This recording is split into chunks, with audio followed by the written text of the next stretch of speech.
Chat. Chat. We're back, chat. We're back and we're alive. We're back and we're alive, chat. Sorry for yesterday's stream. That wasn't the greatest. I had to rewatch it to see how big of a fool I made of myself. Only slightly. But it was an alright stream. Up until the end. The end kind of got sad. The end got a little sad, but besides that, it was a good stream. And Gamestop was up massive today, so it was a good day. It's not up massive today, but still a good day.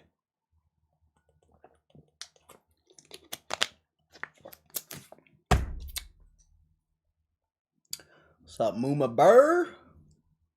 How you doing, bro? I'm doing alright. Kinda cooked. Kinda cooked from yesterday, but we good.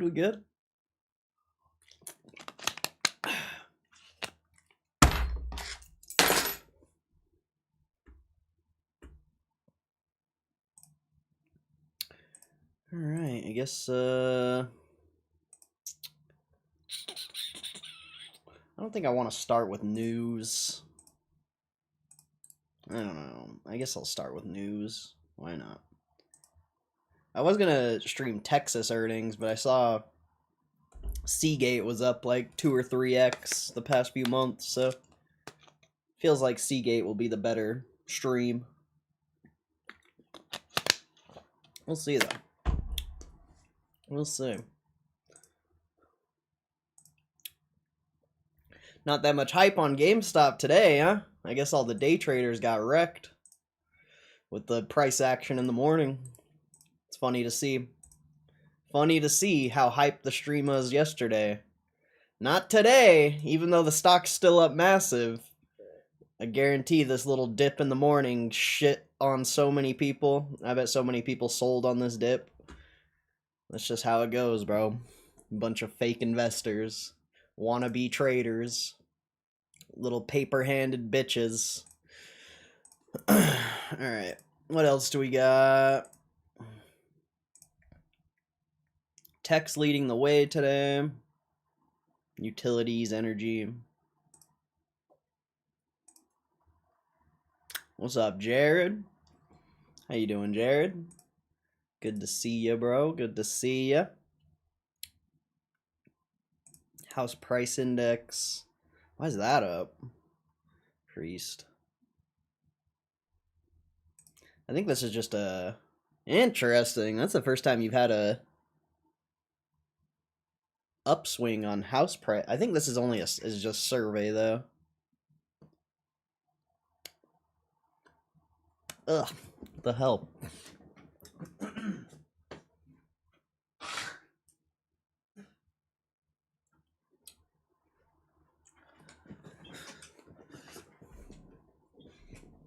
Everyone probably thinking it won't go higher, but they don't know what happens when Larry buys. Oh, Larry! Larry Chang! Very good, sir! Very good, Larry! You buy, stock go up, very good. Nah, it's just day traders, bro. Like, literally yesterday when I started the stream, there was like 20 people in here immediately. Not so much today. So it just goes to show, it's just day traders, bro. Any real investor would still be excited. I'm still excited. You know, it's not as exciting as yesterday, but I think a lot of the people that were here yesterday are day traders.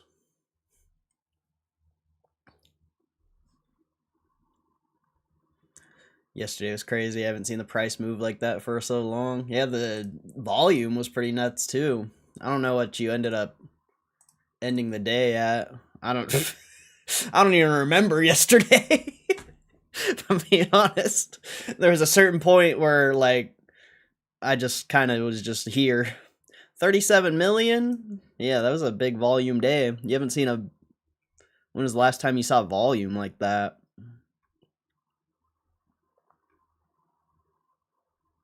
It's been a while. September 10th, 46 million. I think that was the last time. You've had like a couple like 10, 15 million days, but nothing like that. And prior to that September 10th, the stock actually went up to like 28 bucks.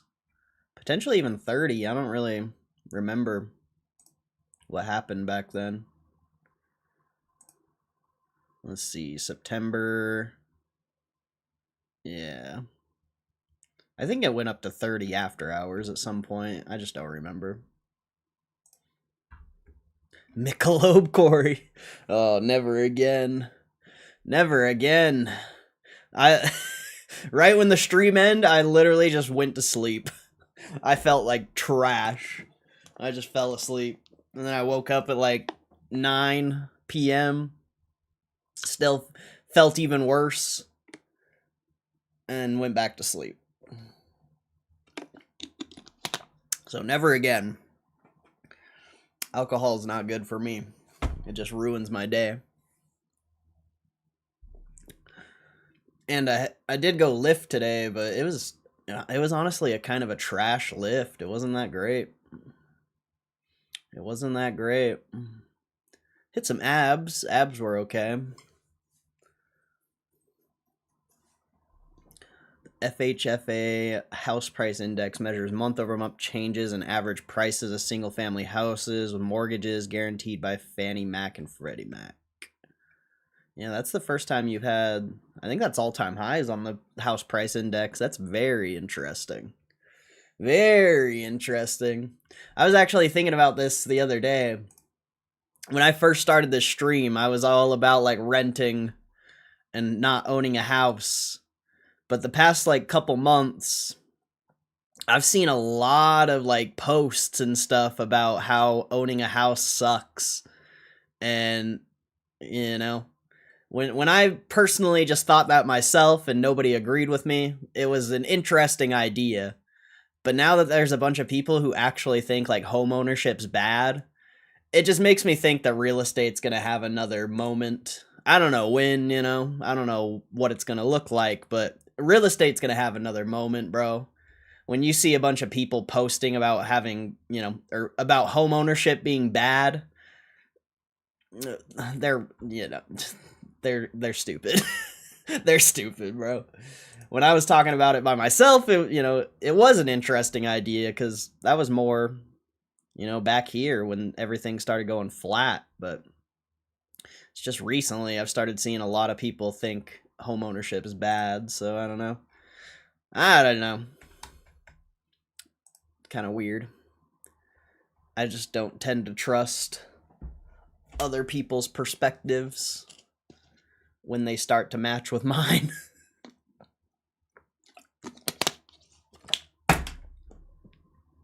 Ruben, what's up, Ruben?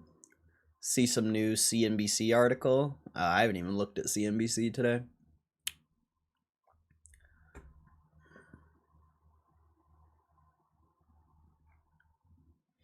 I haven't even looked at CNBC.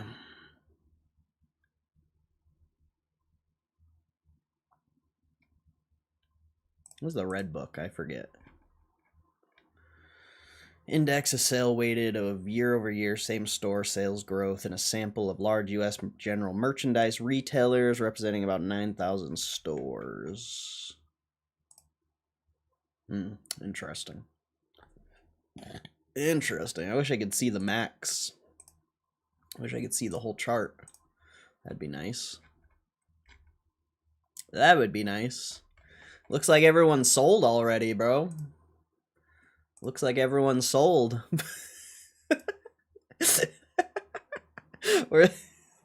Where's all the people that were here yesterday all excited about the stock? It looks like they all sold. Kind of interesting how that works.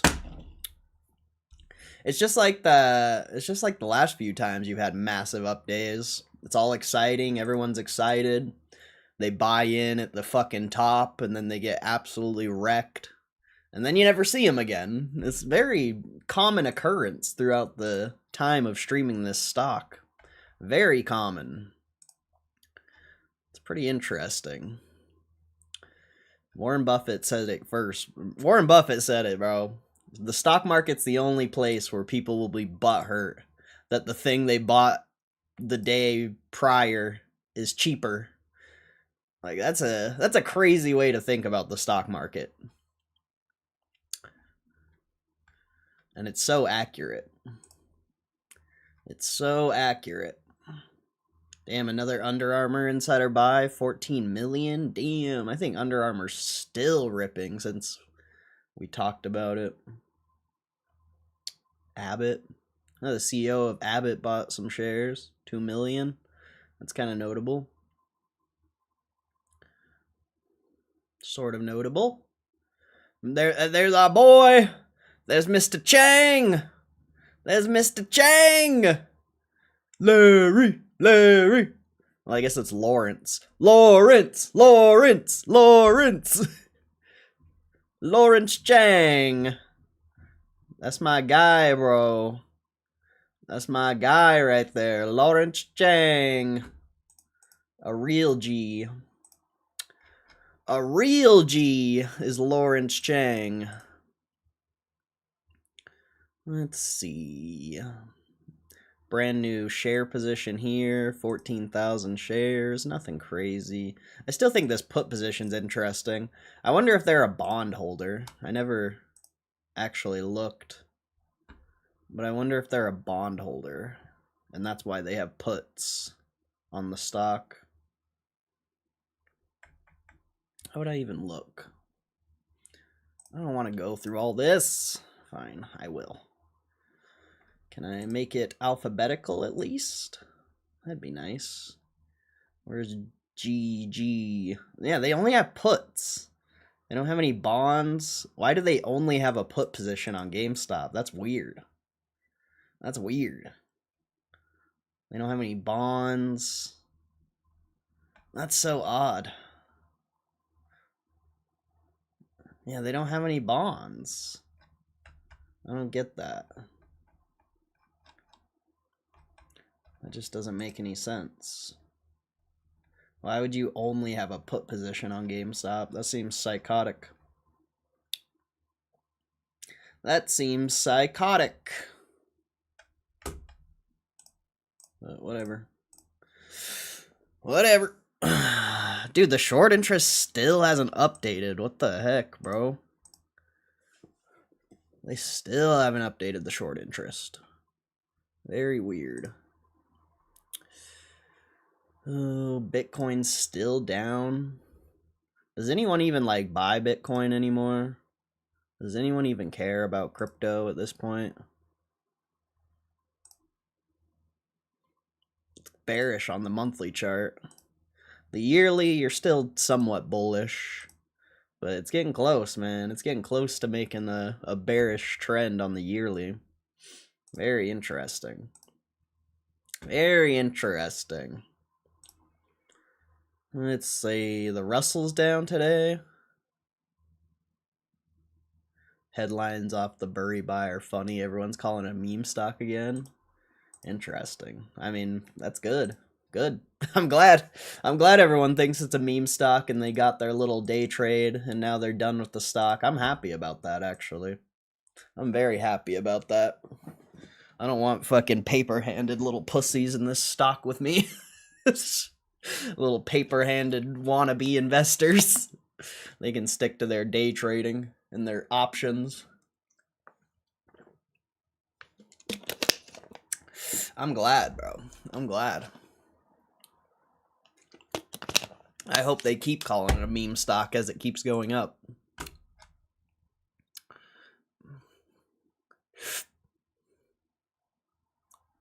You know what's funny is, like, a major argument with GameStop is the S&P outperforms it or whatever. And it's like, I'm pretty sure the past couple trading days, you've outperformed the S&P. Like, a whole year's worth of S&P price action. as a GameStop investor, you did that in like 3 trading days. Like, it's such a stupid argument. It's like, oh man, it's kind of funny. It's kind of funny. People are so clueless, bro. People are so clueless.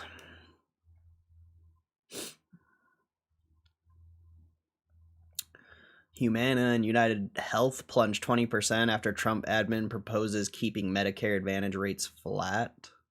20%? Damn. Silver is retail traders' new obsession. I can see that. What is silver at anyway? Someone said it hit like 120 yesterday. It's at 107.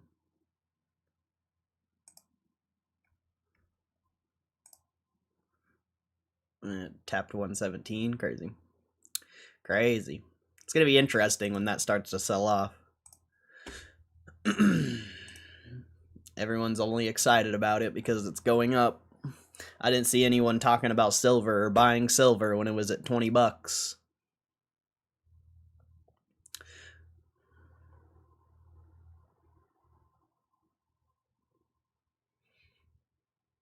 TikTok to settle its social media addiction trial involving Meta. YouTube moves forward.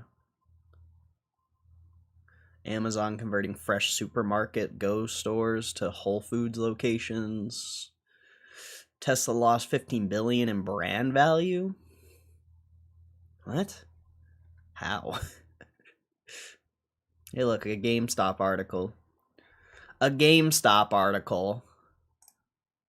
Let's see what this says. Let's see what the fucking peanut gallery has to say. 5 years after the GameStop mania, retail investors have become a force Wall Street can't ignore.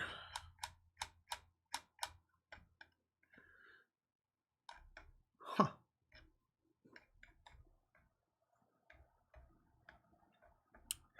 This could be a good potential, like, video clip to make. I could make a. I'm gonna record this. What's up, hey Ron? When was the last time silver peaked? 2020. 2020. I think it did have a moment in the 90s or 80s, but I don't know. But 2020 was the last peak. Like 40, 50 bucks or something. I don't remember.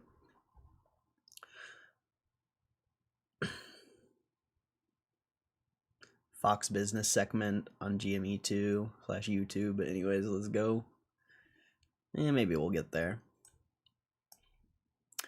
Maybe we'll get there. We'll see. I want to rewatch the video I made yesterday because I do not remember. I do not remember reading that article. I remember like little pieces from it, but I don't remember what the fuck. I was just slurring my way through that. All right. 5 years after GameStop mania, retail investors have become a force Wall Street can't ignore. What began as a dramatic short squeeze in early 2021 has evolved into a persistent force in equity markets. Retail participation in U.S. equities has risen to nearly 20% of average daily trading activity, up from low single digits before COVID. Retail investors' influence is reinforced by a favorable backdrop of rising stocks and a looming generational wealth transfer from baby boomers. 5 years after a band of online traders sent GameStop skyrocketing and upended Wall Street's assumption about dumb money, the influence of retail investors has proven more durable and long-lasting than many expected. What began as a dramatic short squeeze in early 2021 has evolved into a persistent force in the equity markets, reshaping trading dynamics, pushing hedge funds to adapt, and providing a steady source of dip-buying flows of cash that helped underpin one of the longest bull markets on record. Retail investors were always signals to me, said Tom Lee, head of research at Fundstrap, whose flagship exchange-traded fund exceeds $4 billion in assets. When they were buying the dip, the bull market was healthy. From 2009 to 2020, institutions acted like retail didn't exist. That changed completely after 2020. Retail investors are difference makers. They can move markets with size and conviction. Maybe, I don't know. Debatable, but maybe. Before the pandemic, retail trading accounted for only a small fraction of daily equity volumes in the US. That changed as lockdown era government stimulus payments, zero commission trading, and social media fueled coordination pulled millions of new investors into the market. A lot of people assumed that once COVID cleared and everyone went back to their daily lives, retail participation would fall off, said Steve Quirk. What surprised me a little is just how strong it's been. On average, individual investor participation in U.S. equities has risen to nearly 20% of daily trading volume, up from low single digits before COVID. Didn't they just say that? According to Jeff Shen, there is certainly a social aspect of it that is quite foreign to a classic hedge fund, where there's a lot of independence. The social aspect makes this a type of flow very correlated. Quirk noted that on high volume days, retail participation in equities could shoot up close to 40%, and on the option side, as high as 50% of volume. During the meme stock frenzy, traders flocked to online forums such as Reddit's Wall Street Bets, where ideas spread at a rapid pace and unprecedented scale. Figures like Keith Gill, known online as Roaring Kitty, emerged as focal points for a loosely coordinated community that shared research, trading strategies, and a deep skepticism of Wall Street orthodoxy. The GameStop saga also left a mark on popular culture, inspiring the 2023 film Dumb Money starring Paul Dano and Seth Rogen. I don't even want to read this article, but whatever. Far from being wiped out of the meme stock boom faded, retail investors have continued to deploy capital, propelling retail flows to fresh records in 2025. According to JP Morgan, the bank found inflows jumped nearly 60% from the prior year, and were up 17% higher than the previous peak set in 2021, when meme stock trading was at its height. This is a new retail investor that is much more informed, much more engaged, has many more tools. It's not just democratization of access to the markets, but also of information. A drop in trading commissions in 2019 and the rise of fractional trading also helped open up markets ahead of COVID. A few decades ago, trading commissions were close to $100 by 2020. Most brokerage firms had also added the ability to trade fractions of a share. That meant you could buy in dollar amounts versus needing to have thousands to get access to your favorite tech stock, and there were largely no account minimums. Respect from institutions. Hedge funds and short sellers learned a painful lesson. Crowded bearish positions now carry greater risk in an era where retail traders can quickly mobilize capital and amplify moves. It's just so great to see that dumb money moniker go away, and then to get respect from the institutions, said JJ Keenahan. Professionals learned a lesson from the tenaciousness of the retail investors who believe in companies and continue to buy them. Many hedge funds have scaled back short exposure, diversified portfolios, and invested heavily in tracking retail sentiment to avoid becoming targets of coordinated buying.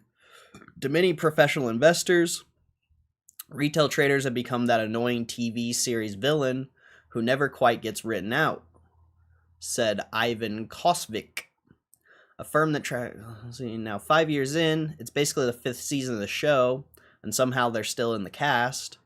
Retail investors dipped buying during key drawdowns like the tariff-induced sell-off in early April, along with the rush into the Spider Gold shares last year resulted in bumper returns that left Wall Street taking note.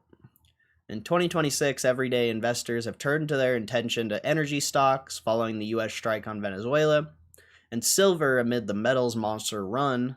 Silver passed $100 an ounce mark for the first time last week.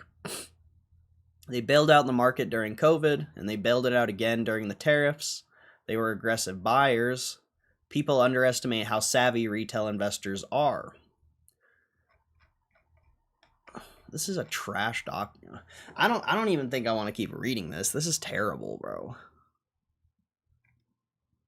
I don't want to keep reading this. I'm sorry. I'm sorry. This is a terrible article.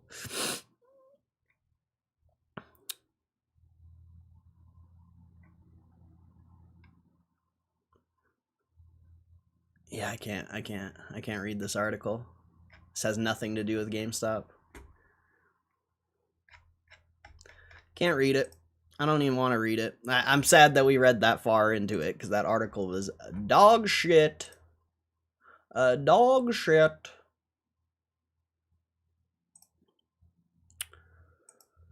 Not a fan of that article. Not a fan. So that's not gonna be a clip. No way. No way. I mean, apparently making a GameStop clip probably isn't in my best interest. Nobody cares about it.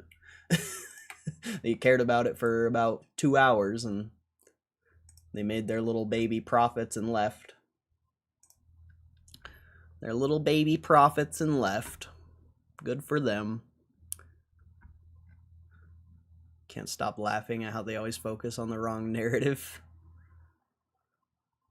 They had an article the day before, too. I saw that one, but CNBC is not that great. I used to read CNBC articles all the time, but they're never good. It's very rare you read a good CNBC article. I mostly just have this website up for the headlines, because I think a majority of investors / traders use this website. But I never find any value there. Similar to Reddit. It's like very rare you'll find something interesting. Nothing there. Agent survives 24 hours in the Arctic with plans for Amazon rainforest stream next. What a savage.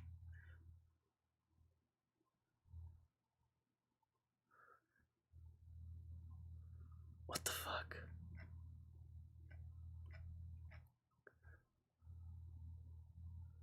RuneScape promises to never use AI for in-game content. Nice. Didn't the OSRS roadmap come out? Pretty sure it did.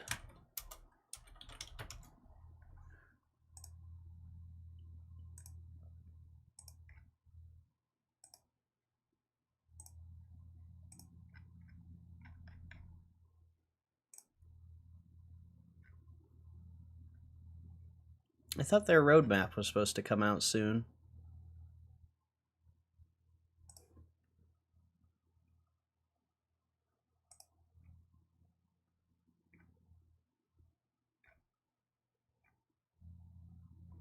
I guess not. I could have sworn, though.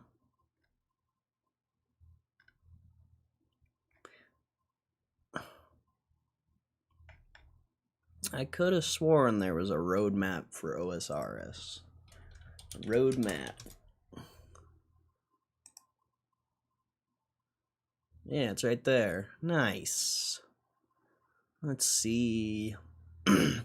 Deadman Annihilation. Deadman's fun. I did the first one that came out. Cow Boss.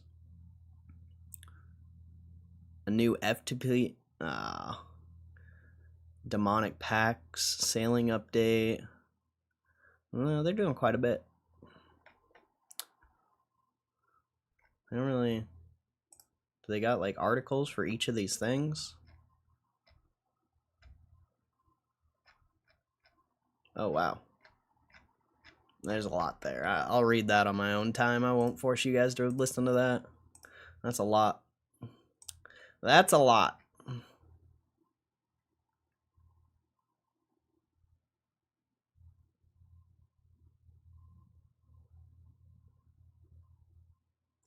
Samsung's first trifold phone? $2,900? Jesus Christ. That's insanity. Valve to face 900 million lawsuit over unfair Steam prices? What? How are they unfair? That doesn't make any sense. Mr. Beast said he'd paid Alex Honnold more than Netflix. Excuse me.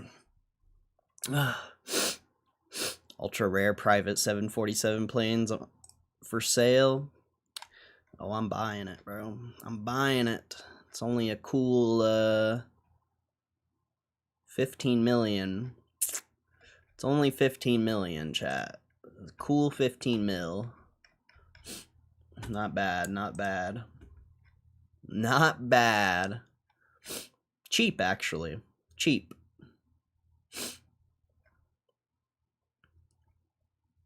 Hasbro is being sued for printing too many Magic the Gathering cards. A lawsuit alleging that Hasbro misled investors by overprinting Magic cards, subsequently damaging the health of the card game, has been filed by shareholders of the company. Interesting. The complaint filed in the United States District Court for the District of Rhode Island on January 8, 2026, names current and former executives and directors, alleging gross mismanagement, waste of corporate assets, and misleading disclosures. While the filing spans multiple areas of Hasbro's business, Magic the Gathering is repeatedly cited in the 76-page document.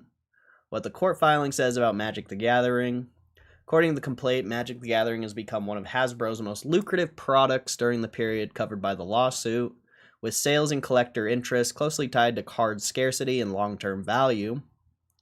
The plaintiffs allege that analysts and investors repeatedly raised concerns that Hasbro is overprinting Magic products, which they said risked saturating the market and reducing value of existing cards on the secondary market. Given the nature of Magic's secondary market, the rate at which new Magic card sets are printed and sold directly impacts the value of existing Magic cards to collectors. As such, the overprinting of new Magic sets would reduce the value of existing Magic sets. I mean, from my knowledge, Magic or Hasbro, whatever, has been printing less than they ever have before in history. You know, don't quote me on that, but I'm pretty sure I've heard that from a couple sources. The filing claims that Hasbro leadership publicly denied overprinting concerns in investor communications.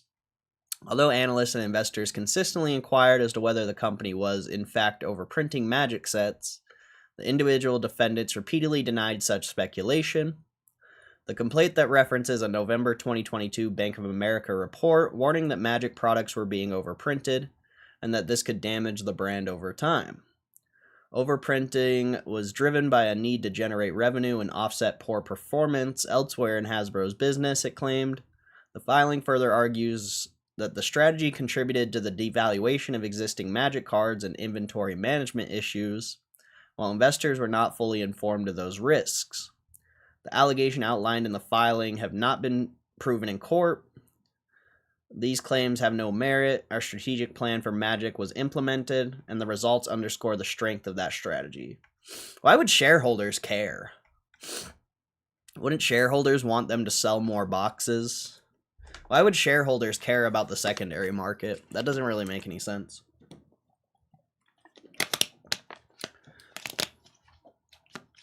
I don't get why shareholders would care. But whatever. Whatever. I feel like as a shareholder, you'd want them to overprint so they could sell more boxes. Like, fuck the secondary market. I don't feel like the secondary market's relevant to your investment, but whatever.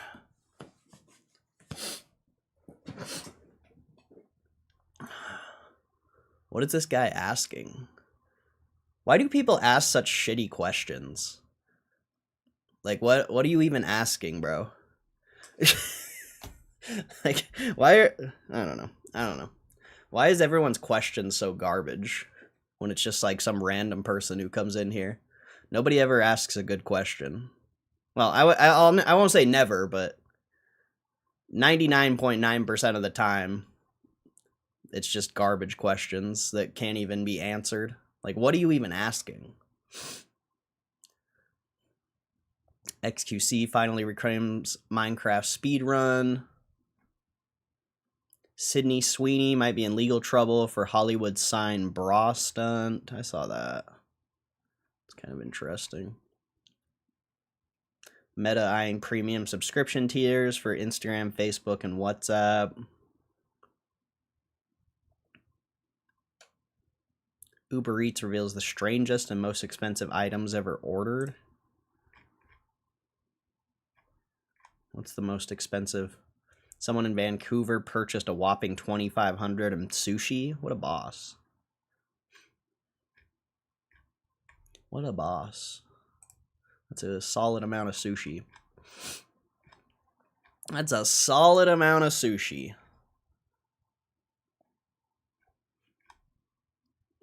What's your price target? He can't answer that, bro.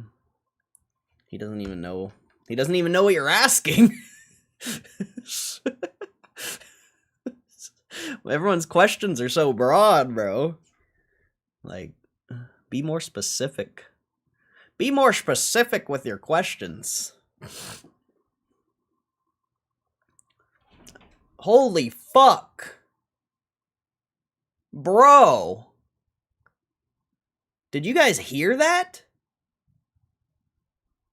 I'll be right back. I gotta go look outside. My whole house just shook, bro. These fucking construction people are like out fucking my front yard up. Idiots.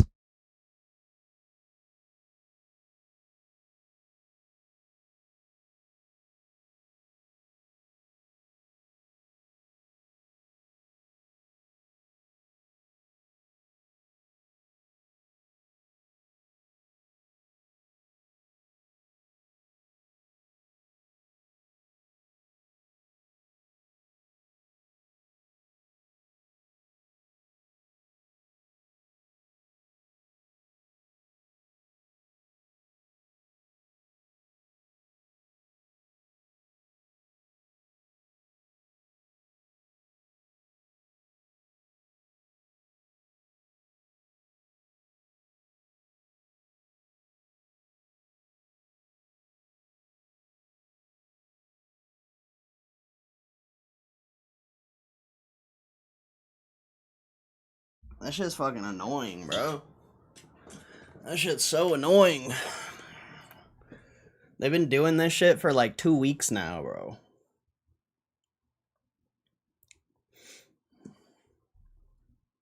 It's so annoying. I assume GameStop's going up because the view count's going up. Oh, not really. It's still flat. No, they're doing something with the gas line or some shit. If there was an AI data center being built by me, I would sell my house. Like, literally. There wouldn't be a question. I would not want to live next to a data center. I already live next to a fucking refinery. Like, I don't want to live next to a fucking data center. That'd be terrible.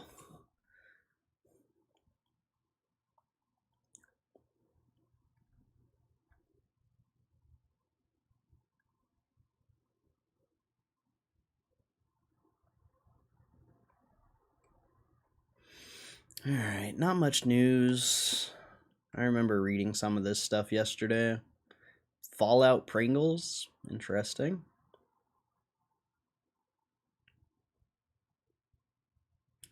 Job applicants file lawsuit after AI tools scanned resumes and rejected them. Good. Good. Good. Nah, I don't want to be anywhere near AI. I don't want to be anywhere near AI, bro.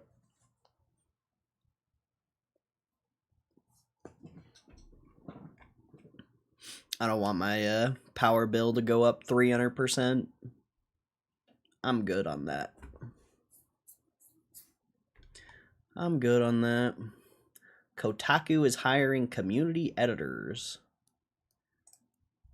Should become a Kotaku editor, bro. Video focused gaming expert. That's not me. Nights and weekend editor. Self-directed writer to help drive our coverage of most interesting stories. Nights and weekend editor will work weekday evenings. During the week, you'll do a mix of writing your own stories and editing stories. That'd be kind of sick, dude. That'd be fun.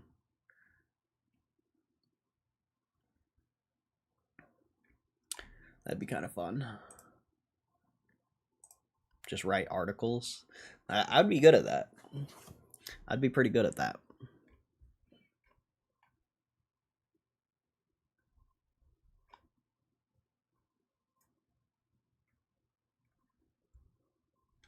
It's almost 12.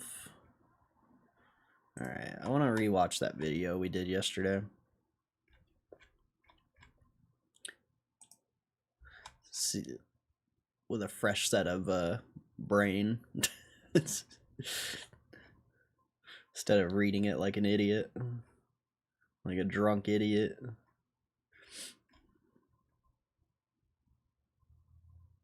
Lego has a new round of Star Wars sets that work with the Smart Brick.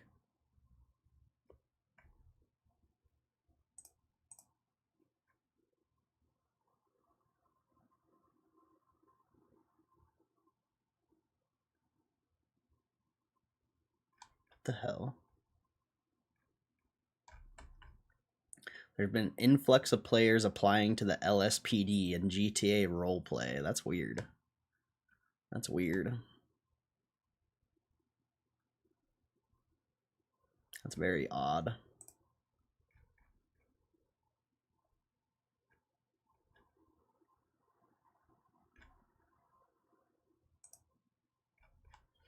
Alright.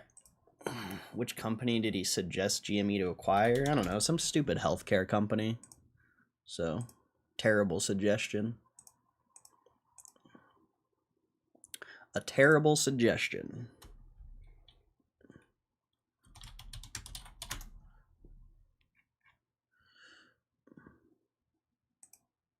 I had a crazy idea. We were surprised that no one had done it before. Success. Final stop games. That Burry article just showed me that that Burry isn't. I mean, Burry has some interesting analysis on other things, but his analysis on GameStop is dog shit. If I'm just being honest, I mean, I'm gonna rewatch it obviously, and maybe I'll have a different perspective, but his analysis on GameStop was completely irrelevant. Completely irrelevant. If you already have been researching and been tracking this stock, or you've just been watching this stream, you know everything he said. What's up, Grady? How you doing, bro? It was Melina? Oh, okay. Something been floated a rumor by others previously. Yeah, I've seen that. I've seen that as well. Like, even before the Michael Burry article, I've seen people suggest that company. And it makes no sense, actually. I mean, we could go look at the balance sheet. I'm pretty sure I've looked at the balance sheet, and it was complete garbage. Isn't it MOH or something like that? Yeah, this. If I remember right, it's not great. A meth chat today? Nah, I'm good, bro. I'm sober. Sorry for the stream yesterday. It's probably won't happen again. Oh, I guess this actually is okay. It's not terrible. I thought it was going to be much worse, but I feel like this has nothing to do with GameStop or like a business they would want to be in. It's too small, like little baby company, bro. And it's overvalued. It's trading at 10 billion market cap. Maybe it's not overvalued. I don't know. I just don't see that one. I see GameStop buying like a struggling business and turning it around, not a business that's already doing decently well. I don't see GameStop buying a business like that. I feel like they want something that they know they could turn around and get for cheap. But honestly, I don't think GameStop's going to acquire anything in the next like 2 years. I think the 2 billion EBITDA is going to come from GameStop itself, and then 3 billion is going to come from Power Packs. So I don't even see any acquisitions anytime soon. The party never ended. He's 60 mechalopes in now. Nah, I literally went to sleep, bro. Like, I got off stream. I was gonna eat something, but I was like, oh, I feel like garbage, and I just went to sleep. And then I woke up still hammered and just fell asleep again. And my stomach was hurting, bro. I wanted to throw up so bad, but I couldn't throw up. I can't like force myself. That shit's weird. I've never done it. But yeah, I was cooked. I don't plan on drinking for a long time. That shit is garbage, bro. It just like ruined my day. It ruined my day, bro. It ruined my day.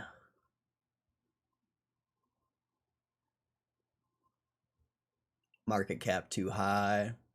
Yeah, 10 billion. Was it 10 billion or 10 million? I don't remember. If it was 10 billion, that's way too high. I can't remember. What was it? Yeah, 10 billion? That's not going to happen. Michael Burry's smoking crack, dude. Michael Burry's smoking crack. Probably won't happen again. Yeah, probably not. I hate drinking. And yesterday was a good reminder of why.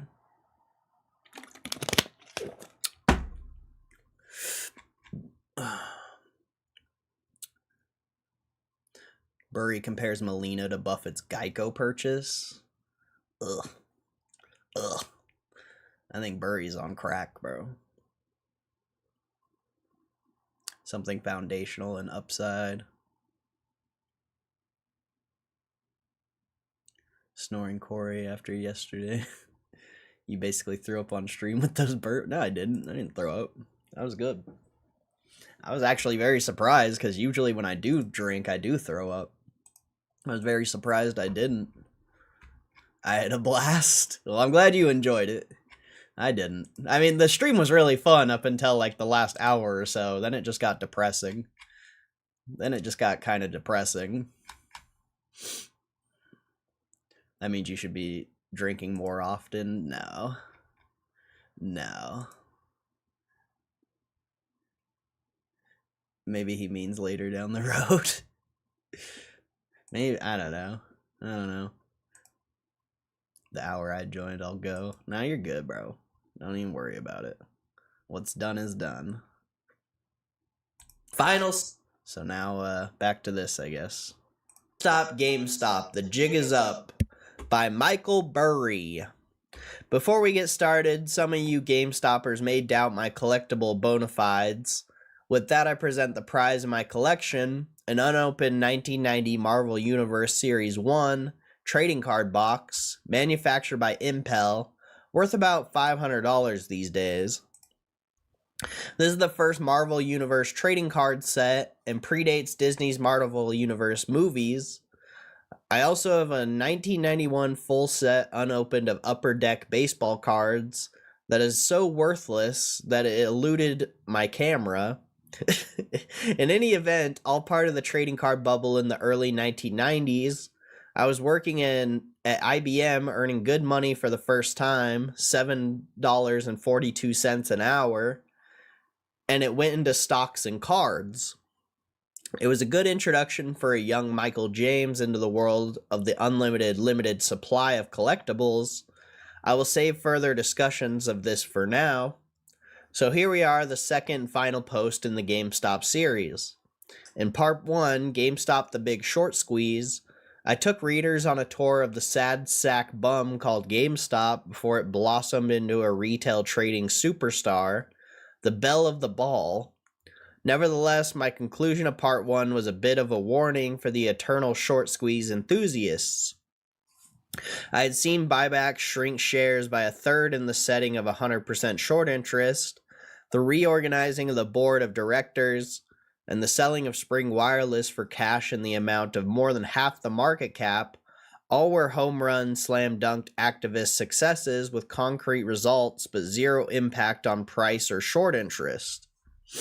Imagine being able to build an app with your name How on am I it, watching just ads by on my thinking about own it. channel? Meet Base 40. I can't even avoid ads on my own video. That's crazy. 5 years ago, GameStop stock was about $40 per share. 1 week later, it hit $483, a heck of a short squeeze. Short sellers can enjoy a good short squeeze as well, believe it, the trade. And this is just a email thread, it looks like.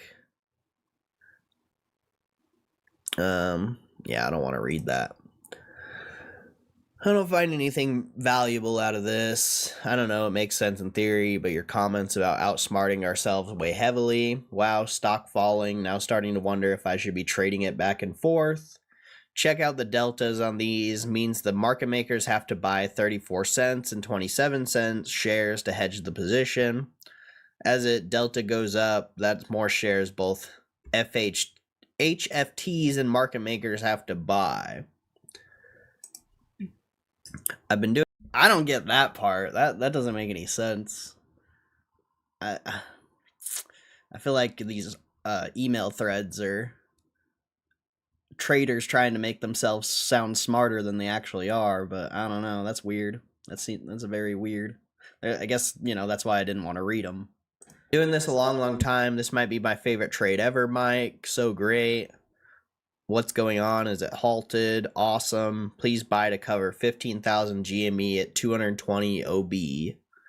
So, and bringing it home, is that's what he says. I don't know. Burry fucking talking about trading it. That's kind of interesting. But short sellers backed off dramatically by mid-2021. Total short interest fell over 80%, as recorded by Bloomberg, and stayed down through to today. In fact, this official short interest has not come close to the 2018-2021 timeframe since. The top frame in the charts above shows the short interest ratio, the days of volume it would take to cover the entire number of shares held short. The giant sawtooth pattern emerged during 2023, with the ratio regularly in the area of 20 plus days. The total short interest finally perked up in April 2024, rising to 64 million shares. As April 2024 progressed, the stock broke to new post big short squeeze lows, falling to just about $10 a share. The trading volume fell to minimal levels as meme stock enthusiasm waned, and the short interest ratio, an inverse function of trading volume, kept rising. It was at this time, the low trading volume and rising short interest, in fact on May 12th, that the roaring kitty himself, Keith Gill, returned to the scene after a 3-year absence from social media with a cryptic message. That's what he posted, the guy leaning forward in his chair. Soon thereafter, Kitty disclosed a large position in GME stock and calls. Perhaps he was responding to those 20 plus days to levels similar to when he put on his big pre-short squeeze GameStop position. The stock reacted to his return with incredibly another short squeeze. The stock had already doubled in 3 weeks leading up to Kitty's return. The stock opened on May 13th and tripled from prior close to over $60. GameStop was ready, it thought. An active Form S3 shelf registration to sell stock was already on file at the SEC.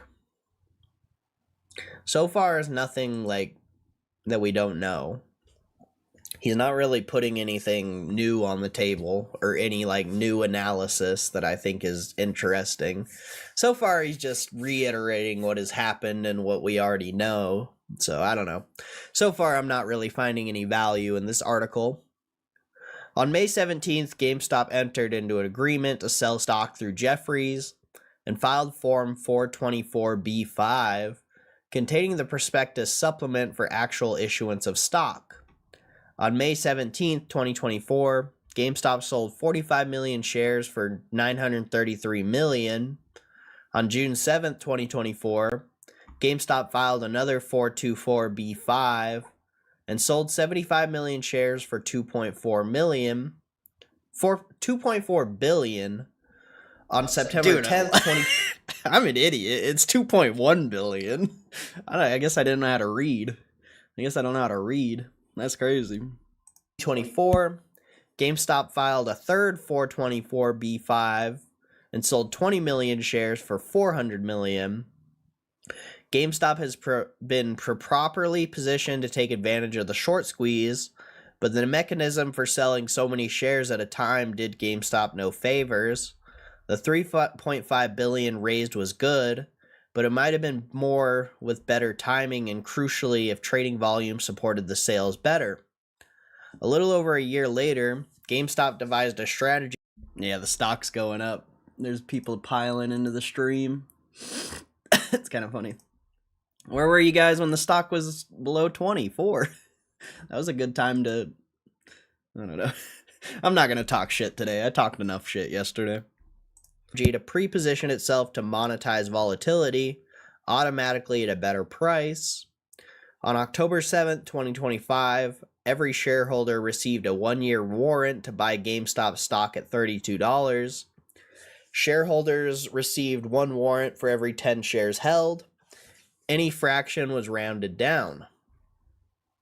One sec, there's a fucking idiot in my chat. There's an idiot in my chat. Alright. That was funny. This way, if there was another ephemeral short squeeze before October 30th, 2026, GameStop would issue shares to warrant holders at $32 with no further registration or fees, no volume restrictions, no trading slippage. That's a very interesting point right there. That is a very interesting point. If all warrants are exercised, GameStop raises $1.9 billion cash without a hitch, and shares climb from 448 million to 507 million. If a significant number of warrant holders do not exercise, those that did will get a bump in the percentage of the company they own versus those that do not exercise. If 75% exercise, exercisers get a roughly 10% ownership bump over the non-exercisers. Dilution of the non-exercisers is 6% at 50% exercise, 9% at 75%. That might be like the most valuable part of the whole article there, is that if you don't exercise your warrants, you're going to lose ownership. And also, you know, if it works out, they're going to be able to raise the money super easily. It's not really... Potentially, it won't be like last time where they raised it and then the stock dropped like 40%. Potentially, you know, if the warrants do get exercised, you won't really see any reaction on the stock. So that's probably like the most important part of this article from what I remember. That is a very good point. So in a way, I mean, you either exercise or you're fucked. You're kind of fucked. You're going to lose ownership.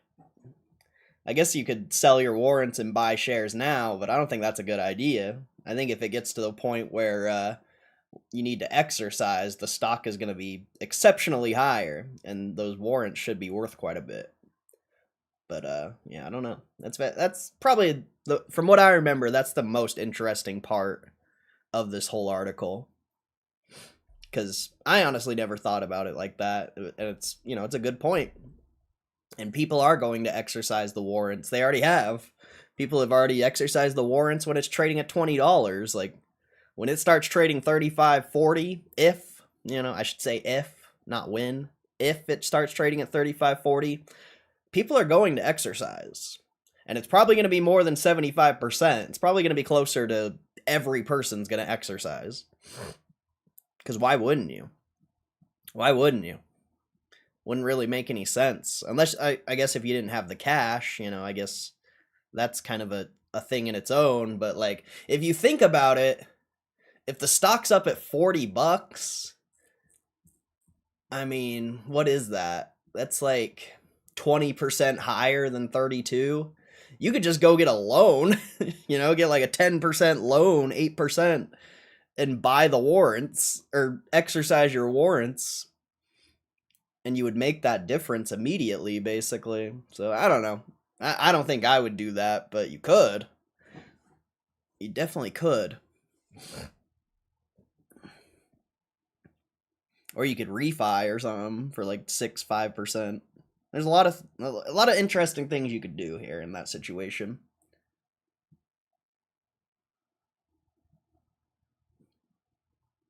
Even if 100% of your GME position was warrants, you could sell some of your warrants to afford the exercise price. That's a good point, too.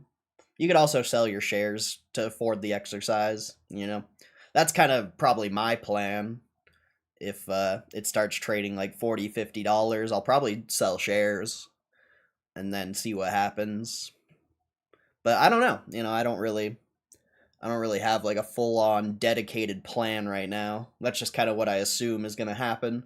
But the ideal scenario is you don't sell any shares or warrants and you find a way to make the money to just exercise them. I think that's going to be your best outcome.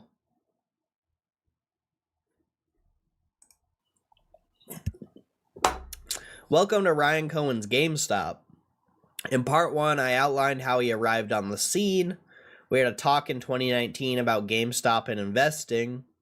The Chewy founder that made a big splash as an activist with a Form 13D filing later in 2020. He has held on with the diamondest hands. That's funny. Ryan, the current executive chairman, CEO, and owner of now about 9% of GameStop stock, ascended to this dual role in September 2023. Let's take a look at the business as it stands today. Here I will introduce the Cyan Analyst template in parts. This is a Microsoft Word template I put together for my wayward analysts early in 2006. The idea was to get everyone thinking my way about analyzing stocks. I will now, as I would in 2006, analyze GameStop stock by working through the template one section at a time. Interesting. First, circle the wagons. Market cap is 10 billion. There are 448 million shares out, and the fully diluted share count is way up at 592 million.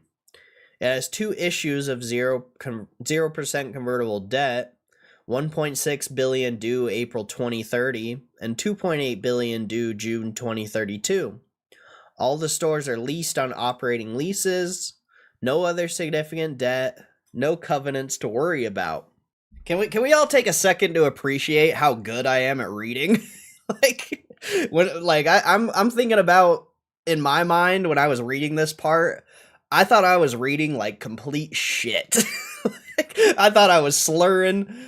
Can we all appreciate how good I am at reading, even when I'm like 5 Michelobes deep? Like, that's some good reading right there, bro. That's some good reading. That's some good I can't think of the word, but I had to take a moment to appreciate that. Traditional free cash flow, operating cash. I should be like, that's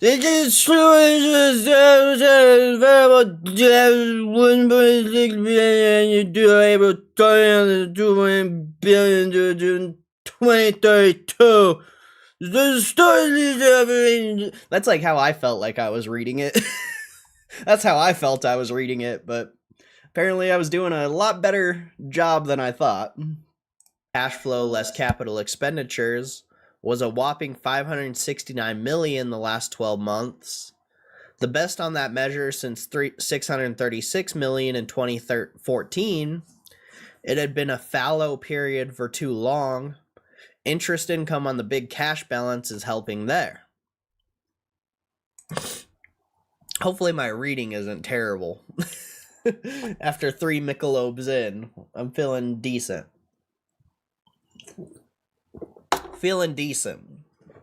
Hopefully it's not affecting the reading too much.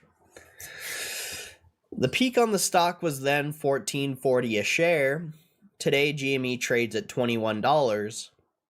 Nevertheless, clearly GameStop for now has strong cash flow. Short interest is typically taken from Bloomberg's reported numbers. GameStop is a special case where short interest is in theory one of the potential catalysts. Therefore, short interest will be closely examined later. In 2006, I viewed elevated short interest as a red flag. I was mostly long-oriented then, except one engrossing short. Next, the SEC filing review and business summary.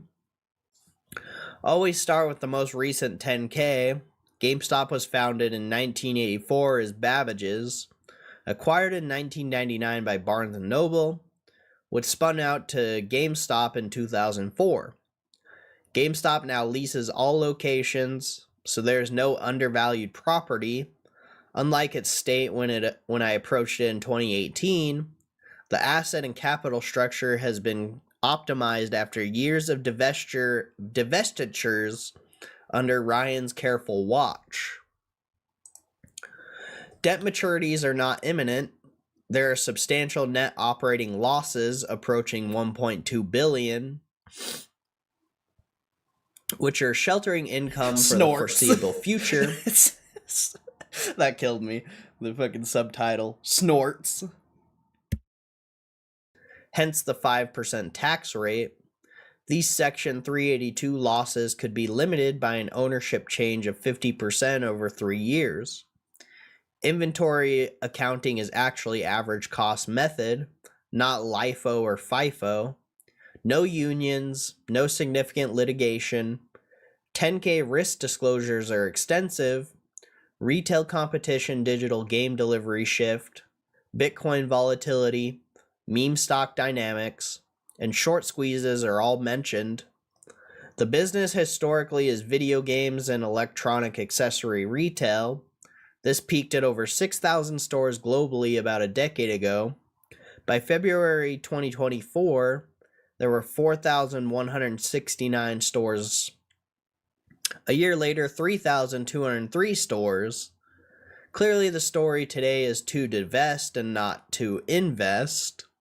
For now, capital expenditure is minimal, 1/10 what it was in 2014. Never before has there been a pristine maintenance capex. I think that's interesting. Clearly, the story today is to divest and not to invest for now. That's an interesting point. Accounting changes involve crypto fair value, segment reporting. Neither of these are significant to investors. However, GameStop has a power-up rewards loyalty program that requires special revenue recognition. PowerUp is a fairly vanilla loyalty program, 57 million members, but only about 15 million have been active in the past year, 26%. 5.6 million pay for the pro tier, 10%. Amounts to 84 million in subscription revenue annually, a nice high margin stream. Nothing transformative and not a significant growth driver. Subscription revenue is $15 1 year membership. I thought it was $25. Does Burry know what he's talking about? Yeah, that was one of the holes. That was one of the holes in his article. I'm pretty sure Power Up Rewards is $25. Let's double check that. I'm pretty sure it's 25.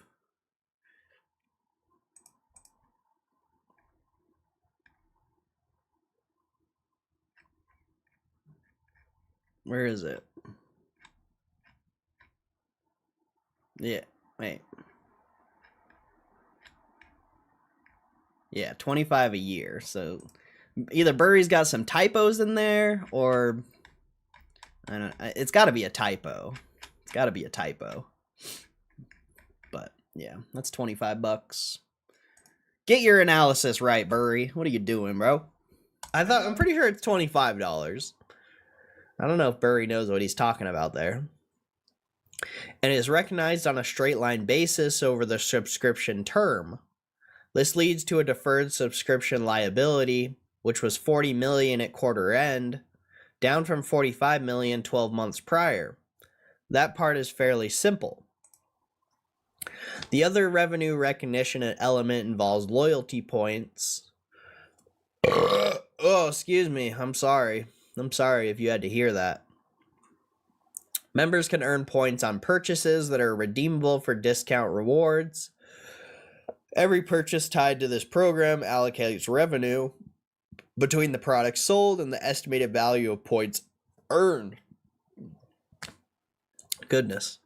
I can still taste that fucking cucumber Michelob. That shit was disgusting. This latter points portion is recognized as deferred revenue.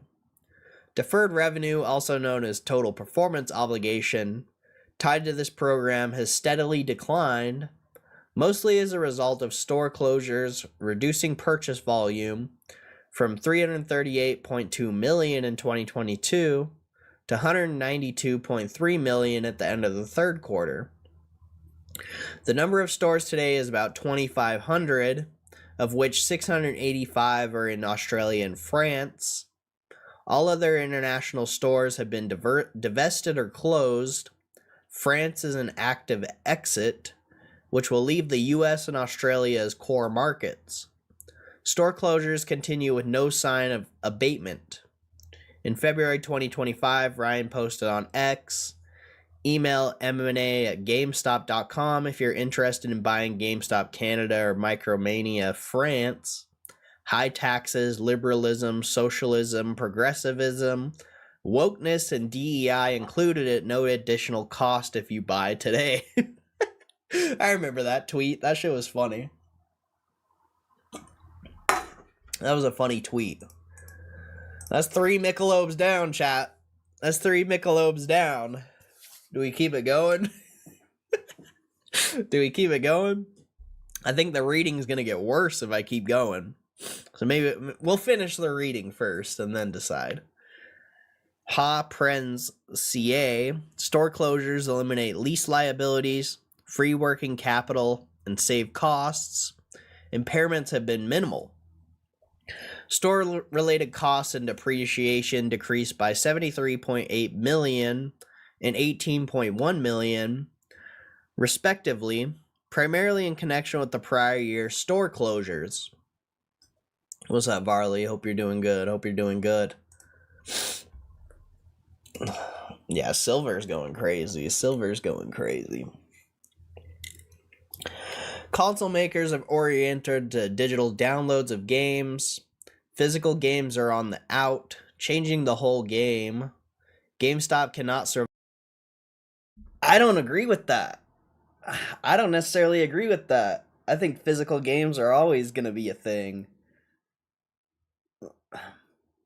Like, do you think they're just going to get rid of physical games? It's a collector item. It has value. I mean, unless they're all going to game keys like Switch.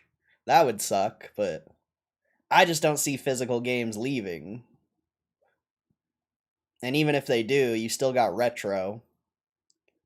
So I just, I don't agree with that part. See, there's a lot of analysis that Burry gives that I honestly just, like, I don't know if he actually knows what he's talking about in a lot of cases. I think it's a lot of assumptions. I could be wrong. Burry's probably smarter than I am, but I feel like I've been tracking this stock way longer than him, and I know way more about this company than him. So, I don't know. It's just interesting. Survive on consoles alone. So it has worked to build up a collectible business in its remaining locations and in the digital arena. The collectible business is now about 32% of sales versus 17% recently. Growth in collectibles has been steady and fast enough, more or less, to offset video game software sales declines. I have notes from 2019 that show the collectible business back then was also about 30% as a broad category, so it's not entirely new or all that impressive. Recently, a trading card push, particularly in Pokemon, has found traction as part of the post-COVID interest in collectibles. The Nintendo Switch 2 shipped in June 2025, and in mid-October 2025, Pokemon Legends E-A was released, drove Pokemon trading card volume. I see the physical collections business continuing on eventually. I think it's weird that he didn't make a mention of like how valuable the Switch 2 drop was for GameStop on that quarter. Like, even I didn't appreciate how valuable that drop was. That brought in a lot of revenue and a lot of profit. And a lot of, a lot of traffic to the stores as well. I feel like he should have talked a little bit more about Switch 2. Because Switch 2 or console drops in general are a very important part of GameStop's business. As we saw in second quarter, I think. First quarter? I don't remember when the Switch 2 dropped. I think it was first quarter, actually. Base cycles and the current boom fading in time, which will hurt comps in GameStop's collectible business, even as the console refresh cycle turns down again. Some investors spy a new hope. During the third quarter of last year, GameStop launched Power Packs, a digital card trading platform where customers can buy, sell, and trade authenticated and graded cards without taking delivery unless requested. Oh, he's going to talk about Power Packs. Interesting. I wasn't expecting this. GameStop's customer margin is upgraded by selling Suspense as the main product. The customer Suspense is monetized by making each purchased Power Pack a mystery box of unknown cards. Once revealed, these cards can be held in the digital vault, where they can be traded or sold immediately back to GameStop at a discount, or physically shipped to the customer. GameStop makes margin on the mystery pack, instant buyback, and the recycling of cards digitally back into the packs. I am a fan of the business model. Interesting. Gambling and trading stocks have taken to gamification to unlock our brain chemistry to feed addictive behaviors. Now the games are coming to gambling to feed the same brain chemistry. The fractional or vaulted collectibles market is not new and has had a poor to mixed track record, but this has stirred some interest among investors. Bulls project hundreds of millions in free cash flow without the cost of physical locations, labor, or geographic limits. Selling dopamine is a good business usually, and I do believe Power Packs are a clever and low-risk endeavor. Below is a sampling of YouTube shorts concerning Power Packs. How come none of them are mine? That's some bullshit, bro. I posted more YouTube shorts than anyone. He doesn't even post one of mine? That's actually a joke. That's actually a joke. Screw you, Michael Burry. I've literally posted more shorts than anyone. Oh, look, there's me. I'm all talking shit. Talking shit on Burry. Do you think he could have left analysis not so bullish, leaving room for discussion, and also didn't give the article for free, maybe to see if interest in GME will bring article buyers? No. Why would he take all that time to write that article to leave things out? Especially if there's not a part 3 coming. I don't see that. But yeah, I'm sure people bought the Substack just because they couldn't access the article. I'm sure that's a thing. But reality is nobody's going to read this article. Like 1% of people are going to read this article. You know? Like this took me an hour and 17 minutes to read. Not many people are actually going to read this. There's me, chat! There's me! There's me! I'm famous! I made it, chat! I made it on Michael Burry's article! Let's go!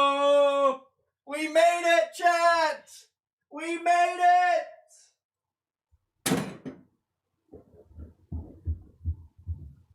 I just left. I just leave. Why didn't I edit this part out? Why didn't I edit this part out, bro? We did it, chat! We made it to the big time, chat!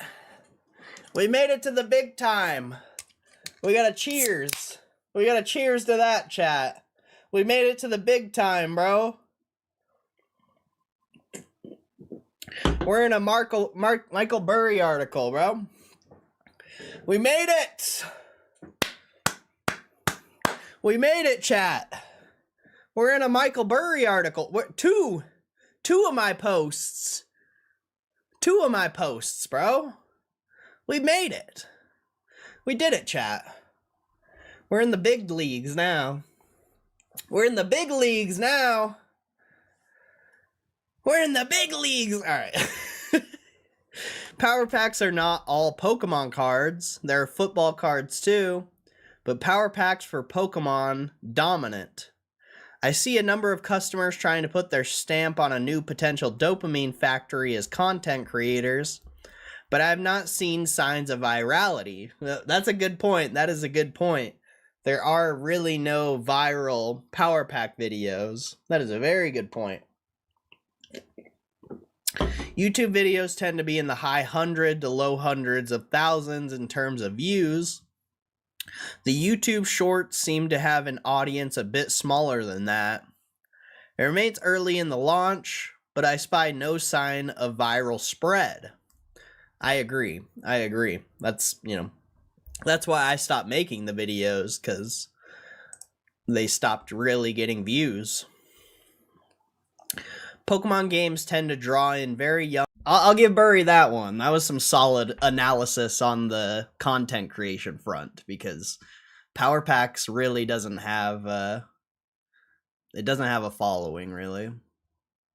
Like, it does, but it doesn't. And there's no virality in Power Packs. Like, I don't even know... Let's see. I don't even think there's a Power Pack video out there that has, like, 1 million views. Gamestop Power Packs. I really don't think there's even one that has 1 million. Let's see. Popularity. The physical ones, a couple of the physical videos have 1 million or a couple million. But yeah, none of these. The one that has the most views is the Drug Addicts. 270K. Damn. He probably boosted that. He must have boosted that. I don't know. I don't think fucking Drug Addict fucking Goblin is getting more views than PokeRev. I don't see that. I think he boosted those videos, but what do I know? What do I know? Yeah, this fucking guy boosted his videos for sure, bro. That's crazy. That's crazy, bro. Follow Drug Addicts. It's good for you. Young people as well as older people who already have an extensive Pokemon knowledge potentially neither use Google search or X. To make hundreds of millions of dollars will take selling tens of millions of power packs. As a former card collector, I cannot imagine that. As a man with little common sense remaining and one eyeball, I cannot see that at the social engagement numbers either. I agree. It's still... Power Pack's still in beta, though, isn't it? Should bring in a lot, though. The cost is minimal, and it could be a neat little business with a decent return on investment. So far, it has not hit mainstream consciousness, but time will tell. Even assuming Power Packs does not reach a couple 100 million in profit in the next few years, I do not see Power Packs as more than a minor incremental driver of shareholder value at best. Oh, that's crazy. That's crazy, Burry. Really? I think Power Packs is fucking massive, bro. That's interesting. I think you're too early into Power Packs to really have an opinion like that. Incremental? Shit. I think Power Packs is going to be a massive driver of shareholder value. That's crazy. Did I hear him right there? That's $1 million in profit in the next few years. I do not see Power Packs as more than a minor incremental driver of shareholder value at best on what is now a roughly 10 billion market cap. I mean, there is value. I don't agree with that. I don't agree with that, bro. I mean, I don't know what I'm about to say on here, but if Power Packs does get bigger, one, more inventory, more quality inventory they're going to be buying for Power Packs. That's going to drive shareholder value, bringing in more profit, bringing in more revenue. Power Packs could be a massive driver of shareholder value if it does start to gain more traction. But, if it stays in the same state it is now, I could agree, sort of, with what he's saying, but I don't know. Power Packs is an interesting, business, so I just don't know if I agree with that. I don't know if I agree with that. The inventory alone is valuable, let alone the gambling aspect and, the the buybacks for GameStop. They get, you know, good buybacks on a lot of the cards. There's a lot of I don't know. I don't know if I agree with that. To power packs though, you have all that inventory you're sitting on, which is decently high quality inventory that people will always want and potentially will always go up in value. Drunk Corey stole the words out of I didn't even need to say anything. Drunk Corey knows what he's talking about, bro. Drunk Corey's a G. But also, I don't know about hundreds of millions in profit, but what is it called? Arena Club or whatever has been making 80 million-ish in revenue a month. So there is a lot of potential for power packs. And you're still early into this gambling on card thing. I think you're still early. So it could bring in a lot. Maybe, you know, not a couple 100 million profit. We'll see. It could definitely bring in some solid shareholder value, though. And you never know, you know. Couple years down the road, Pokemon gets another bump. Maybe people will want to gamble on cards. Like, you never know with this type of thing. This is definitely a new business in a lot of ways. I don't know how long like Arena Club and stuff like that has been around, but this is a new business. Who's to say in 10, 20 years that this isn't pulling in billions? Like, you really don't know. You really don't know. All right. Let's go through the template. I estimate hundreds of store closures are happening at this moment. Traditional brick and mortar competition is not the issue here. E-commerce and downloadable games, sometimes directly from the developer, have caused a slow but powerful decline. GameStop's way of doing business is dying, and the business it hopes to invent or buy are not clear yet. Neither return on equity nor pre-tax margin suggests competitive advantage, which is not surprising. There is so much transition at hands that these historical metrics mean little. GameStop does not have a defined pension plan or significant other post-employment benefits or obligations. This is a positive, unusual for a very old retailer. Damn, that's such a good point. All right, I think we're on part 2 now. I believe we're on part 2 now. So, pension and post-retirement benefits were a big deal during the lost decade of 2000 and 2010. Most pensions were not earning near their target return, and pensions all over were widely underfunded. This is not the case today, as stock markets have been on a historic rally since 2009. Equity allocations are very high and paying off, making this area less bugaboo than it used to be. Still, it is always worthwhile to look and ensure these liabilities do not exist.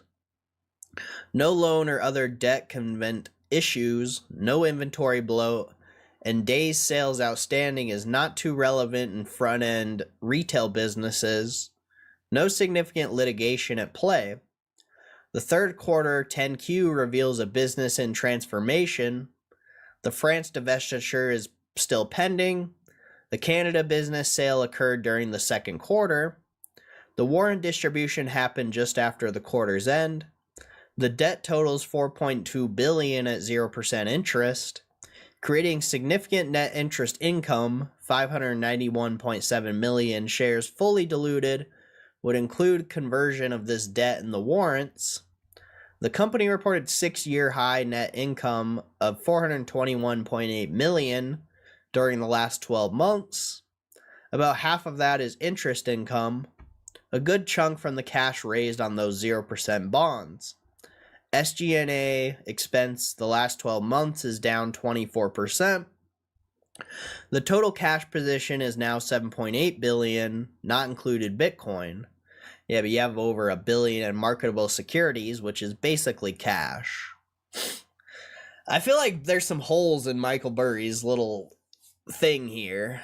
I feel like there's some holes, but that's okay. I wouldn't expect Michael Burry to be as tapped in as I am on this stock.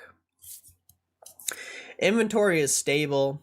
Deferred revenue is $109 million, down from $284 million at December 31st, 2024. Governance improved immediately upon Ryan's ascension. The board is now right-sized and vulnerable to activism. 5 directors, all elected annually, with no poison pill defensive. Board members are relatively underpaid. Non-employee directors have been receiving $200,000 annually in restricted stock units, but no more. If directors want to participate more in stock performance, they can buy more stock in the market with their own funds like the rest of us. There are no significant related party transactions. Compensation is modest, with Ryan and the 4 other directors taking no salary. The golden parachute is minimal. For executives, base salaries and perks were cut, and performance-based bonuses were dropped. There is no LBO history, no takeover defense, no involvement of outside investment firms. The 2022 incentive plan authorized the issuance of 32 million shares in connection with restricted stock unit compensation. GameStop has an agreement with Ryan Cohen that allows him to acquire up to 20% of the stock without triggering Delaware takeover laws. The board granted Ryan a big incentive-laden options package recently, and I will discuss this later. This is as clean as governance gets. An extremely loyal, vocal retail base of investors is actually the most effective takeover defense here. Good governance does not exist in isolation, though it is always nice when management isn't stealing from you. Deloitte and Touche LLP is the auditor and has given clean opinions per a Form 8K. There are multiple Form 424B5 offering documents in association with May, June, and September 2024 stock issuances, and the April and June 2025 0% convertible note offering. As well, the 8K review reveals the disclosure agreement for October 7, 2025 warrant issuance. The term of these warrants are a strike of $32 a share, and a relatively short American-style expiry at October 30th, 2026. The company clearly is still interested in tapping equity markets if and when the stock jumps for no good fundamental reason, such as a short squeeze. The news reviews these days includes X, Reddit, Substack. The sources above were what we had in 2006. The news flows today is still dominated by various themes within the meme stock phenomena. Already above, I've outlined the social media presence of GameStop's Power Pack initiative. There are no meaningful private comps, no buyout comps. There has been a no financial buyer approach. Public comparables are simply too different, and none are divesting/not investing. A hostile bid is unlikely due to the retail-based support of Ryan Cohen. More than that, there's no reason to acquire cash at a premium. By the way, this is also the fundamental problem with the Sailor Bitcoin treasury model. Speak of the devil, as I write this, Ryan Cohen and 1 director have bought stock in the open market. Ryan bought 500,000 shares twice over the last 2 days. I wonder why. Well, there's no change in trend. Ryan bought 500,000 shares at roughly the same price back in April. Interesting. There are no earnings calls in the Ryan Cohen era. Ryan has instituted amazing governance protocols, but has set up a new standard in public company communications opacity, especially for a company that is not firmly controlled by direct share ownership. The retail base might be giving Ryan confidence. More likely, this is just how Ryan does it while he is waiting and has nothing new to say. There are no shareholder letters in the Ryan Cohen era either. In March 2025, 8K, a Bitcoin strategy, was introduced. The net proceeds from the offering were $1.48 billion. After deducting the initial purchaser's discount and commission and the estimated offering expense payable by the company expects to use the net proceeds from the offering for general corporate purposes, including the acquisition of Bitcoin in a manner consistent with the company's investment policy. Spring 2025 may have been peak mania on the creation of MicroStrategy-like vehicles. These are public shells that acquire Bitcoin and hope to trade at 2x, 3x, 4x the value of the Bitcoin they hold. Michael Saylor has pioneered this, and Michael has had the similar retail following as Ryan/GameStop. Not what I wanted to see. Ryan moved the company in that direction as Bitcoin pulled back from the highs. I imagine Ryan sees value in Bitcoin, and this is not a trade or a bid to be like Mike. Rather, I think he is an independent-minded, patient, and careful with capital. Therefore, I believe he's buying Bitcoin on a pullback is a reasonable diversification on a large fiat cash base. Scuttlebutt as a concept for investment research. New Burry post. Anything interesting? I never find any value in Michael Burry's tweets.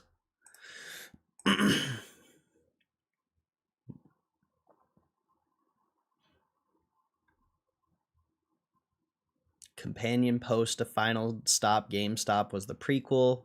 Foundation's The Big Short Squeeze, and the full history leading up to it. Read together for the full story. Do not mind media CNBC that comment without reading both articles. I'd seen buybacks shrink shares by a third in the setting of 100% interest. Oh, he's just promoting his thing? Okay, good for you, Burry. Good for you, buddy. Research comes from Phil Fisher's legendary 1958 book, Common Stocks and Uncommon Profits. The idea is to do some investigative journalism, perk your ears, eat your carrots. Charlie Munger is said to have used... Hey, Moose!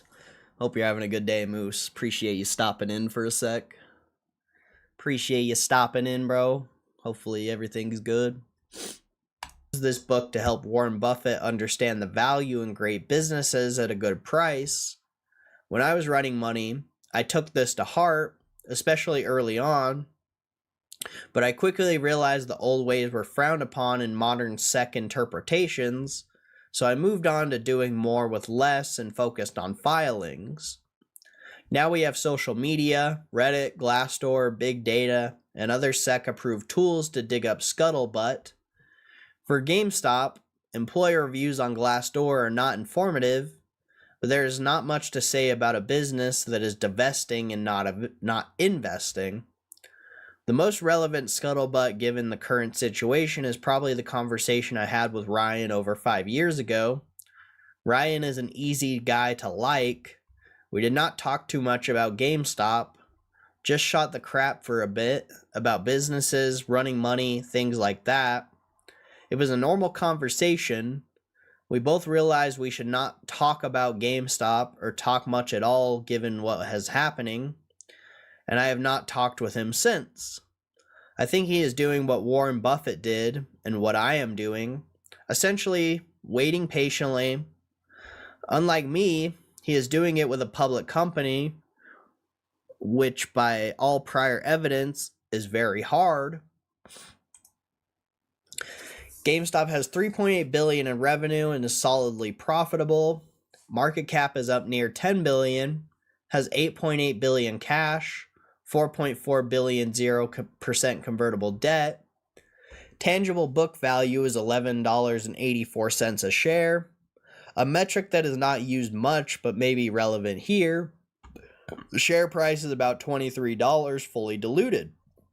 The tangible book value would be less than $10 a share. Interesting. Unlike just about every other company out there, GameStop is issuing shares, raising cash every opportunity it gets. Shares outstanding have grown from 262 million in 2020 to 448 million recently. As previously discussed, if all warrants are exercised at $32 in the next year, GameStop raises $1.9 billion and shares outstanding rise to 507 million. Because the debt has no interest payment, when the conversion price is crossed, there will be little reason not to convert to common stock. That conversion price is $29.85, the 1.5 billion bond, and $28.91 for the 2.7 billion bond. Practically speaking, as GameStop moves up past $30 a share, bondholders will gradually convert. If GameStop wants to, there is a soft call provision activated in 2028 on one and 2029 on the other that can force bondholders to convert if the bonds are trading above 100, which at 106 both do now. Since both bonds mature at 2030 or later, GME may still trade at $23 in 2028, and the bonds may still trade well above 100 on option value. Interesting. I expect if that is the case, Ryan Cohen will force the issue. He in no way wants to pay these bonds back and sacrifice the cash. Damn, if the stock is still trading at 23 in 2028, there's going to be a lot of butthurt people out there. There's going to be a lot of butthurt people out there. The stock is trading at more than twice its NAV. It has a dying business as well as another business that cannot justify the current 10 billion market cap. It is very hard, nay impossible, on asset valuation alone to justify the current price of the stock. There's more to this story than the assets currently on the books, and we'll pick this up later. Interesting. That is interesting. I can't believe Burry doesn't think the stock's worth what it's trading at. That's it's actually pretty wild. It's actually pretty wild. Very interesting. Michael Burry doesn't think it's worth what it's at? Huh. The potential cap. He also didn't say, whether it should be worth more or less. I just know later in this article he talks about the stock trading back below like $10, $12 if a market crash happens. So I don't know, pretty weird. Catalysts seem obvious. Ryan Cohen has control of the company and runs the investment committee, which controls $8 billion in cash. He has laid booby traps in the $28 to $32 range to raise more cash and eliminate debt. He is waiting to buy something. That buy could be a catalyst. In a frothy market with strong Bitcoin, another Bitcoin buy might do it.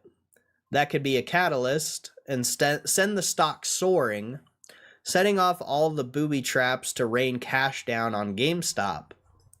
Either one of Damn, do you think he would do that? Do you think he's going to buy more Bitcoin? Huh. That's actually such an interesting point. It wouldn't help him for his stock compensation plan, but that would be an easy way to get the warrants exercised and the bonds converted. One of me or Ryan could try to get Roaring Kitty to do something. JK, I never would. That shit's stupid. I don't think Roaring Kitty is the reason the stock price went up, but whatever. I'm pretty sure I say that in this video. GameStop can raise more than 0% debt and invest it and boost earnings while planning to eliminate the debt by issuing equity. That seems a rinse and repeat deal. There could be a catalyst and good news on the power pack front with a new fad or continued growth. Perhaps the most powerful catalyst is the anti-catalyst. There's almost nothing that GameStop can do now to disappoint. So like your LLM today, this is probably at least this corporation known as GameStop will ever be. Damn, that's crazy. It is hard to imagine losing money from here over the long term on some sort of bad news, short of key man risk. Okay, enough. It is hard to talk about catalysts for GameStop without addressing the potential for a short squeeze. Not just a short squeeze, a mother of all short squeezes again. There are several theories, mostly originating from retail traders congregating on Reddit and other social media, postulating a much greater hidden or phantom short interest than represented on Bloomberg, Capital IQ, and other SEC used by institutions. I have taken a look at each of these theories. Exchange traded funds. The allegation is that ETFs are being used to short gamma, the stock, in a way that is not widely reported, and that this interest is meaningful to create another short squeeze, despite the low reported short interest. Many cite papers by professional Richard Evans and his group to validate their work. Richard Evans, the C. Stewart Shepard Professor of Business Administration at the University of Virginia's Darden School, has published extensively in the area of hidden cost of trading, short interest, and other idiosyncratic aspects of markets. His curriculum vitae is 13 pages long and includes extensive citations in regulatory matters. Professor Evans is the real deal, an authority. Two of his papers of specific interest are ETF short interest and failures to deliver, naked short selling or operational shorting, which covers 2017 to 2024, and Phantom of the Opera, ETF shorting and shareholder voting, which covers 2018 and to 2024. I summarize the findings below. My read of Professor Evans' naked short selling article is that ETF short interest is mostly 67% used for ETF market liquidity provisioning, with the lesser portion, 33%, used for directional speculation / hedging by investment managers. People are buying and selling ETFs all the time. Sometimes there's preponderance of one side over the other. Therefore, dealers who are authorized participants may end up selling ETF shares that have not yet been fully created by delivering the underlying basket of securities to the ETF sponsor. Professor Evans calls this operational shorting in the ETF, not GME or other underlying stocks. It is not directional, not used for hedging or profit purposes by investment managers. Operational shorting, by definition, is short-term in nature, typically closed by the creation and delivery of ETF units inside of the settlement cycle, which is usually 3 to 6 days. This creates sinister-sounding phantom shares for a short period of time. No single operational short trade is held for long, but like insurance float, there's a float consisting of these phantom shares that represent shares being shorted before they are closed out by the creation of ETF units. The phantom shares are technically naked. No shares exist yet to deliver, but this is entirely different than illegal naked short selling. They will never be delivered precisely because the trade is closed within the settlement cycle.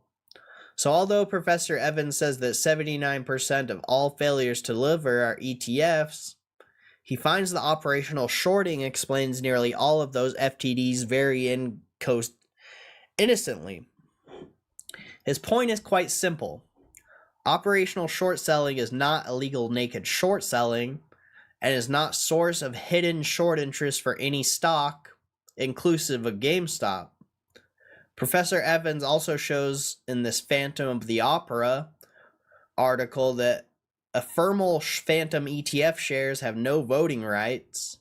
Professor Evans theoretically extends the phantom phenomena to the underlying shares in order to demonstrate that voting rights of the underlying securities are sidelined. Additionally, these stripped voting rights can affect outcomes. If 5% of XRT shares are phantom shares at the record date, then State Street will vote 5% fewer shares across all its underlying portfolio holdings. Professor Evans does not claim that phantom shares of the ETF's underlying securities exists, There are 0 phantom shares of GME created or redeemed by this operational liquidity process, which occurs at the ETF level. Professor Evans also notes that ETF phantom shares retain cash flow rights. This means that the holders of phantom ETF share is guaranteed by the broker to receive any distribution/dividends and may sell the ETF without limitation. This mechanism affects all stocks, not just GameStop. Nothing so sinister after all. I do not see phantom shares of ETFs holding GameStop as a significant issue for GameStop shareholders. Another ETF issue raised by some investors involves ETFs being shorted in excess of their shares outstanding. The purpose of such activity and the potential deleterious effects and unreported short interest on underlying shares held by those heavily shorted ETFs. The State Street Spider S&P Retail ETF XRT is perhaps most relevant when analyzing short interest in this matter. It is the largest retail-focused ETF with $673 million in assets under management. XRT is also heavily shorted by investment managers as a market hedge against consumer weakness. GameStop's weighted in XRT of this writing is 1.35%, just ahead of Carvana 1.33%, and just behind Amazon at 1.39%. Camping World is the largest position at 1.8%. So this ETF targets equal weights across positions. This is not always possible. GameStop's weight reached near 20% in XRT during the 2021 short squeeze. Oh, interesting. I didn't know that. XRT holds just 424,583 shares of GameStop at this writing. It changes daily for balancing reasons. As you can see, XRT is far from the largest holder of GameStop. The largest ETF holder of GME is in fact BlackRock iShares Core S&P Midcap ETF, which holds 13.2 million shares, 3% of GameStop shares outstanding, worth $277 million. Relative to that ETF's market cap of $108 billion, GameStop is a teeny 0.2% position. So XRT is a more efficient way to short GameStop and is still extraordinarily inefficient. As a rule of thumb, one must short 100 million worth of XRT to short a little over a million GameStop, even as XRT's total market cap is just 673 million. This does not compare, especially in an era of the general collateral rate, cost of shorting GameStop stock directly. There is also the thesis, if it went to 20% weight during the squeeze though, doesn't that mean anyone who shorted XRT during the squeeze, like if they shorted 100 million, wouldn't it be 20 million? I don't know. It's just a thought, I guess. Just a thought. I don't know. I don't really know what else to say about it. It's just a thought I had. That all shorting of XRT, whether transactional or directional, adds to the short interest in GME, and this short interest will not be included in GME's reported totals. This is of course true. Also true, ETF shorting alone cannot be very significant to GME's overall short interest. GME has about 448 million shares outstanding, 90% of which floats, and reported short interest today is 66 million shares. XRT, like a number of other specialty ETFs with liquidity, trades a good portion or even a multiple of shares outstanding shares every day. Short interest is 16.6 million shares, and this has ranged from 9 million shares to a little over 30 million shares for the last 10 years. So the normal state of XRT is to have short interest amounting to 1x to 4x its shares outstanding, with 5 days to cover. That would be insane if this was a stock. Remember, it's not a stock, it's an ETF. As mentioned, Specialty ETFs are very widely used as market hedges, so this dynamic is not uncommon. Professor Evans' 33% directional hedge figures is an average across all ETFs. Specialty ETFs can have a much higher percentages, yet even if short interest on XRT is 100% held by directional market players, that is a short on just 800,000 to 1.6 million GME shares. Take the most extreme case, XRT shorted 4x outstanding, 100% directional shorts outstanding, 1.6 million GME shares shorted through XRT, and that is less than 3% of current reported short interest, and less than 0.4% of shares outstanding. Looking at other ETFs, none are as close to XRT in terms of GameStop's weighting. It would take approximately 15 XRTs for the added short interest to become noticeable, let alone significant, in GameStop shares. That would be about 6% of GameStop shares outstanding, and it's just not possible. Oh man, I love this. I love this. I do not believe shorting of GameStop shares through ETFs is a significant issue for GameStop shareholders. Let's move on to what might be the most impressive and widespread short squeeze thesis in action. Ooh, the DRS movement, the direct registration system movement. The idea here is simple. If enough people directly register their shares with ComputerShare, GameStop's transfer agent, the float will shrink so much that a big short squeeze will happen when so catalyzed. Again, I need to go back to my direct experience. As an activist, I persuaded GameStop to buy back 30% of their stock while reported short interest was regularly over 100% versus 15% today. Yeah, but Michael Burry's a paper-handed little bitch. He a paper-handed little bitch. You can talk all you want about what you did, but you sold like a paper-handed little pussy. And nothing happened. So I enter this argument doubtful. According to the DRS GME organization's April 2025 stockholder... No, he was just making a point. Still though, he's mentioned that a couple times during this article. It's like, bro, get over it. Get over it. You paper-handed the stock. Get over it. Holder list viewing. Approximately 69.4 million shares were held in 189,621 accounts at ComputerShare. Wow. That is 366 shares per account. Really remarkable participation. That's crazy. I didn't know it was that crazy. That 15.5% of shares outstanding is not available as lendable float for short sellers. It turns the reported 15% short interest as a percentage of float into 19%. Not much effect. Still, this is quite a movement among individual and... That's an interesting point. 15% short interest as a percentage of float into 19%. Not much effect. Still, this is quite a movement among individual shareholders worldwide. It is impressive. I just do not believe it is near enough for much of 2018 to 2020.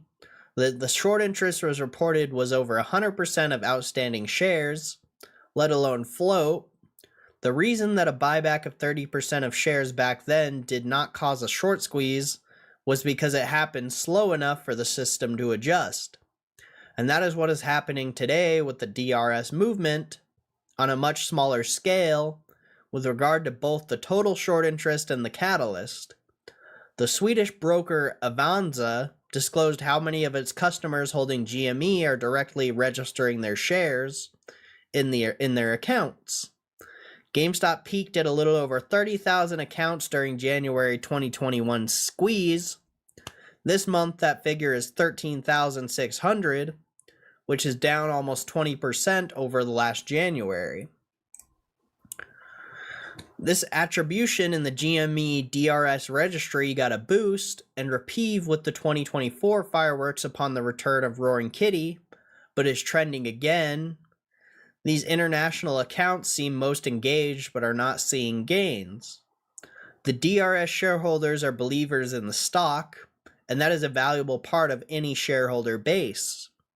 I do not believe that the DRS movement has momentum, and in any event, does not have the temporal dynamics to be considered a short squeeze threat. DRS should not be a significant issue for GameStop shareholders. Damn, he's just shitting on all your guys' tinfoils, isn't he? That's crazy. He's just shitting on all of your tinfoils. Oh man, here we go. Here we go. Total return swaps. Oh man. Oh man. What are you guys gonna do when Michael Burry just shits on every tinfoil you have? Fundamentally, on the face of it, for anyone that knows swaps, total return swaps are a dead end when looking for hidden shorts. Every swap requires a counterparty. If I enter into a total return swap with my counterparty, then the counterparty will hedge its risk almost statute. That means the short interest in a total return swap is part of the reported short interest. It is simply on the broker/counterparty's books, not mine. What is a total return swap? It is very simple. If I want to short a stock without borrowing it, I agree to pay a counterparty ongoing interest payments to give me the same return as shorting the stock. The way a counterparty does this is by shorting the stock itself and reporting it. The counterparties in TRS deals are often the same exact dealer who are authorized participants for many ETFs.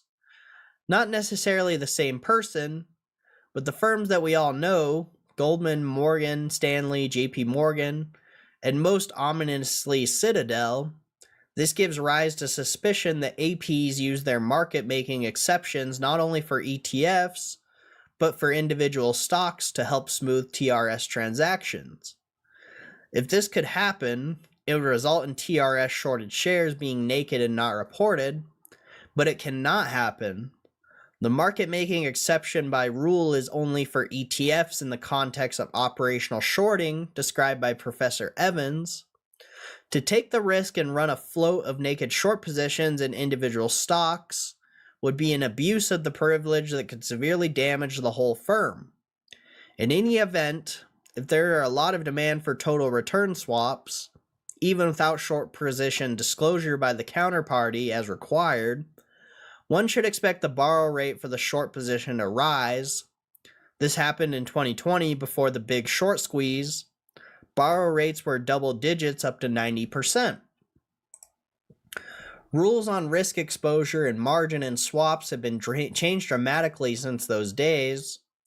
This in fact can be shown empirically. To get started, let's dissect the cost of shorting common stocks. There are two components, the rebate and the fee. When one shorts a stock, one must pay a fee to borrow it. That is the fee. When one shorts a stock, one is actually selling, so one receives cash that is then held as collateral by the counterparty/dealer. The counterparty pays the short seller interest on that cash collateral. This is the rebate. Below, in GameStop stock, you can see the rebate is bid at over 3.48% and offered at 3.33%. Just like Apple, Tesla, and others, nothing special.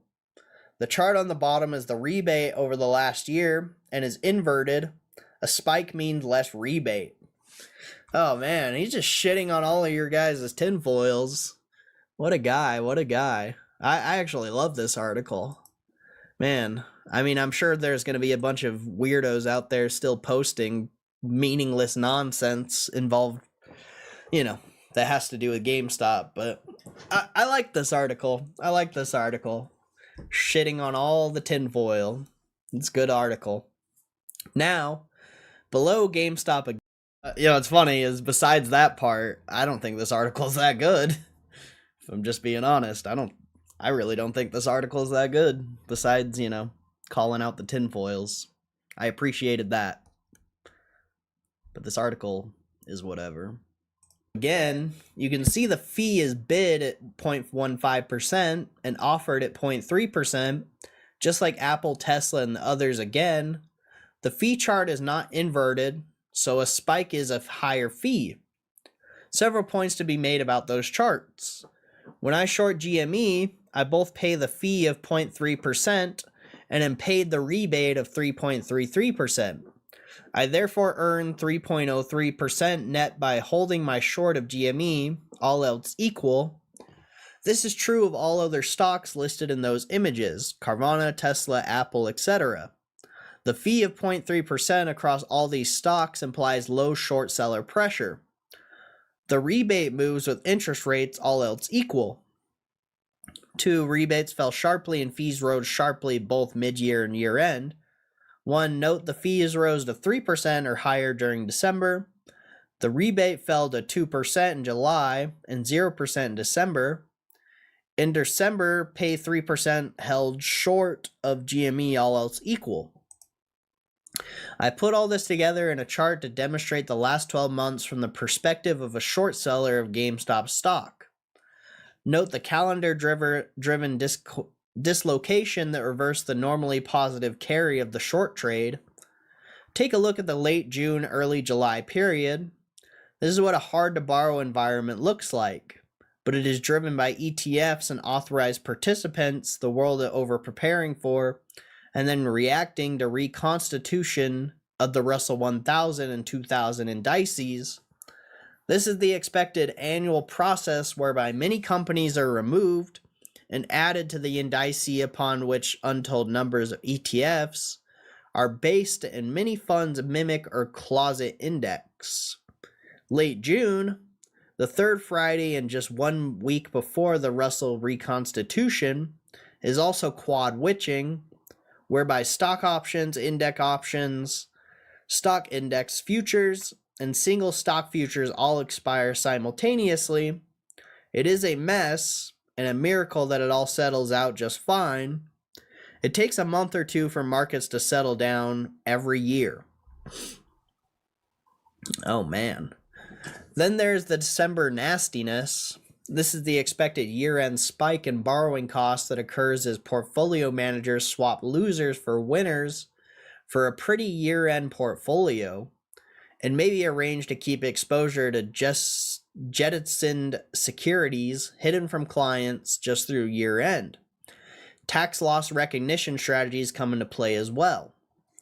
There's another quad witching at the end of December, which buggers things up like it does in June. All this happens in the setting of reduced liquidity through the long holidays. For all of these situations, total return swaps may be used to manage or maintain exposure out of sight, and this can cause a spike in demand for shorts by the counterparties offering the swaps. All of these forces pressure securities borrowing costs unlike any other time of the year. If I was short GameStop during that time, I would have been paying 3% or so to hold my short. All of this would be true for many other stocks as well. Illegal naked shorting is not necessary for this kind of disruption, either mid-year or end of year, to happen. Away from these expected twice-a-year periods of disruption and chaos, the GameStop fee and rebate charts return to the general collateral conditions, meaning easy, low-cost shorting 9 to 10 months of the year. If total return swaps, illegal naked shorting, or troves of hidden shorted shares were out there, we would expect to see pressure on borrow rates as described above the rest of the year.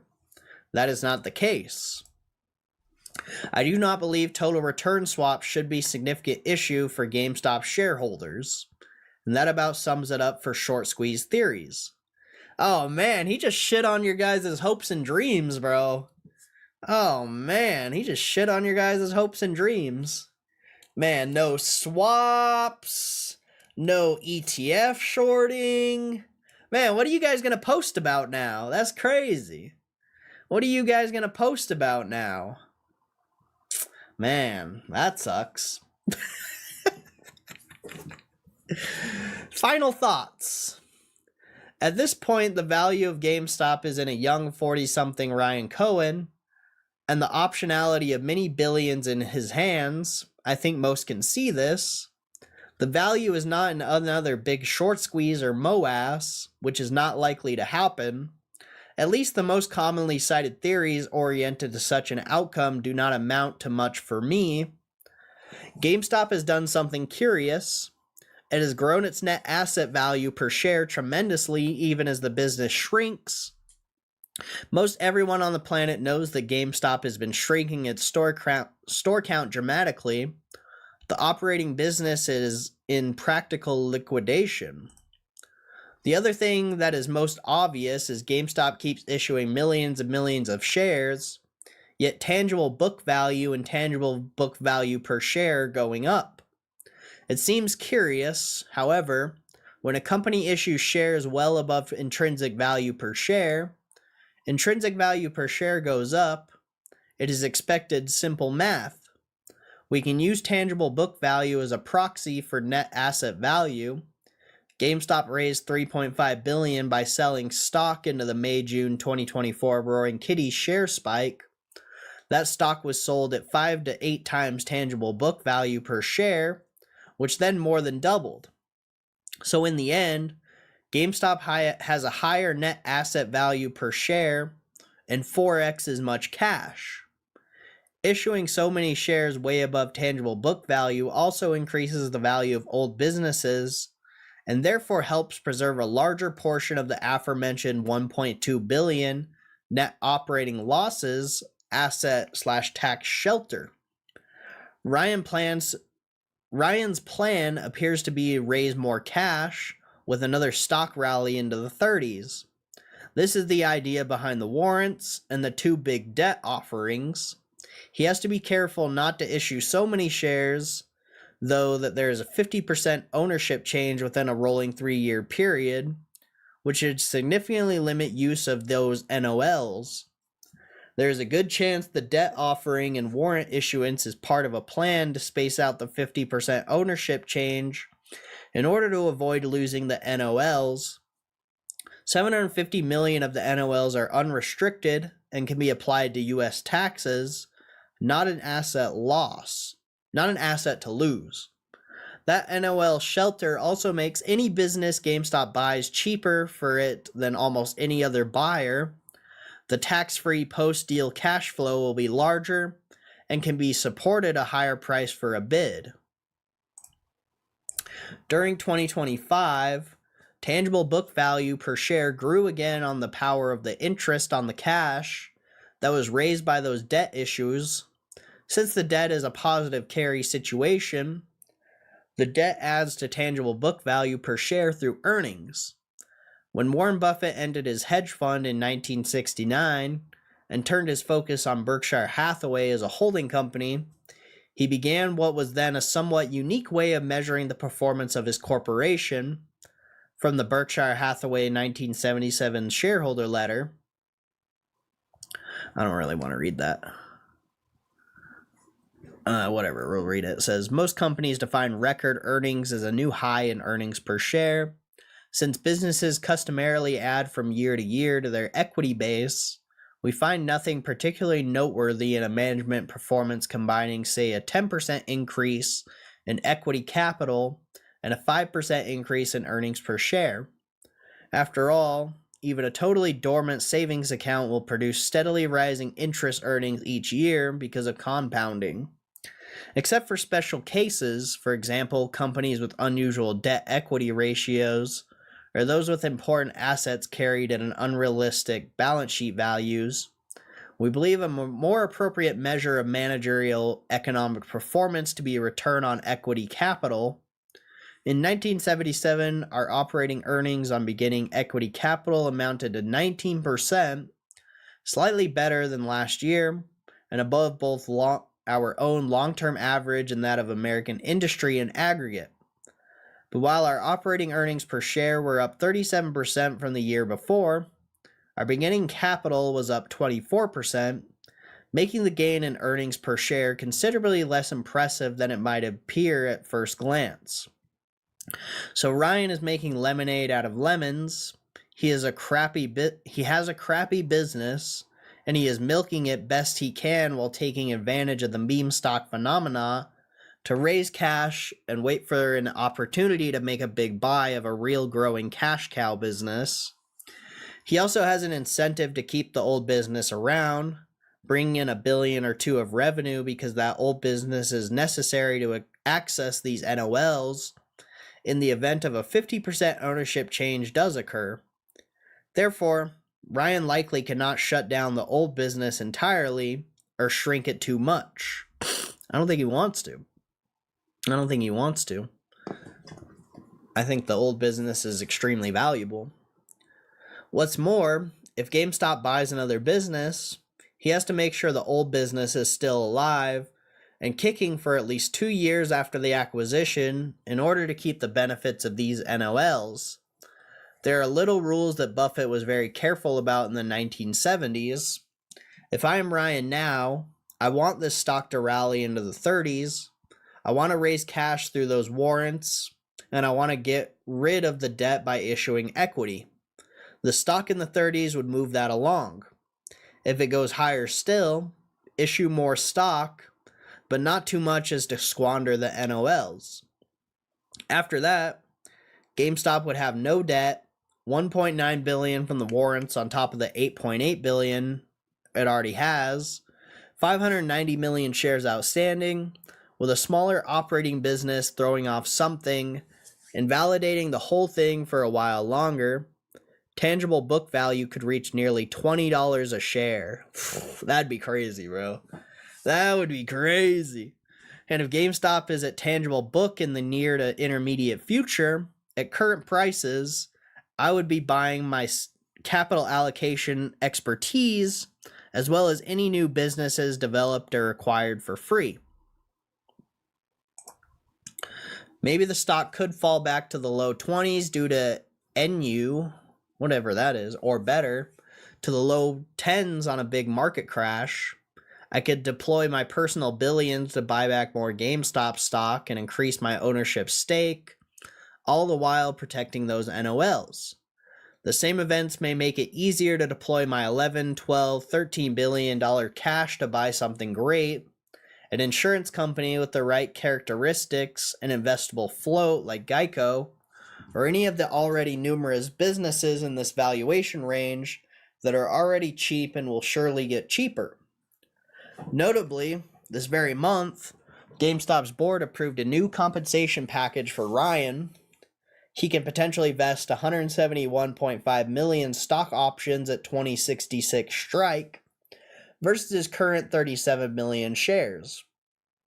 This is a play to greatly increase his ownership of the company. Of course, he has a ladder of milestones he must meet in order to fully vest the package. Each step in the ladder requires market cap thresholds of up to 100 billion versus 10 billion today, but that is not all.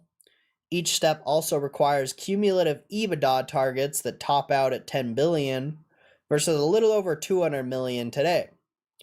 This is the deal I would want if I wanted more ownership, was sitting on a growing giant pile of cash and planned a transformative acquisition or acquisitions. I, of course, believe Molina Healthcare is a great buy now. Why? That's so stupid. Why would GameStop buy Molina Healthcare? Bro, Michael Burry's kind of whack, bro. I'm gonna say it here. Michael Burry's kind of whack.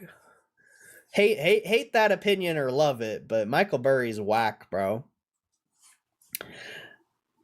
And the PE fund will likely snap it up if it stays this cheap, but there will be others. Then I would proceed to live my life doing my best Warren Buffett impression, patiently buying all or in part great businesses, and doing sweetheart finance deals in tough times. Ryan could do it. He is circumspect enough, patient enough. I do not know about the Bitcoin thing, but I cannot argue with what has been done so far. Bro. Interesting way to wrap this up. I own GME. I have been buying recently. I expect I am buying at what may soon be 1x tangible book value, 1x net asset value, and getting a young Ryan Cohen investing and deploying the company's capital and cash flows, perhaps for the next 50 years. That is not a common occurrence in the US stock market today. With the downside protected by its tangible asset value, being long GameStop is almost asymmetrical as it gets these days in the US common stocks. I believe in Ryan. I like the setup, the governance, the strategy as I see it. I am willing to hold long term, and I am excited to see where this goes. I am 15 years his senior, but not too old to be patient.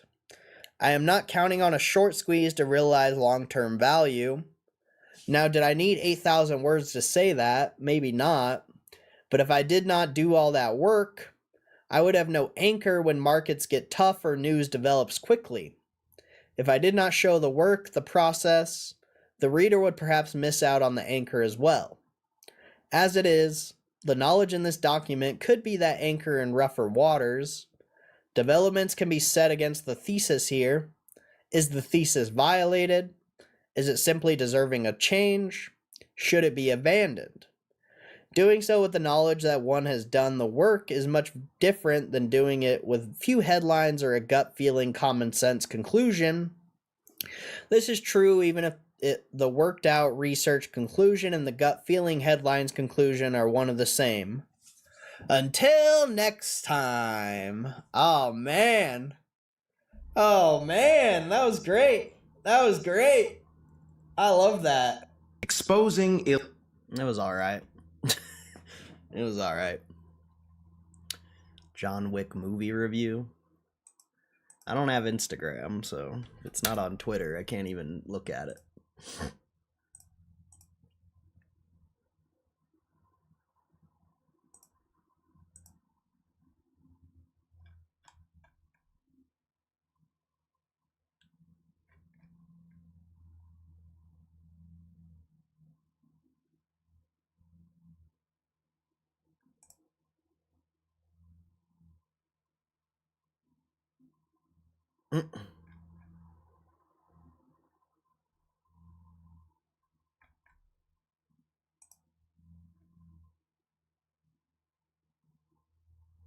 These will outperform gold and silver, probably.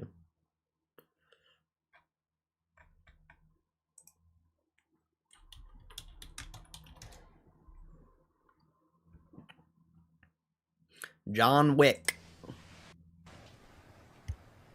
John Wick is about a retired hitman whose puppy is killed. The Russians underestimate him, not realizing they mess with the wrong dog owner, pushing him to seek revenge. As a big dog lover, I relate. The day I got my puppy, my heart grew in ways I didn't know it could. Dogs are loyal. Feed me, I got you. Loving. They'll do anything to protect you. I'm thinking I'm back. He doesn't just get mad, he gets even. He squeezes, fires, and goes after every person who caused him pain. Hand over your son, or you get outside. It won't bring the dog back, but protecting that barn still matters.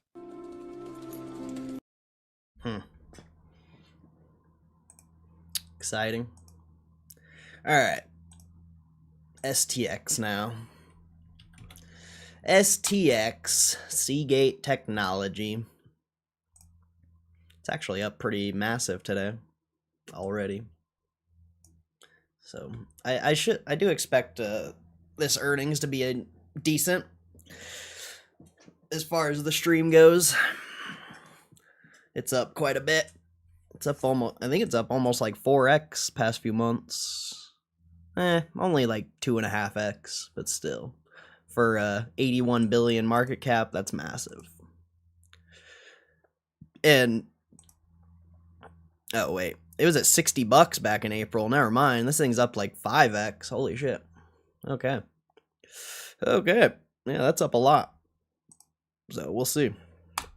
We'll see how the Seagate investor base is. Hopefully it's not as bad as Intel. Good lord, those Intel investors are weird.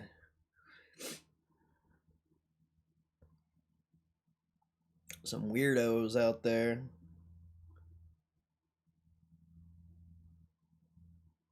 The Russell went green today. It was down. Dow's still pretty red though. Wow, gold's over 5,000? I didn't know that.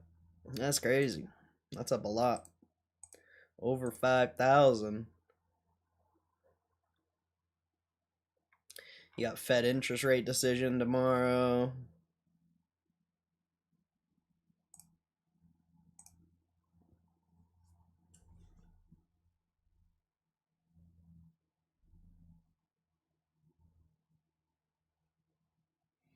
So yeah. Pretty exciting, I guess. I don't know. I don't know.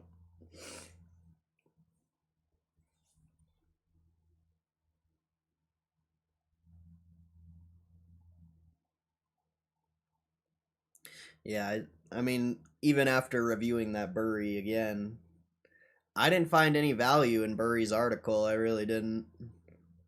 There's a couple things he mentioned that were kind of interesting, I guess, but I don't know. I didn't find any value in that article.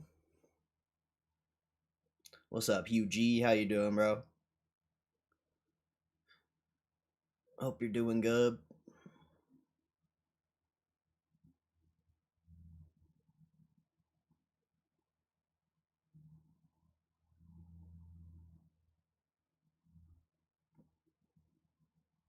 But I guess there's not much to talk about as far as the GameStop front. You're just betting on Ryan Cohen. That's really what it comes down to.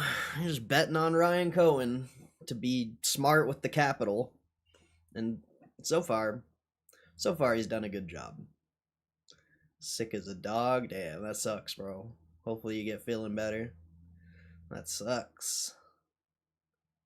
No good, no good.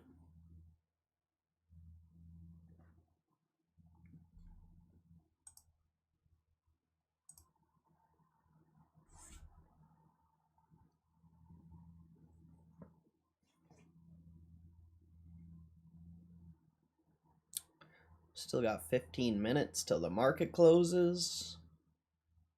Damn. Hopefully this earnings is decent.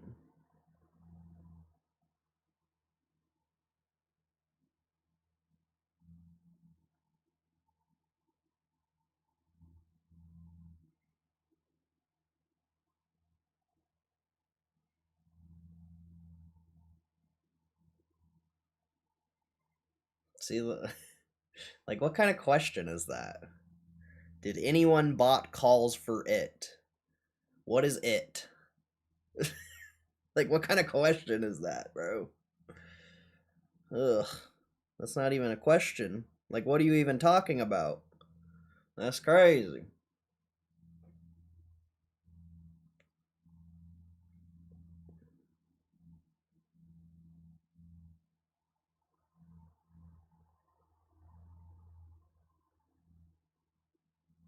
Today the bot day?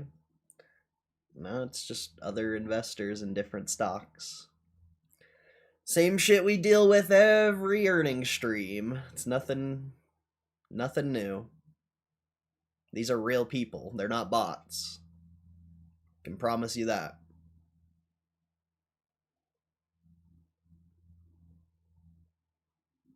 They're more than likely from different countries. And don't English probably isn't their first language. But they're not bots. That's a real person asking that question. It's not a good question. It's a terrible question.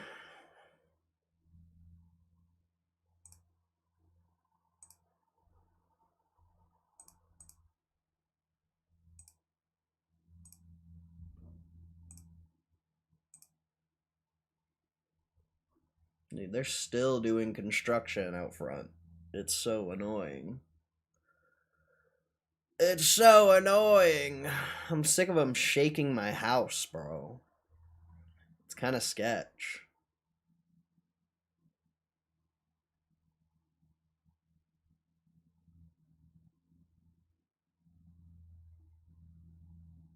It's like I'll just be sitting here, and then the next thing I know, my fucking hole downstairs is like shaking. It's like, what the fuck, dude? What are they doing out there?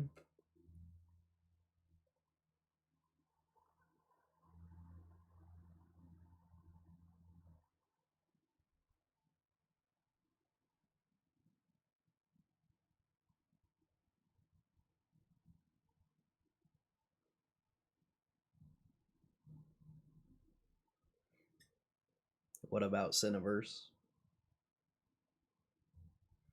What about it?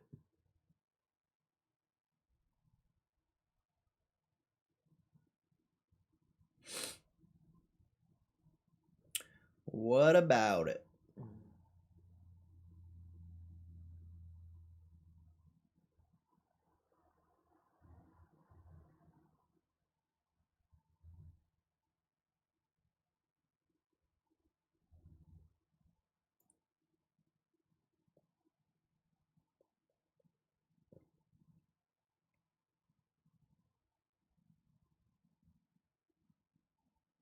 What's new with it?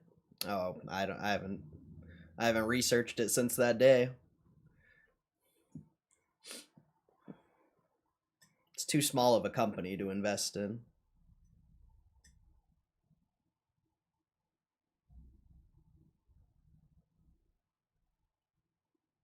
Too small. But yeah, I haven't looked at it. I guess that Silent Hill movie was trash, though, from what I heard.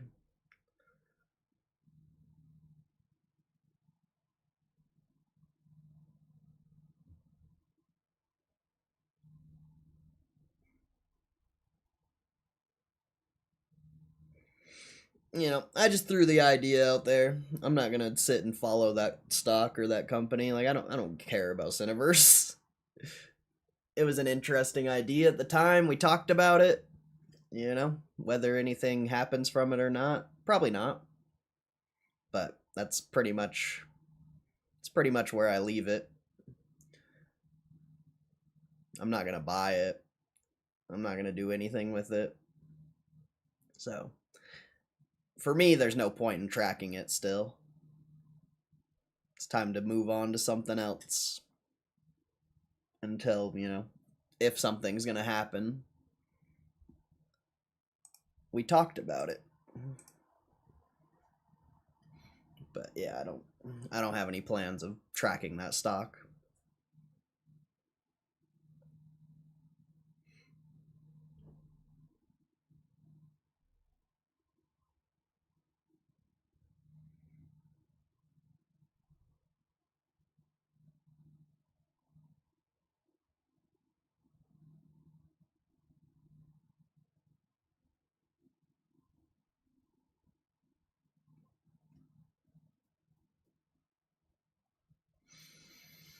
I don't know what to talk about here. Last few minutes.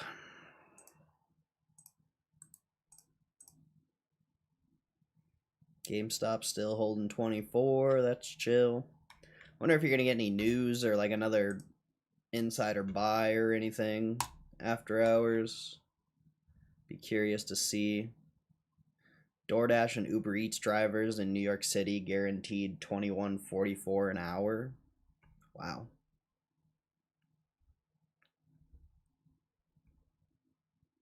TikTok settles social media addiction lawsuit hours before trial. Address national security concerns. Deal's been signed. Platform's undergoing a slew of technical issues. TikTok settled out of court to avoid taking a lawsuit regarding social media addiction to trial. TikTok reached their settlement. The terms of the agreement defendant remain under wraps. Huh. Okay then. Okay then.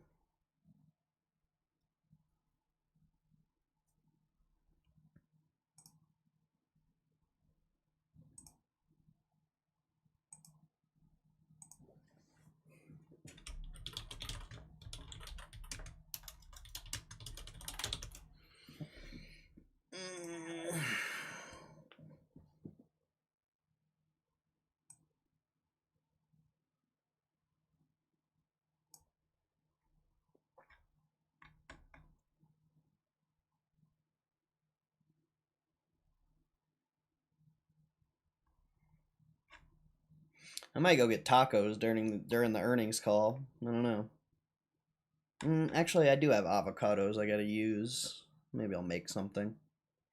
I do want to get tacos soon, though. I never ended up getting tacos yesterday. I was too fucked. Too fucked up. That's the other shitty thing about drinking. Like, you can't go do anything. You're just fucked up. Unless you just, YOLO, which I know a lot of people who do that. I'm not willing to take the risk for that slight chance of something bad happening. It's just not worth it. It's not worth it.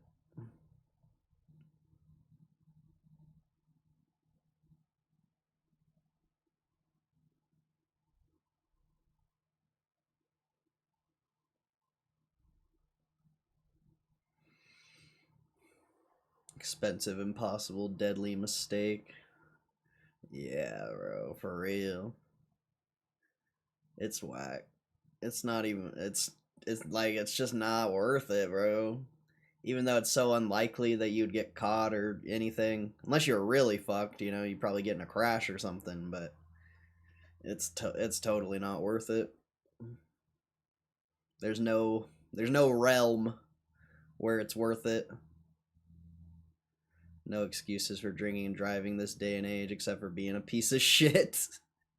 I know a lot of pieces of shit, bro. I know a lot of pieces of shit, bro. Some people don't give a fuck.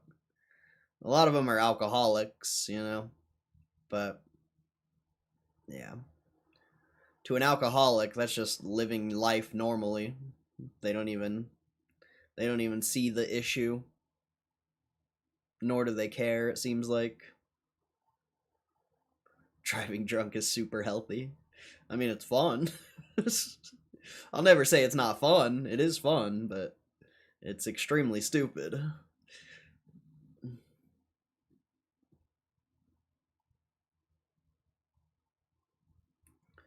Hey, Varley. What's up, Varley? Hope you're doing good, bro. Drunk driving's technically good for the planet. It kills humans. Damn. Damn, UG. Damn. No fucks given with that comment. I like it. I like it. I like that. No fucks given.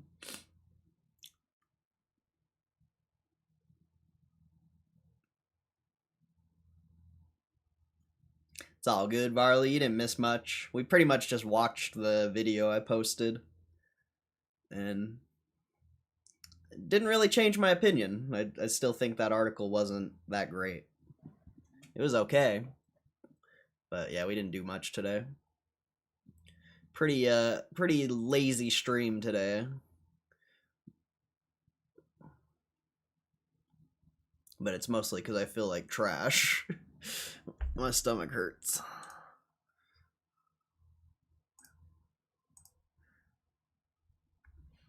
I'm not built for alcohol, bro.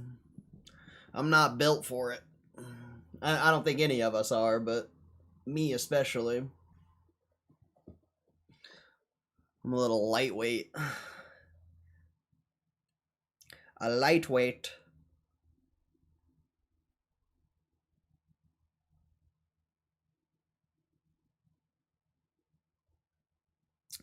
Five more minutes.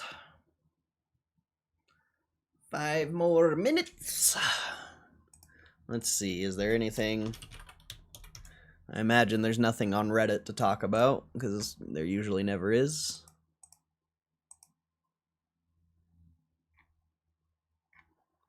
Some fake share purchases. Even if they're not fake, it's just a day trader, so when the stock goes down tomorrow, you already know they're going to be out of it. The Big Short 2, what the hell? Good lord, I hate Reddit.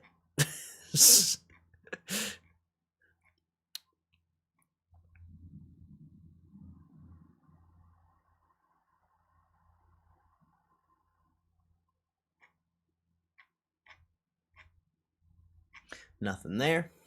Not surprised. There's definitely nothing on Reddit or on Twitter, so probably don't need to look this.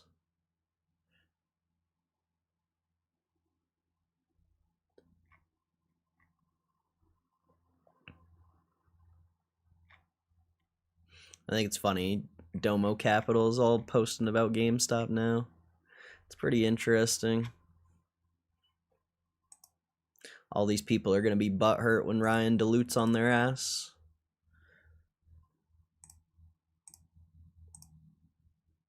What the hell?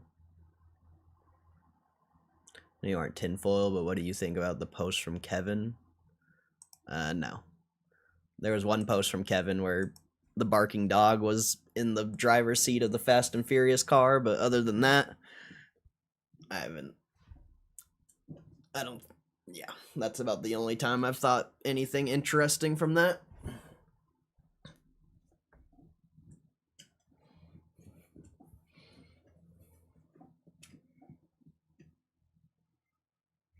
If you're asking if tinfoil is relevant, though, that's I'm sorry to say, that's just you need to.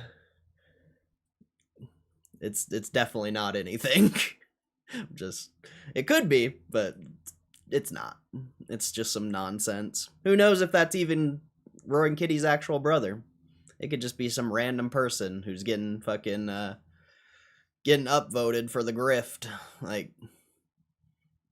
I don't know. Was there some interesting things? Sure. But I would never put any weight on tinfoil ever. When the stock price is up and I'm taking profits, you know, that'll be interesting. That'll be interesting. But anything else is not really interesting. I think Kevin just wants attention. I don't give him any weight. Curious how Roaring Kitty views it, though. Who knows if that's even his brother, though? Like, where, you know, besides the holiday photo, where is the proof that that's actually Roaring Kitty's brother? That's the only proof I saw. Which, you know, pretty solid proof. Pretty solid proof, but other than that, you know, photos are easily, you can make any photo you want. You can do anything you want on the internet these days, so is there anything else other than that? AI is pretty good these days, exactly. So, like, is Kevin Gill actually Roaring Kitty's brother, or is it just some grift that all the larger accounts are promoting so they can sell a fucking shitty-ass meme coin and dump it on people? Like, that's the more likely scenario. Like, if you want to be truly realistic, it's just some bullshit to pump a meme coin. But if it's not, you know, that's fine. Still doesn't. Michael Burry doesn't have any weight on the stock. Although the stock did go up a lot when he posted his article, I'll give him that. But I never found Michael Burry relevant. I never find tinfoil relevant. I find price action on the stock relevant. And that's about it.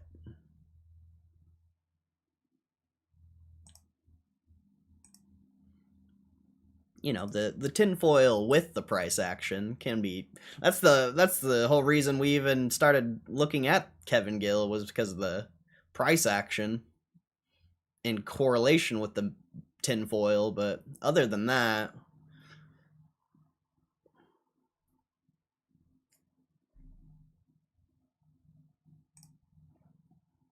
I've seen him post stories of him in a movie theater with Keith. Think they were screening a GME doc, not the movie. That was a few years back. Okay. Well, there you go. Maybe he is Keith. Maybe he is Keith's brother. So I haven't been around long enough to know the lore. The only evidence I've seen was that holiday photo back on Christmas or Christmas Eve, whatever. I'm always skeptical. I won't make a move off that. Too risky. Yeah, there's no point. There's no point. And, you know, we've been accumulating shares for fucking ever without tinfoil, without, so like AI was still pretty trash. Will Smith eating spaghetti quality at that point. Yeah, that's a good, I mean, AI wasn't even really, I don't know when you saw that, you said a few years back, but yeah, AI wasn't that good or, relevant. People weren't really talking about it as much as they are now. So that's good to know, that's good to know. So maybe there is some credibility there.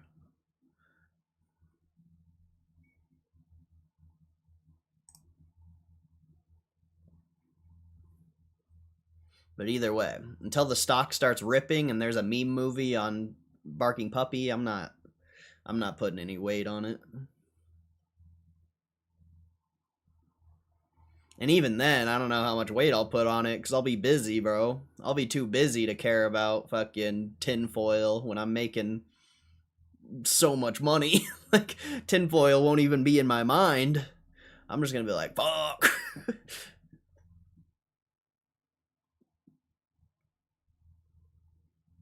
I have a little stake in GME. Nice. No ding. Oh, I didn't even notice the market was closed. I didn't even know the market was closed, bro. I didn't even know. Ding, ding, ding, ding, ding. That's all you get today. That's all you get today. I'm too lazy, bro.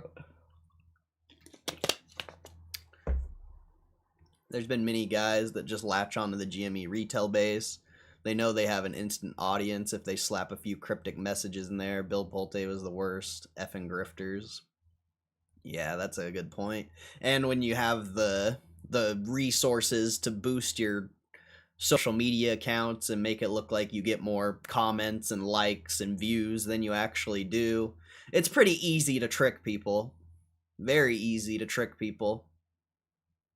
Because people put a lot of weight on, interactions, engagement on social media.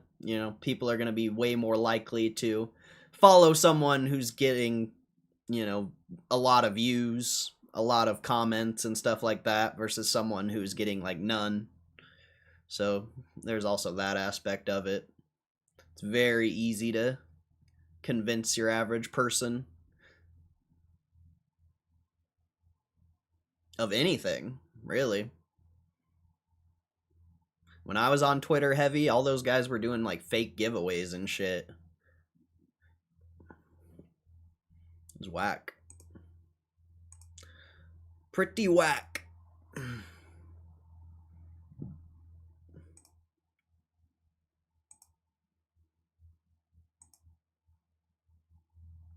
don't think the Seagate earnings are out yet. Still waiting. Excuse me. Still waiting. Oh, maybe they're out. Stock's reacting. Stock's up a lot. The numbers aren't out on their website yet. I wonder if the SEC filing 8K. STX. Texas Instruments is ripping. Good. Good. Texas Instruments deserves to go up. That stock has been ranging for a long time. Oh, now the stock's down. I'm not seeing the numbers for Seagate. I guess we'll look on Twitter.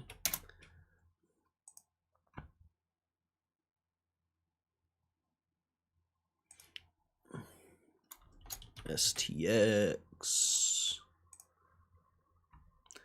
Let's see here. Earnings per share on Seagate. Expected number was 2.84 EPS. Actual number was 3.11, a beat by 10%.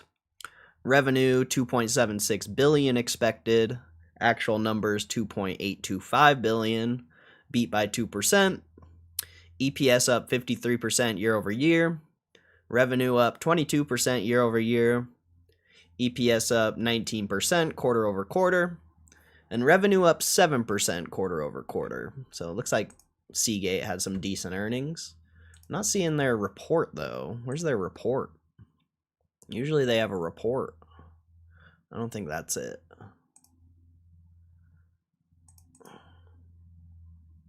Oh, it's right here. Found it. So Seagate Technology reports fiscal second quarter 2026 financial results. Fiscal Q2 2026 highlights. Revenue of $2.83 billion. GAAP gross margin of 41.6%. Non-GAAP gross margin of 42.2%. GAAP diluted earnings per share of 2.6. Non-GAAP diluted EPS of 3.11. Cash flow from operations of $723 million. And free cash flow of $607 million. Declared cash dividend of 0.74 per share. Oh, is that new? Is that new? Have they never done a dividend before? I don't follow Seagate, so I don't know. I don't know if that's new or not. Seagate, a leading innovator of mass capacity data storage, today reported financial results for its fiscal second quarter ended January 2nd, 2026. Seagate's December quarter results exceeded our expectation on both top and bottom line, setting new records for gross margin, operating margin, and non-GAAP EPS. This performance highlights our team's strong operational execution, the durability of data center demand, and the ongoing ramp of our HAMR-based Mosaic products. As AI applications amplify the creation and economic value of data, modern data centers increasingly need storage solutions that combine performance and cost efficiency at exabyte scale. Our areal density-driven product roadmap positions us to meet the evolving storage requirements and exabyte demand growth, while creating significant value for our customers and shareholders for years to come. For definitions and detailed reconciliation of GAAP to non-GAAP results, see accompanying financial tables. Let's see. During the fiscal second quarter, the company generated $723 million in cash flow from operations and $607 million in free cash flow. Seagate's balance sheet remains healthy, and during the fiscal second quarter, the company retired $500 million exchangeable senior notes due 2028 and paid cash dividends of $154 million. Okay, so that's not new. It's just maybe they increased their dividend. I don't know what it was before. As of the end of the quarter, cash and cash equivalents totaled $1 billion, and there were 218 million ordinary shares issued and outstanding. Seagate has issued a supplemental financial information document, which is available on Seagate's investor relation website. Quarterly cash dividend. The board of directors declared a quarterly cash dividend of 0.74 per share, which will be payable on April 8th, 2026, to shareholders of record as of the close of business on March 25th, 2026. The payment of any future quarterly dividends will be at the discretion of the board and will be dependent upon Seagate's financial position, results of operations, available cash, cash flow, capital requirements, and other factors deemed relevant by the board. Business outlook. The business outlook for the fiscal third quarter 2026 is based on our current assumptions and expectations. Actual results may differ materially as a result of, among other things, the important factors discussed in the cautionary note regarding forward-looking statements section of this release. The company is providing the following guidance for its fiscal third quarter 2026. Revenue of $2.9 billion, plus or minus $100 million. Non-GAAP diluted EPS of 3.4, plus or minus 0.2. What's up, Marius? How you doing, bro? Our fiscal third quarter guidance includes the estimated net dilutive impact from exchangeable senior notes due 2028, and minimal expected impact from global tariff policies announced at the date of this release. Guidance regarding non-GAAP diluted EPS excludes known pre-tax charges related to estimated share-based compensation expenses of 0.23 per share. We have not reconciled our non-GAAP diluted EPS guidance for fiscal third quarter 2026 to the most directly comparable GAAP measure other than estimated share-based compensation expenses, because the material items that may impact these measures are out of our control and or cannot be reasonably predicted, including but not limited to net gain loss from debt transactions, strategic investment losses/gains or impairment charges, income tax adjustments on these measures, and other charges on or benefits that may arise. The amount of these measures are not currently available but may be material to future results. A reconciliation of our historical non-GAAP financial measures to their nearest GAAP equivalent is contained in this release. Okay.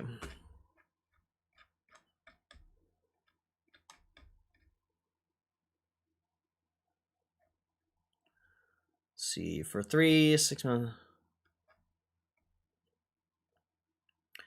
Let's see, acquisition-related charges. Acquisition-related charges are primarily related to oh wait, this isn't giving you numbers, it's just telling you. Okay. Okay. What, you said Texas is up quite a bit? Oh yeah, is that new all-time highs for Texas? Not quite. Close though. Close. All my exes live in Texas. Instruments. Investor relations. All my exes live in Texas. Let's see. Texas Instruments reported fourth quarter revenue of $4.42 billion, net income of $1.16 billion, and earnings per share of $1.27. Earnings per share include a 6-cent reduction that was not in the company's original guidance. Regarding the company's performance and return to shareholders, revenue decreased 7% sequentially and increased 10% from the same quarter a year ago. Our cash flow from operations of $7.2 billion for the trailing 12 months again underscored the strength of our business model, the quality of our product portfolio, and the benefit of 300mm production. Free cash flow for the same period was $2.9 billion. Revenue decreased 7%. Wait, did I already read that? I just lost my spot. Oh. Over the past 12 months, we invested $3.9 billion in R&D and SG&A, invested $4.6 billion in capital expenditures, and returned $6.5 billion to owners. Texas Instruments' first quarter outlook is for revenue in the range of $4.32 billion to $4.68 billion, and earnings per share between 1.22 and 1.48. Damn. Texas crushes. Texas crushes, son.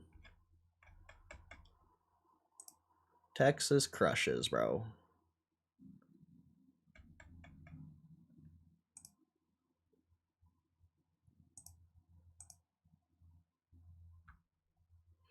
What other earnings are there today? DC? I don't think that had earnings, did it? There's Logitech. I don't know what DC is, though. Logitech. Logitech's flat. It went up. It went up, but immediately sold off. Oh, there's some people piling in here for the Seagate. Got a little bit until the Seagate earnings call starts.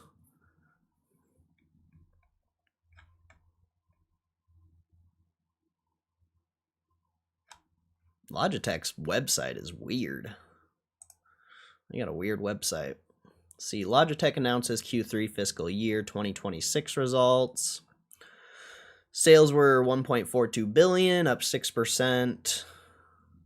GAAP gross margin was 43.2%, up 30 basis points compared to Q3 a prior year. Non-GAAP gross margin was 43.5%, up 30 basis points. GAAP operating income was $286 million, up 22% compared to Q3 of the prior year. Non-GAAP operating income was $312 million, up 17% compared to Q3 of the prior year. GAAP earnings per share was 1.69, up 28% compared to Q3 of the prior year. Non-GAAP EPS was 1.93, up 21% compared to Q3 of the prior year. Cash flow from operations was $481 million. The quarter-ending cash balance was $1.8 billion. We delivered another quarter of excellent financial performance. Growth was broad-based across categories, regions, and both consumer and business channels. We continue to drive superior innovation with the iconic new products like the premium MX Master 4 mouse. And with the exception of pandemic peaks, we drove record operating income despite tariff headwinds, underscoring the quality of our portfolio, the strength of our innovation, and our unique global operational capabilities. Our team's excellent operational execution and disciplined cost management delivered outstanding gross and operating margins. This is a strong performance in our biggest quarter of the year, in spite of ongoing uncertain environment. So Logitech did aight, seems like.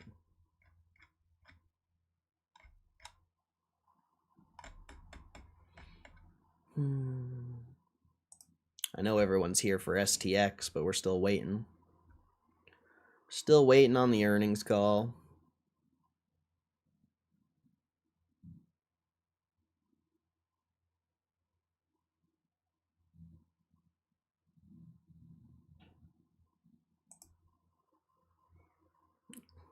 Cuervo?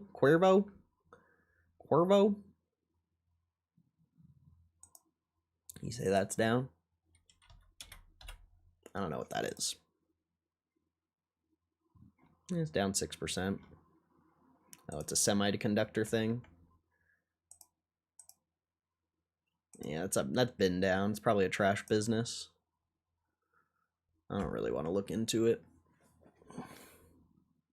It's probably trash, though, judging by that chart. And, you know, being a semiconductor, that thing should be at all-time highs if it was any good.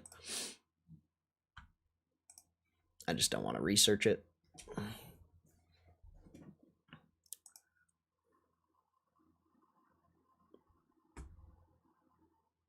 PPG.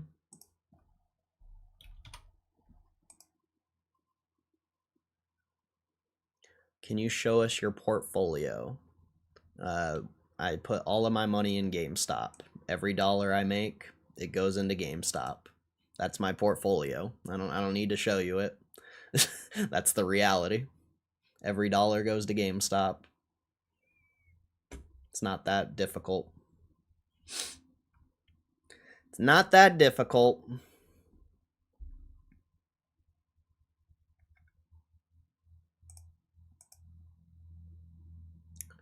What the hell is that? PPG? Specialty chemicals? Paints? Coatings? Okay. See, like that? Oh, wow. That's up a lot since... Holy shit. Holy shit. That's up a lot. That's like a 50x since 2010. Good lord. That's massive. PKG.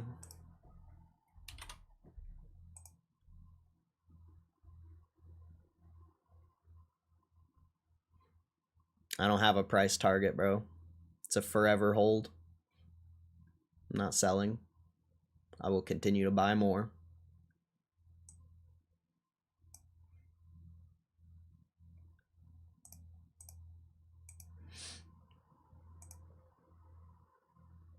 Why would I sell?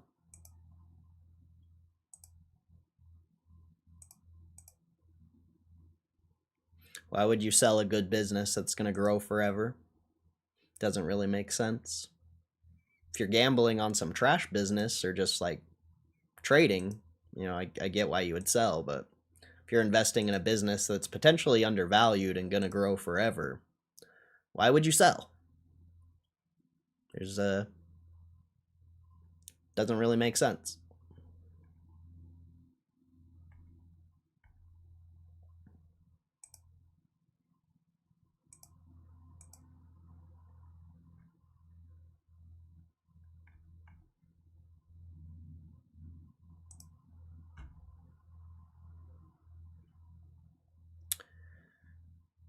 NXT.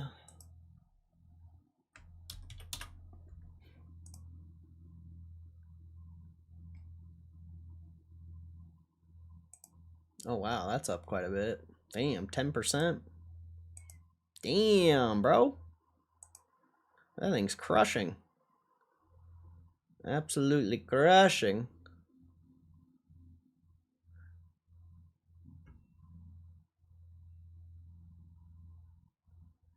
Alrighty.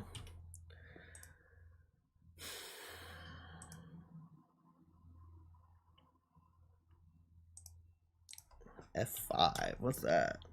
I feel like I recognize that ticker. Damn, that's up 13%. Good lord. That's up massive too. That's all. Not quite all-time highs, but that's a big ass move on that stock. Wow.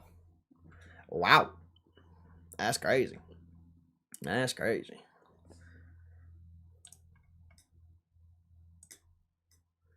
Oops.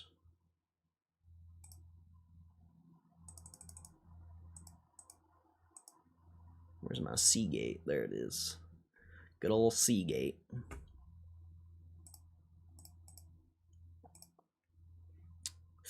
I don't really want to go through all those.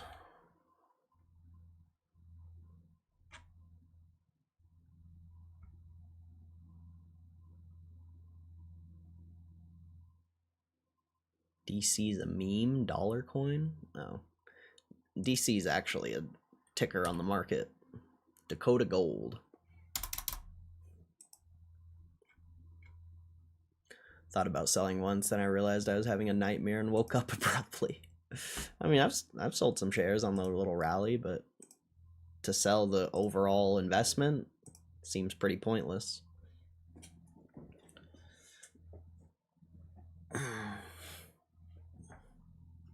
But I could be wrong. Who knows? It could go down. I don't know.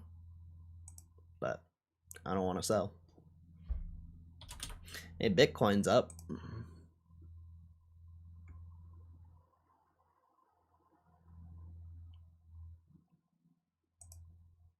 Is Target at a good entry? I have no clue, bro. I haven't looked at Target stock in a long time, but I don't give that perspective. I don't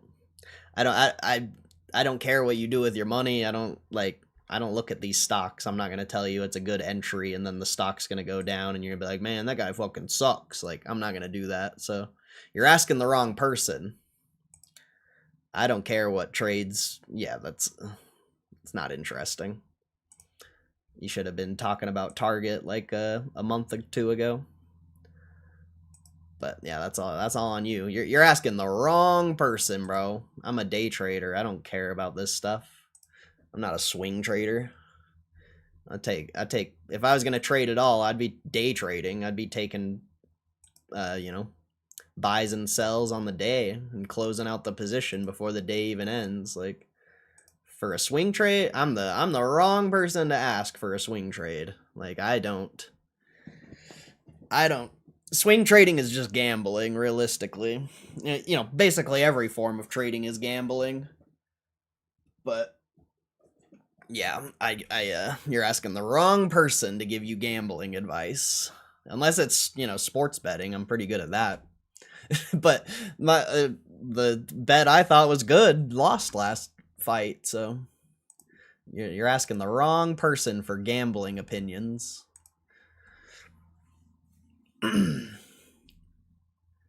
What's the tech advances you can see? I work in a slight proximity to GME. Curious to know why you believe brick and mortar when it comes to video games. Just go look at the balance sheet, my friend. Learn how to analyze business. Go look at the balance sheet.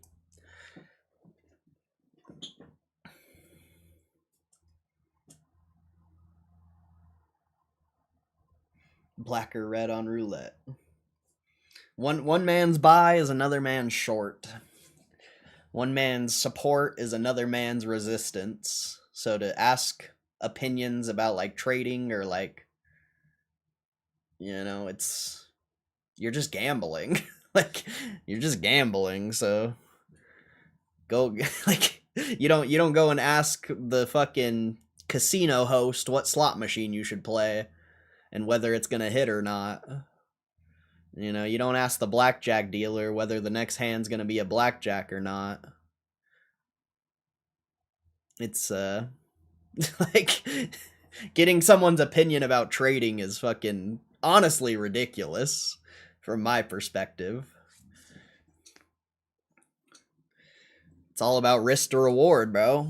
Like if you want a real answer, screw Target, screw any stock on the market. It's all about risk to reward.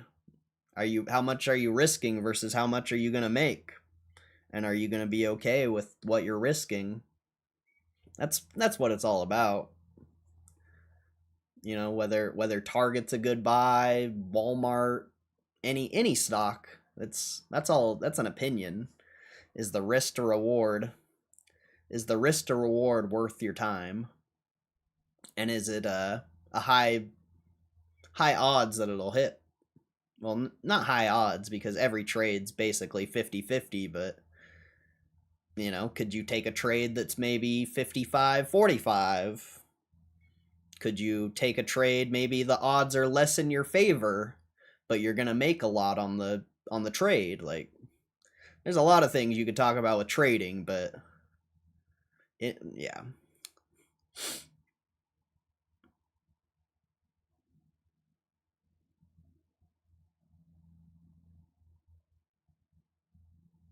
I'm not risking much on GME.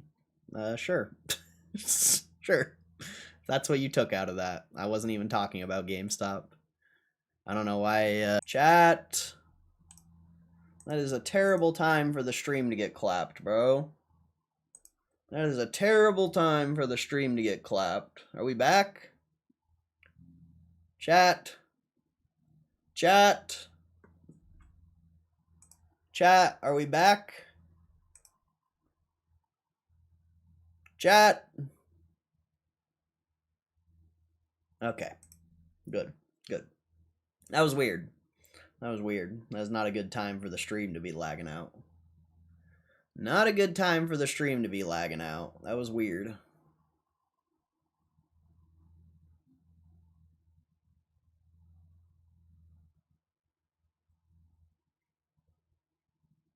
Why is Seagate dipping? Because stocks go down on earnings sometimes. Sometimes they go up, sometimes they go down. I don't mean to laugh, but what kind of question is that, bro? Have you never seen earnings before? Like, come on. Come on, bro.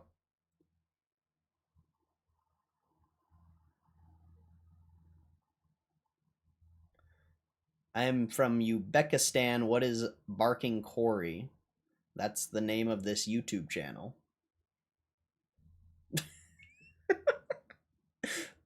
That is the name of the YouTube channel. That's not how the stock market works, Ibraka. Not how it works.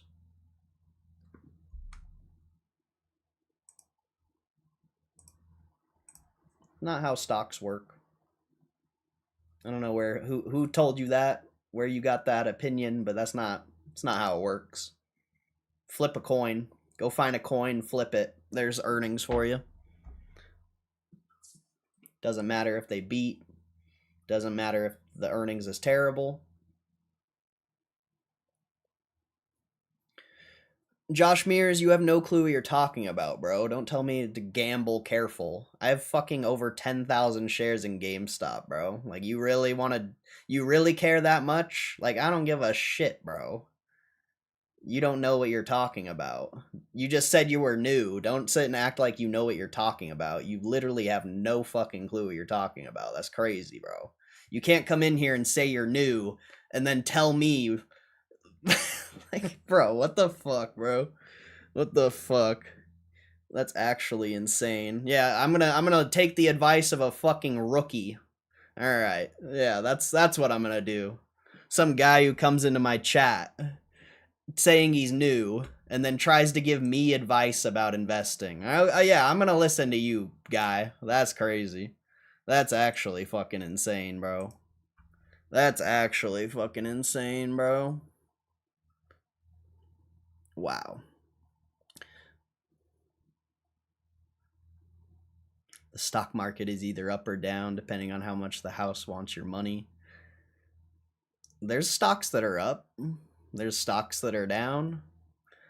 Like, I agree with you in some way, but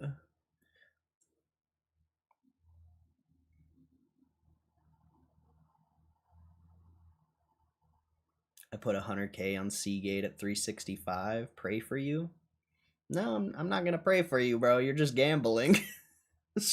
Is Seagate a real investment that for you that you're gonna hold, or are you just gambling? Because if you're just gambling, I'm not gonna pray for you, bro. Like, that's crazy, bro. That's crazy.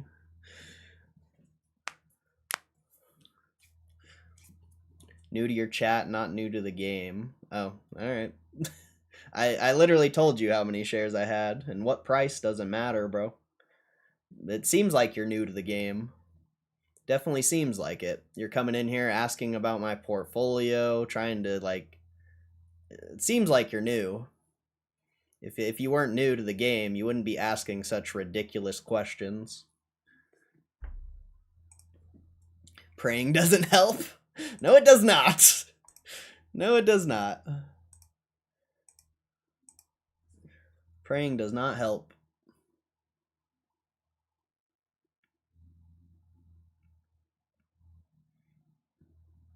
Price matters? No, it doesn't. When you're investing in a stock for the next 5, 10, 20 years or longer, price doesn't matter. So, interesting start here. Interesting start here. Maybe I'm just in a bad mood. I might just be in a bad mood, and these questions are really fucking stupid. That might be it.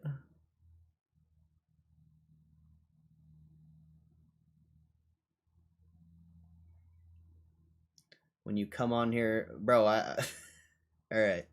Well, you can be banned from my stream since you want to just think you know everything. When you don't, you're an idiot. So, what if I am holding a bag? Who gives a shit, bro? I still have more money than you. Even if I am holding a bag, who cares? Ugh, good lord. Good lord. Imagine that shit.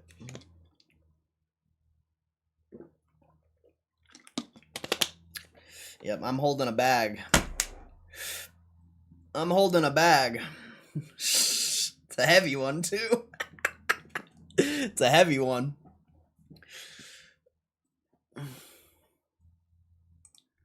Are you gonna have the call live? Yes, sir, I am. I wish it would start sooner. I wish the call would start sooner. There's too many idiots in my chat right now. It's fucking insane. Stock price just a snapshot in time. Basically. I mean, you could say so many things. You could say so many things.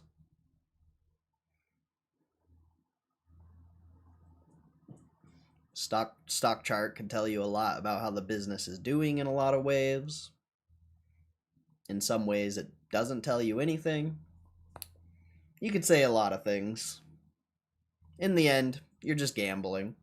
That's really what it comes down to. So to, like, try to make it more complicated than that, I just don't agree with it. A lot of people try to make stocks... for one, a lot of people try to make themselves seem smarter than they actually are when it comes to the stock market. But two, you know, you're just gambling. That's all you're doing. Like, it's really not any more serious than that. There's not much more to it. You're just gambling.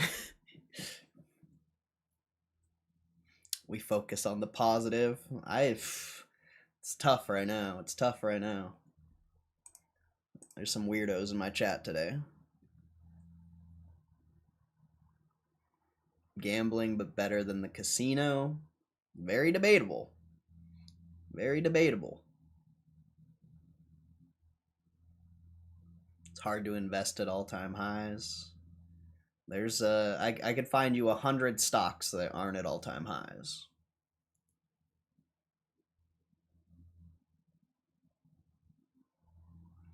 can be worse than the casino. The casino lets you leave. The stocks let you leave.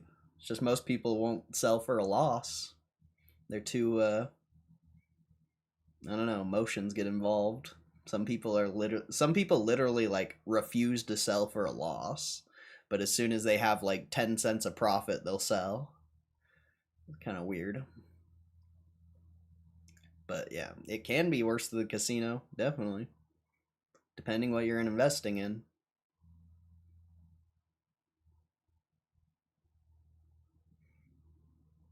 But the thing about today's stock market, most people aren't investing for 5, 10, 20 years into the future.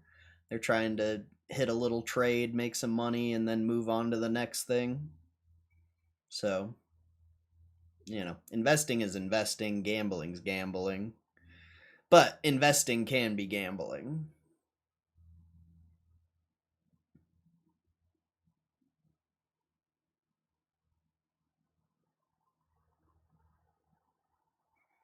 Casino, when you lose, you own nothing, but you lose in stocks, at least you own the shares. I guess. You get like a buffet or something. Some free hotel rooms. Maybe some free play. So you get some stuff for losing at the casino.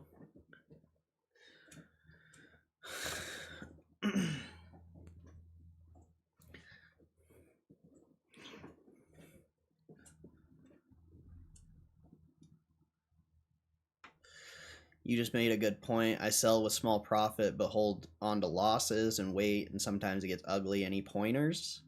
Don't gamble. Invest in something you actually believe in, and you actually think the future looks bright, instead of just gambling on short-term trades, because the likelihood of profiting on short-term trades is not in your favor statistically. So my pointers would be invest in something you actually believe in. Go start a business outside of the stock market. Go get a better job. Like my pointers are to not trade. Like that's the pointer.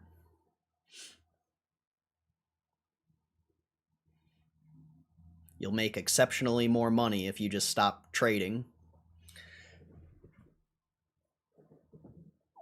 Most people aren't even trading enough money in the market to like be profitable, let alone, well, I mean, there's profitable traders, but majority of profitable traders is most people who are profitable traders aren't even like risking enough to make it worth it.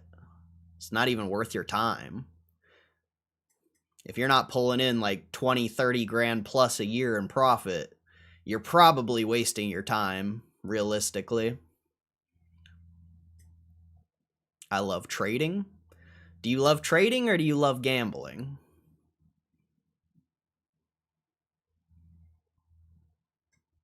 Corey's telling the truth. I've lost so much money to know his wisdom. I've lost a lot too. I've made a lot too, you know? I've made a lot. I've probably traded more than anyone. That's why, like, I'm able to talk about these things. Because I've done it more than anyone. I've hit that buy and sell button more than anyone.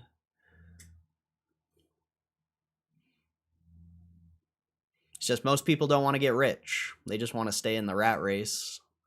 They want to continue to make their little $50 profits, and, you know, that's fine. You know, that's fine. I'm not saying there's anything wrong with that, but it is a waste of time. Gotta beat inflation. Very debatable.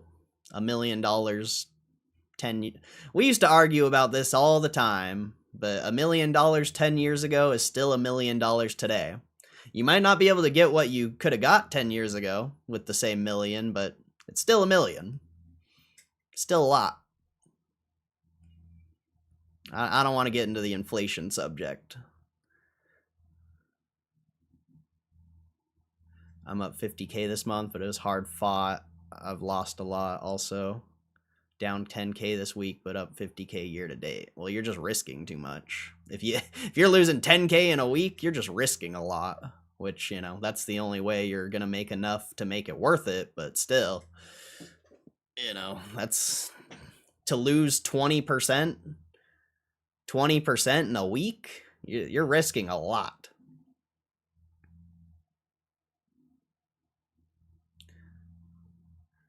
Don't ever think about beating inflation, which is why I got into the market. It's a mind trap. Market is all about risking your principal, not beating inflation.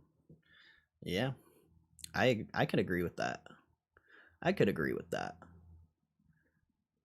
But I can't really say too much Ibraka because I have a massive position on GameStop, and there's been days where I lost like 20-30 grand in a day. So I can't really talk shit, but I'm not over here, trading. It's a long-term investment, so it's a little different. Margin 2 mil of buying power. Yeah, that's insane. That's insane, bro. I hope it works out for you, but you're like one trade away from being clapped. Just saying. You didn't lose until you sell. That's not a real thing. If you invest in a shitty business and it only goes down, you lost. You lost.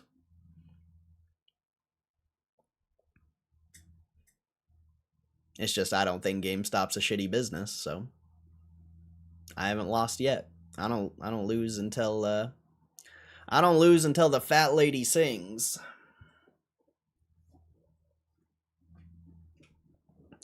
I meant with your GameStop. Oh, yeah. I mean, who knows? It could keep going down. It could never go back up. It doesn't seem like it because of the business attached to it. Doesn't seem like that's a likely scenario, but I would never say never.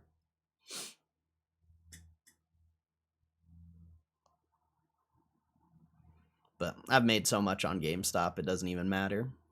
Like, not even a big deal.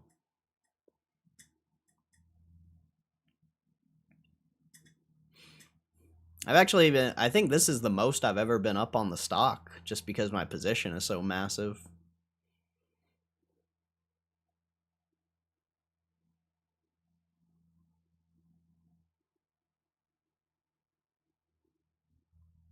Where's Roaring Kitty? I don't think about that. Roaring Kitty is not part of my investment thesis, so he's the one who introduced me to the stock in a lot of ways, but I don't think about Roaring Kitty. I don't care about Roaring Kitty. Doesn't change my investment. How many times does a balance sheet look amazing and earnings are great and stock tanks for weeks? Often. All the time. All the time.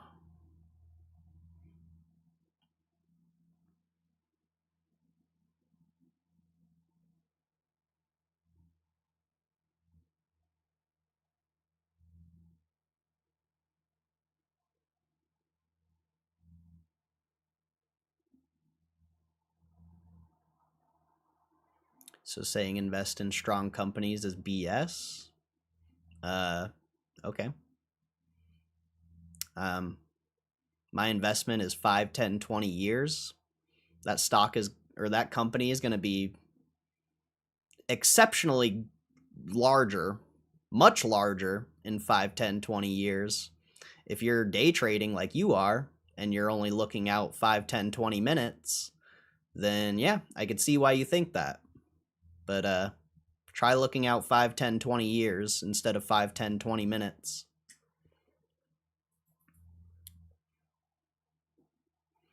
When GameStop's a $100 billion plus company, just the company, you think the stock price isn't going to follow?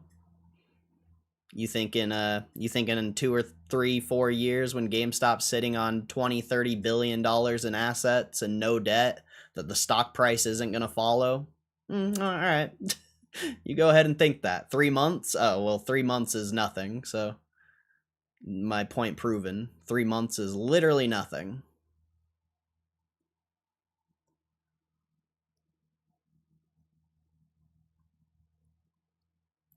I have friends who got caught on Intel earnings. The best yet guidance was low for Q1 and they got destroyed.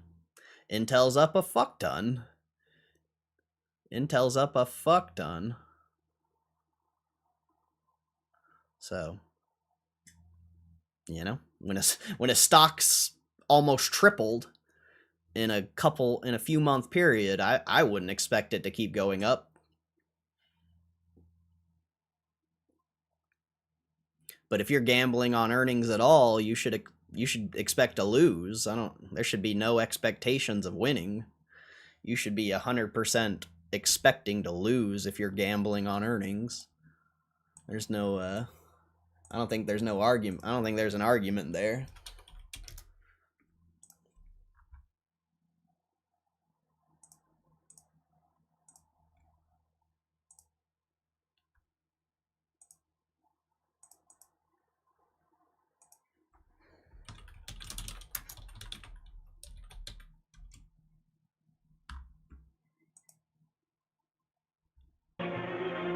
Nice. Alright, I got it. I got the earnings call up here. Still gonna be a minute till it starts. Oh, excuse me.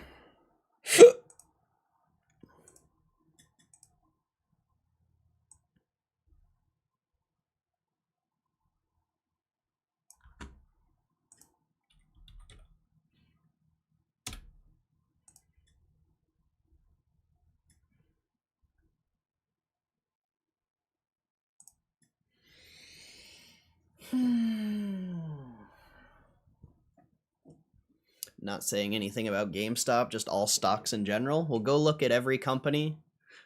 Go look at the last 5 years of every company that's growing, and I'm sure the stock price is up.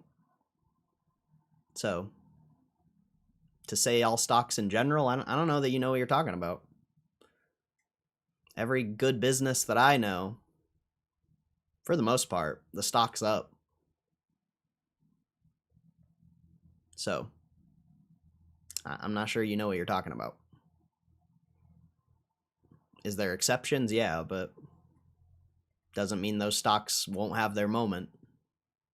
I've seen stocks go up 40% in a day. So, just because a stock's not moving, if the business is growing, the stock's going to move eventually. Always lost on earnings. It also, it depends how you play it too. But for the most part, earnings is... Most people lose on earnings. Because most people are just gambling. Most people aren't investors. When is it supposed to start? Here in like 10 minutes, I believe.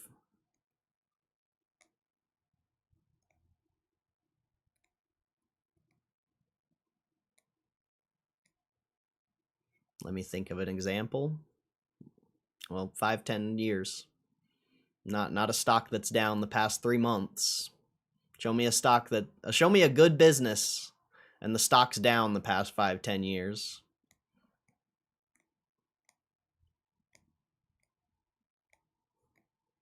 What do I think of UNH? I don't. I don't think about UNH, but healthcare stocks could potentially be undervalued, maybe. But I don't follow them.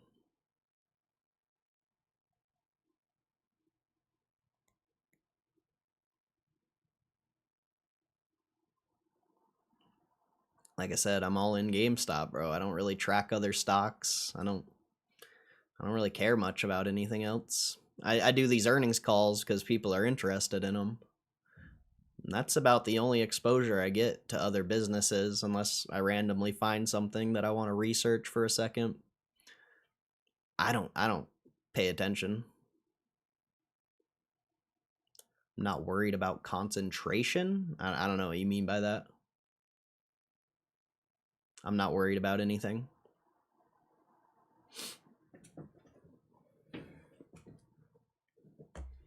What is there to worry about?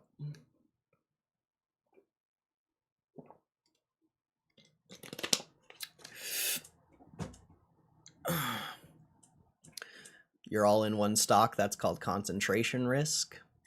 There's no difference between being long one stock, 2 stocks, 5 stocks, 10, 20. If the market crashes, everything you own is going in the shitter. So, from my perspective, it's not risky at all. It's not any more risky from holding multiple stocks. If the market crashed tomorrow, everything's getting shit on. So, there's really no risk any greater than being diversified.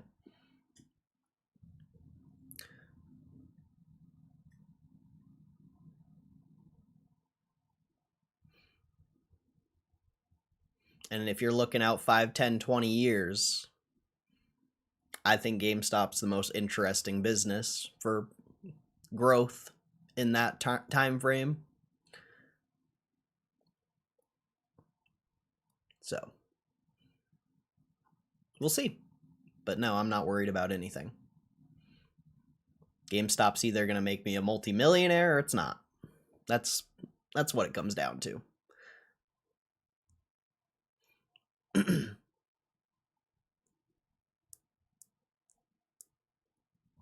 And what else are you going to invest in, realistically? There's nothing else interesting in the market.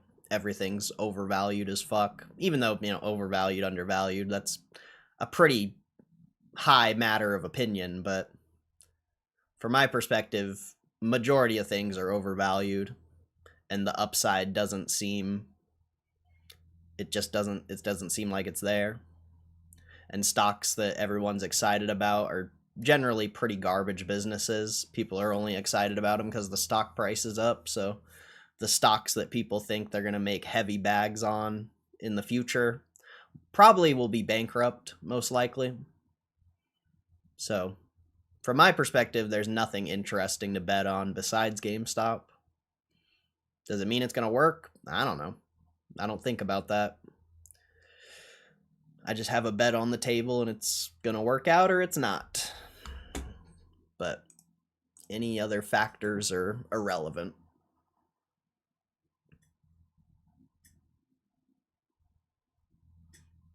In fact, I think in a market crash scenario, GameStop might be one of the few businesses or stocks that doesn't get absolutely murdered because it's actually trading at the real value of the stock in a lot of ways.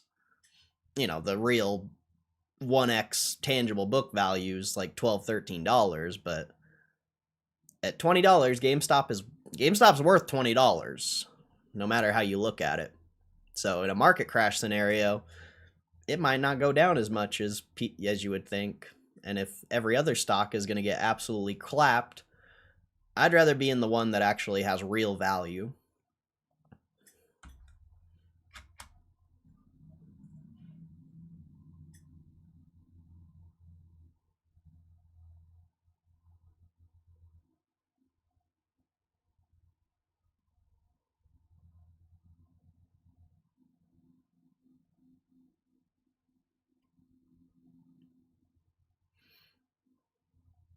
Like in a market crash scenario, if the S&P drops like 20% and GameStop by some crazy thing only drops like 10, I'd say we have a winner. If you're talking about risk, but I don't even focus on the risk because it's not risky in my opinion. It's not risky.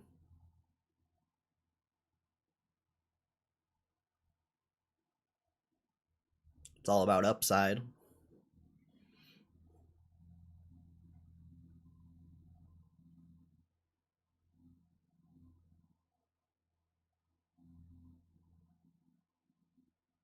Trump won't let the SPY fall more than 5%. Trump's first few months in office, the SPY dropped like 15%. What are you talking about? That's crazy.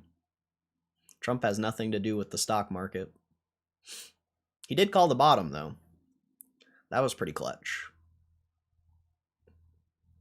But Trump has nothing to do with the stock market.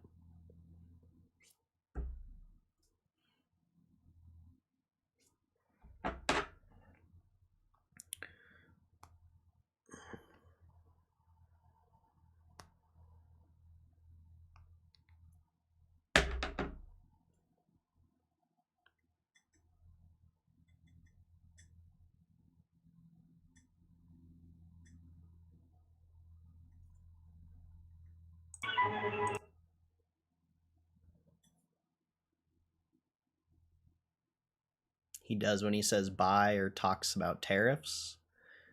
Is him talking about tariffs the reason the stock went down, or was the stock going to go down anyway because you had a massive rally and stocks don't just go straight up?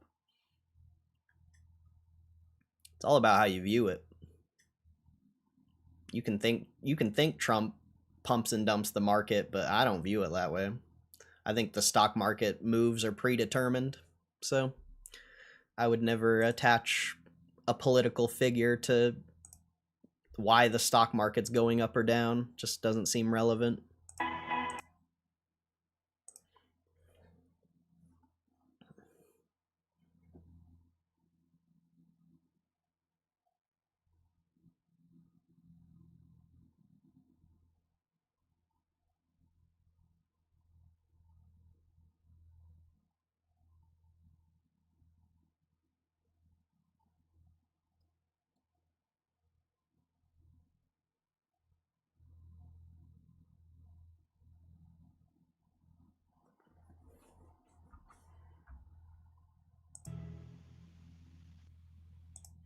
Hopefully this earnings call starts soon. Not as many people in here for this as I thought. I thought there would be more people excited about Seagate. I mean, it's up the most out of anything else. Damn, Texas is at all-time high, isn't it? Or no, I think it's like a few points away from all-time highs. Maybe we should have streamed about Texas. That shit is ripping. That shit ripping.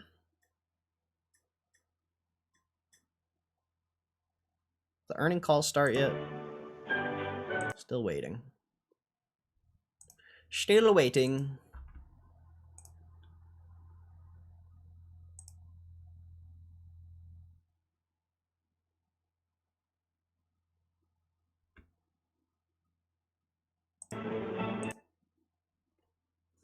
It'll start here in a minute.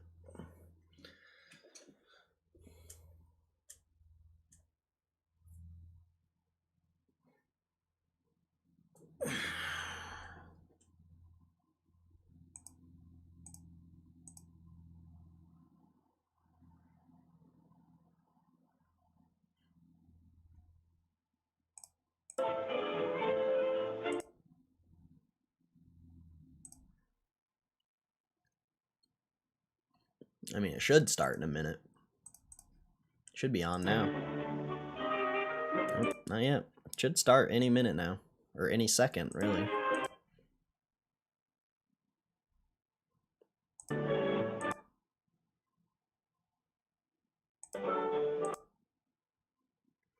Texas missed and is ripping. Seagate beat and sold off.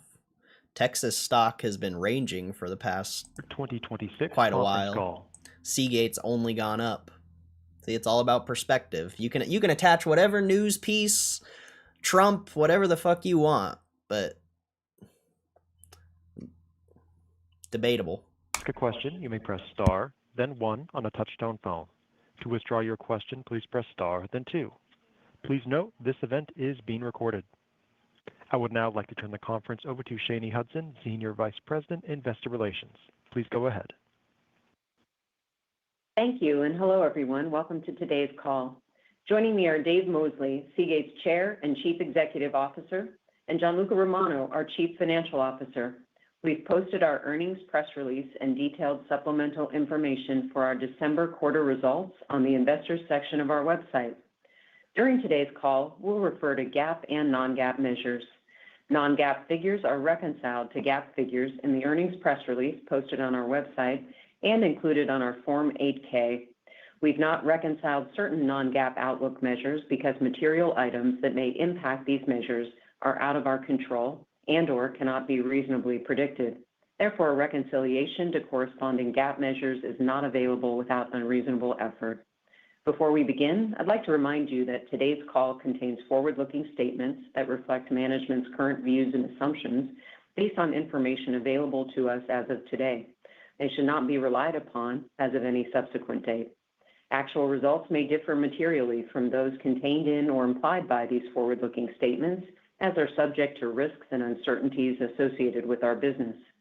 To learn more about these risks, uncertainties, and other factors that may affect our future business results, please refer to the press release issued today and our SEC filings, including our most recent annual report on Form 10-K and quarterly report on Form 10-Q, as well as the supplemental information, all of which may be found on the Investors section of our website. Following our prepared remarks, we'll open the call up for questions. In order to provide all analysts with the opportunity to participate, we thank you in advance for asking one primary question and then re-entering the queue. With that, I'll turn the call over to you, Dave. Thanks, Shani, and hello, everyone. Seagate closed out calendar 2025 with a record-breaking quarter driven by sequential revenue growth across nearly all end markets. December quarter financial results exceeded both top and bottom line expectations and set new company records for exabyte shipments, gross margin, operating margin, and non-GAAP earnings per share. We expanded non-GAAP gross margin above 42%, supported by the execution of our pricing strategy, along with an improving mix of our high-capacity drives as HAMR shipments ramp. Looking at the entire calendar year, 2025 marked a transformational period for Seagate, both financially and operationally. Over the calendar year, we increased revenue by over 25%, improved gross margins by nearly 740 basis points, and expanded operating margins by an even greater amount, demonstrating the profitability leverage in our financial model. 2025 also solidified HAMR technology as a long-term enabler of mass capacity storage. We entered the year shipping 3 terabyte per disk Mosaic-based HAMR products to our first CSP customer, and by year's end, quarterly HAMR shipments exceeded 1.5 million units and have continued to ramp.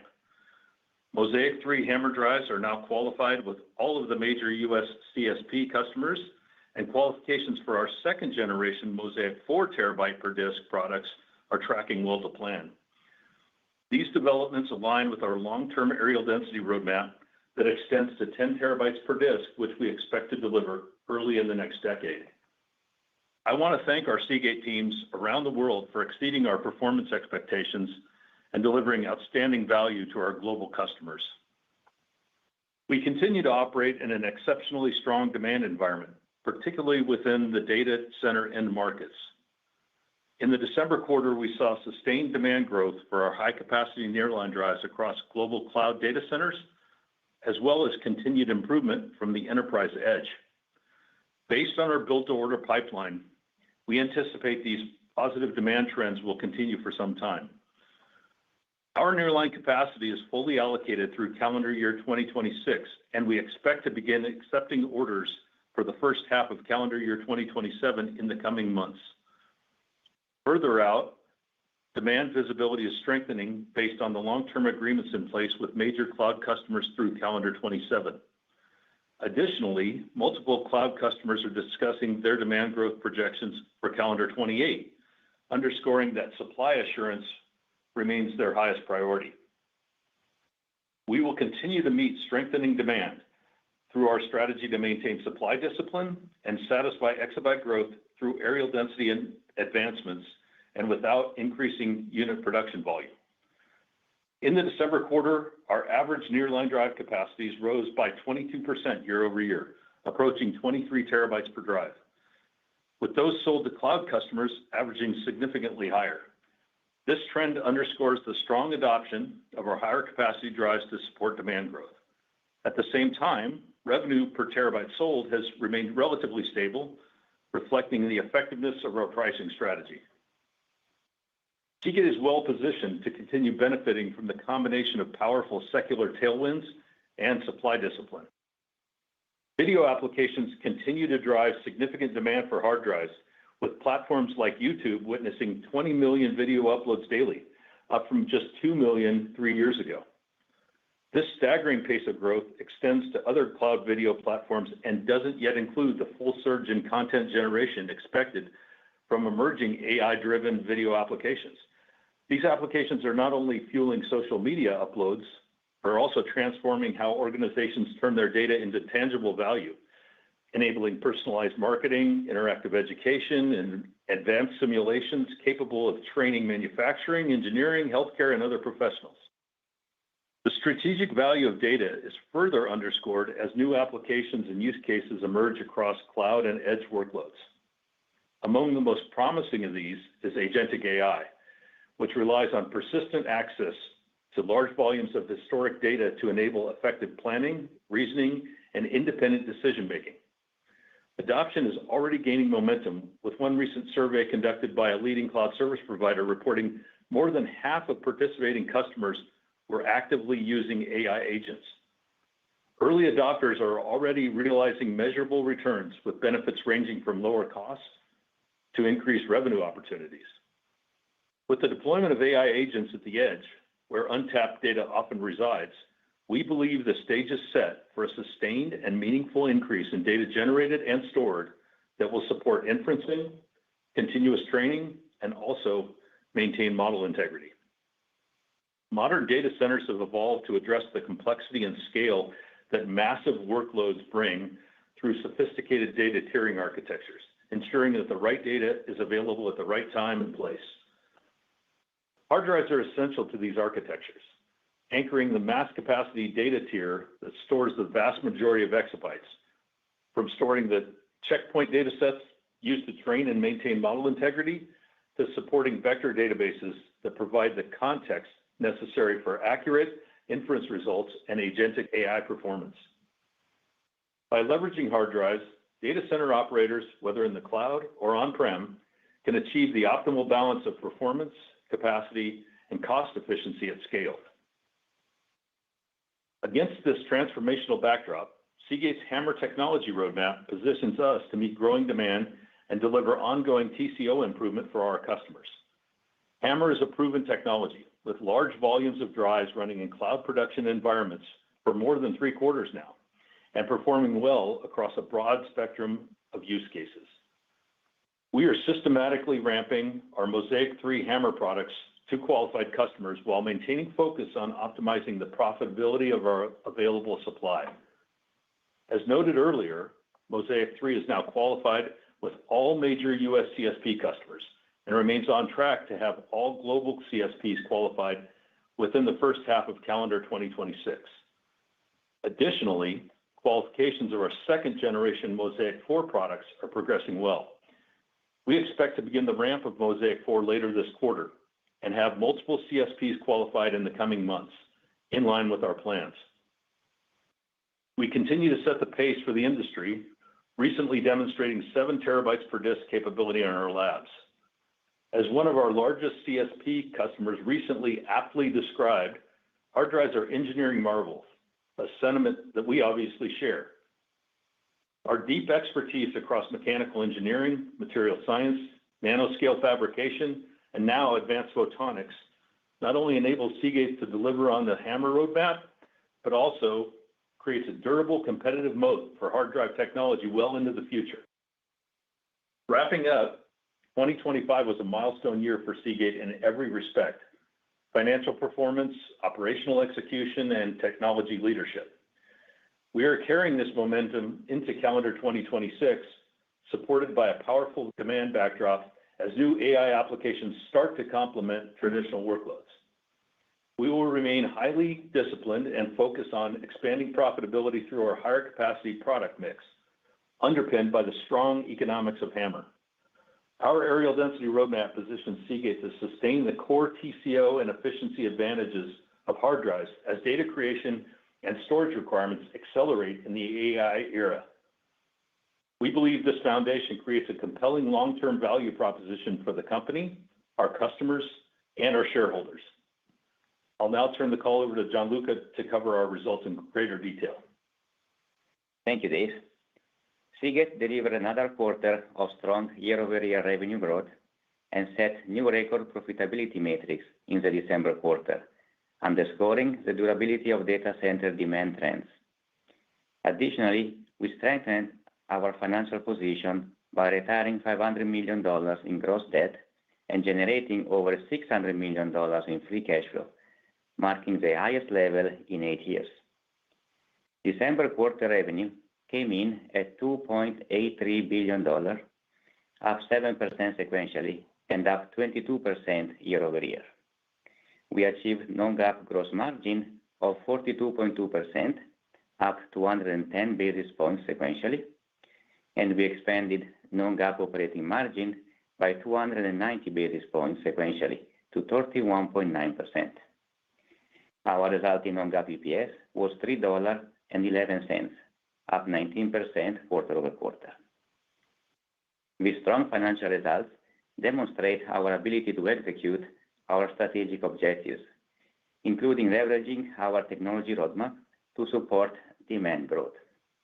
To that end, we shipped 190 exabytes in the December quarter, up 26% year over year, while keeping overall unit capacity relatively flat.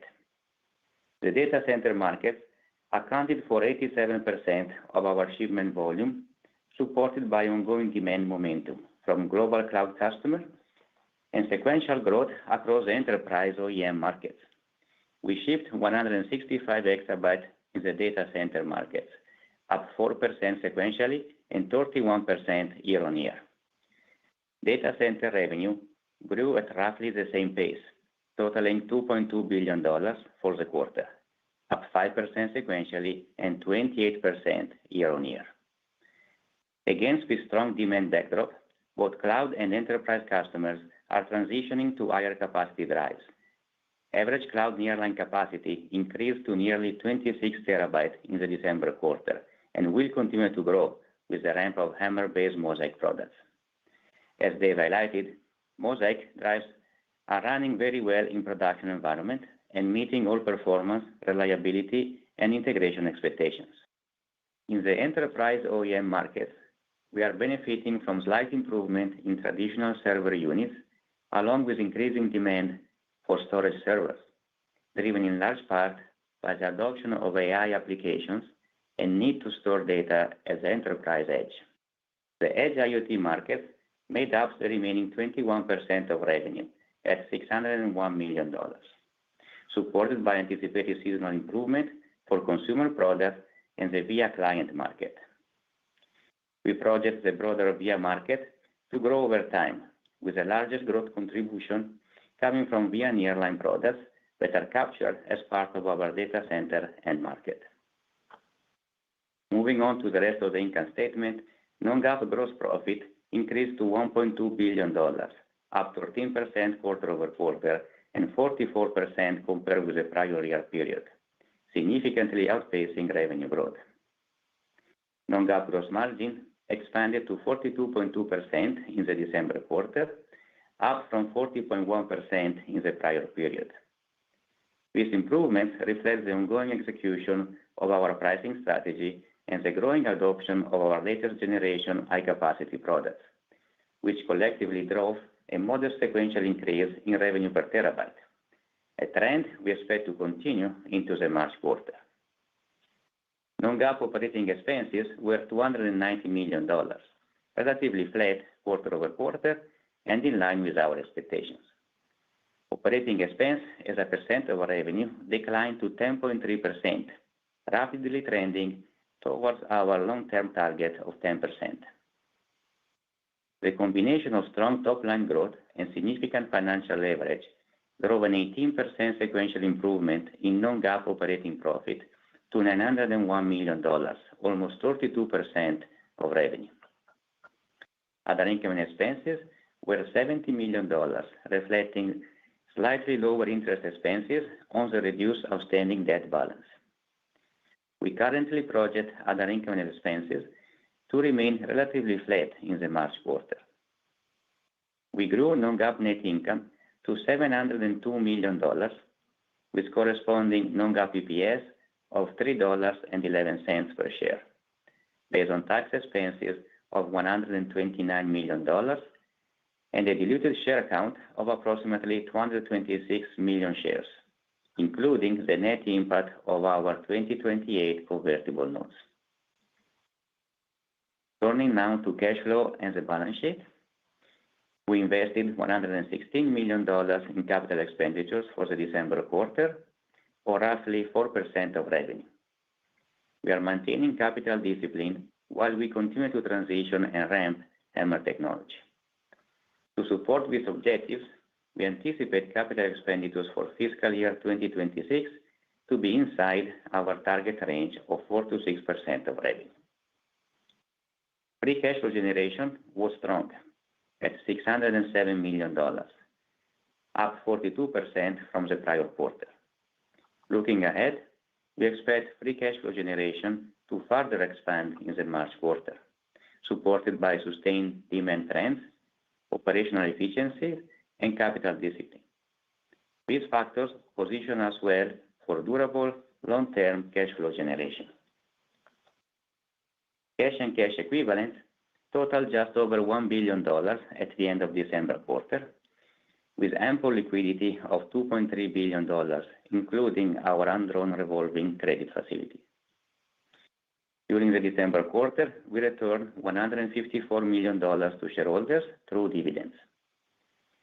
We retired approximately $500 million of exchangeable senior notes due 2028, which serves to limit further dilutive impact from these notes and optimize cash deployed for future share repurchases. Our resulting gross debt balance was approximately $4.5 billion exiting the quarter. Net leverage ratio improved to 1.1 times based on adjusted EBITDA of $962 million for the December quarter, up 16% quarter over quarter and up 63% year on year.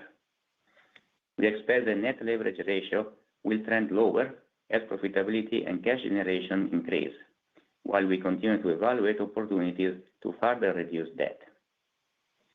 Turning now to the March quarter outlook, the demand environment remains strong, particularly among global cloud customers.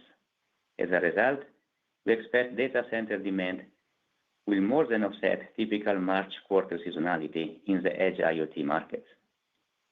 We expect March quarter revenue to be in a range of $2.9 billion plus or minus $100 million, which represents a 34% year-over-year improvement as a midpoint. Non-GAAP operating expenses are expected to be approximately $290 million. Based on the midpoint of our revenue guidance, non-GAAP operating margin is expected to approach the mid-30% range.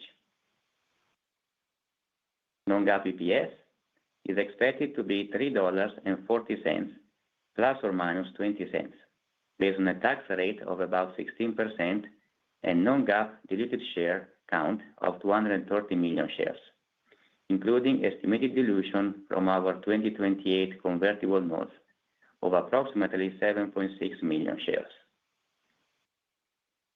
Seagate's strong December quarter performance and March quarter guidance underscore our continued focus on driving growth, enhancing profitability, and optimizing cash generation. Based on our current outlook, we expect to deliver sequential improvement to both the top and bottom line throughout calendar 2026 and remain in a strong position to enhance value for both customers and shareholders over the long term.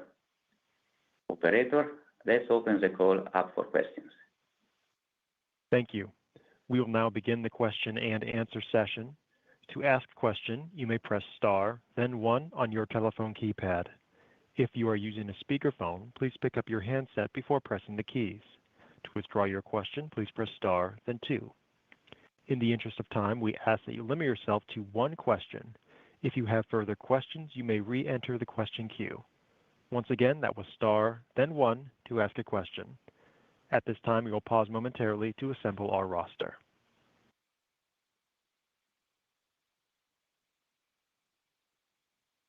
And the first question today will come from C.J. Muse with Cantor Fitzgerald. Please go ahead. Yeah, good afternoon. Thank you for taking the question. Given the supply-demand dynamics, you're obviously in the catbird seat and wanted to really try to get some more detail on gross margins going forward. Your philosophy historically has been to share the gains, both your customers and yourselves. But at the same time, given this tight environment, you are raising like-for-like pricing. So curious, is there a framework to think about in terms of the incremental gross margins that we should model from here? And then I guess maybe bigger picture, as you think about overall average pricing per exabyte.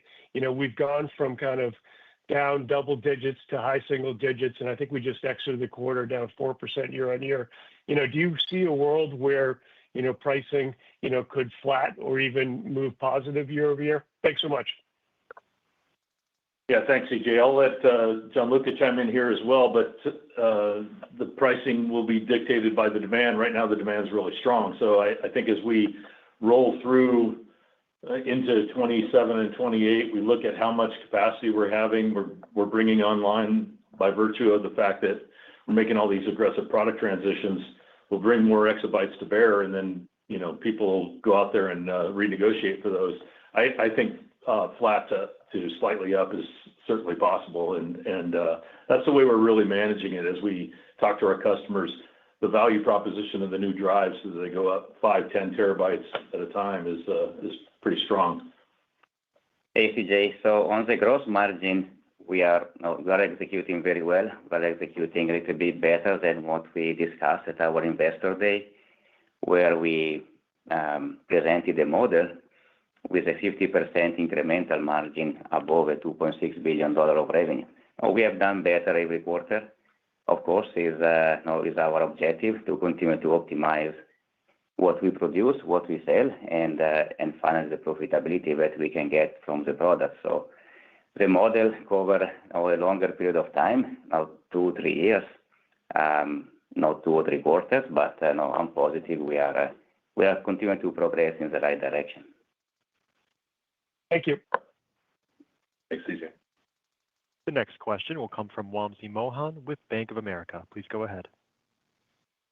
Yes, thank you. I have a similar type of question. I guess the gross margins in the guide and the incremental quarter-on-quarter gross margins in the guide are very strong. Can you maybe help bridge the drivers between mix and price? Obviously, you've got better mix of data center revenue next quarter, but just wondering if you can dimensionalize that. And the opportunity for pricing, Dave, you just said sort of flat to up is possible, but as we think about the pricing that might be getting embedded within these LTAs and sort of beyond 26, why can't that be a lot higher just given the tightness in the supply-demand environment? Thank you. Yeah, I think this gets into how persistent is the demand going to be, Wamsi. We talk about 2 or 3 years from now. The one behavior change that I really like in the last year is that people are starting to say, if I can't get it now, I'll plan next year better and the following year better. So we're having great dialogues on that front. Of course, supply has risen quite a bit in the last year, supply of exabytes from the industry. The industry has reacted pretty well, but I think demand is still pretty strong. And my perspective on this is I think demand will stay strong for quite some time. So in that kind of world, we're having great discussions with customers further out in time. And the biggest part that helps us in our planning is through these product transitions. They know that's how they get more exabytes. Yeah, and once we are saying in the script, Dave, that for the rest of the calendar year, we expect revenue and profitability to continue to improve sequentially every quarter. So we are not implying in any way that this trend is changing. It's actually getting better somehow. Thank you. The next question will come from Eric Woodring with Morgan Stanley. Please go ahead. Great. Good afternoon, guys. Thank you for taking my question and congrats on these results. Incredible. Dave, at your analyst day last year, you kind of pointed to a mid-20% exabyte growth CAGR. And I'm just wondering where you think that supply growth can land, this calendar year. And as you get closer to that HAMR crossover point later this year, does that pace of exabyte growth accelerate? And I'm just asking this because demand is clearly outpacing supply. So can you maybe just help us try to better understand the shape of your exabyte supply growth? Because obviously it'll dictate kind of exabyte shipments for the year. Thank you very much. Yeah, thanks, Eric. So we are planning to transition to 4 terabytes of platter and, fairly aggressively, but I think what people have to keep in mind is that we're fairly tight all throughout manufacturing So we have products that are in the pipeline already that are committed to customers and so on. We don't just move very quickly to 3 or 4 terabytes of platter as things come. And it's a good problem to have, actually. We're running manufacturing quite tight right now. So I think it'll be a fairly prescriptive ramp, to your point. It won't be as fast as maybe we've done some ramps in the past, but it'll be very profitable, and that's the way we look at it. As we go further out in time, I'm very optimistic that the 4 terabyte per platter is a very strong product. It'll start to replace some of the other legacy products, I'll say that way, and because it has so much better value proposition in a lot of those markets. And then when that happens, then we see more opportunity. Great. Thank you, guys, and best of luck. Thanks. The next question will come from Asiya Merchant with Citi. Please go ahead. Great. Thank you for taking my questions and great results here. Just a couple that are related to the prior question. You guys gave some projections on HAMR, not just for fiscal year 26, but even into fiscal 27. So if you could talk about, upside to achieving those targets for the HAMR rollout. And related to that, how we should think about the blended cost reductions, pretty impressive, again, margins here and guiding for improved profitability. So if you could talk to us a little bit about the cost reductions going forward, especially as you ramp HAMR here with the Mozaic 4, that would be great. Thank you. Yes, Asiya. So I would say, first of all, we are very happy with the transition to HAMR. Now we qualified the last big cloud service provider in U.S., and we have qualified 6 out of 8 of the top cloud service providers. So the transition from PMR technology to HAMR technology is progressing very well.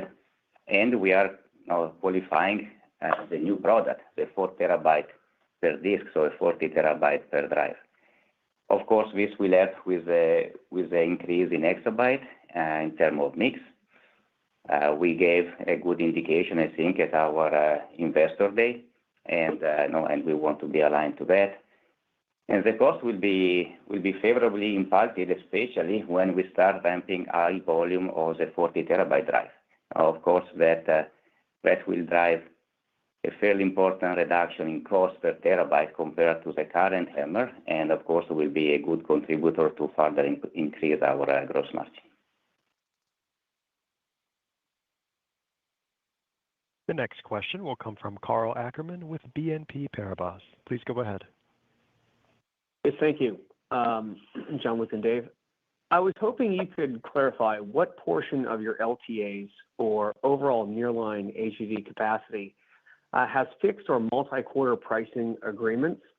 I ask because as these LTAs roll off throughout 2026, any new agreements will be locked in at higher values reflective of not only the demand use case, also widening price per terabyte gap between enterprise hard drives and HDDs. Thank you. And Carl, the second part of your question was a little fuzzy, so we captured the first part, but might ask you for clarity on that second. Sure. Yes, I'll just repeat if I could. As these LTAs roll off throughout 2026, I would imagine those new LTAs will be priced at perhaps a higher value or higher order value, particularly given the widening gap between hard drives and SSDs. So we'd comment on the mix of LTAs and how you think that progresses throughout 26 would be great. Thank you.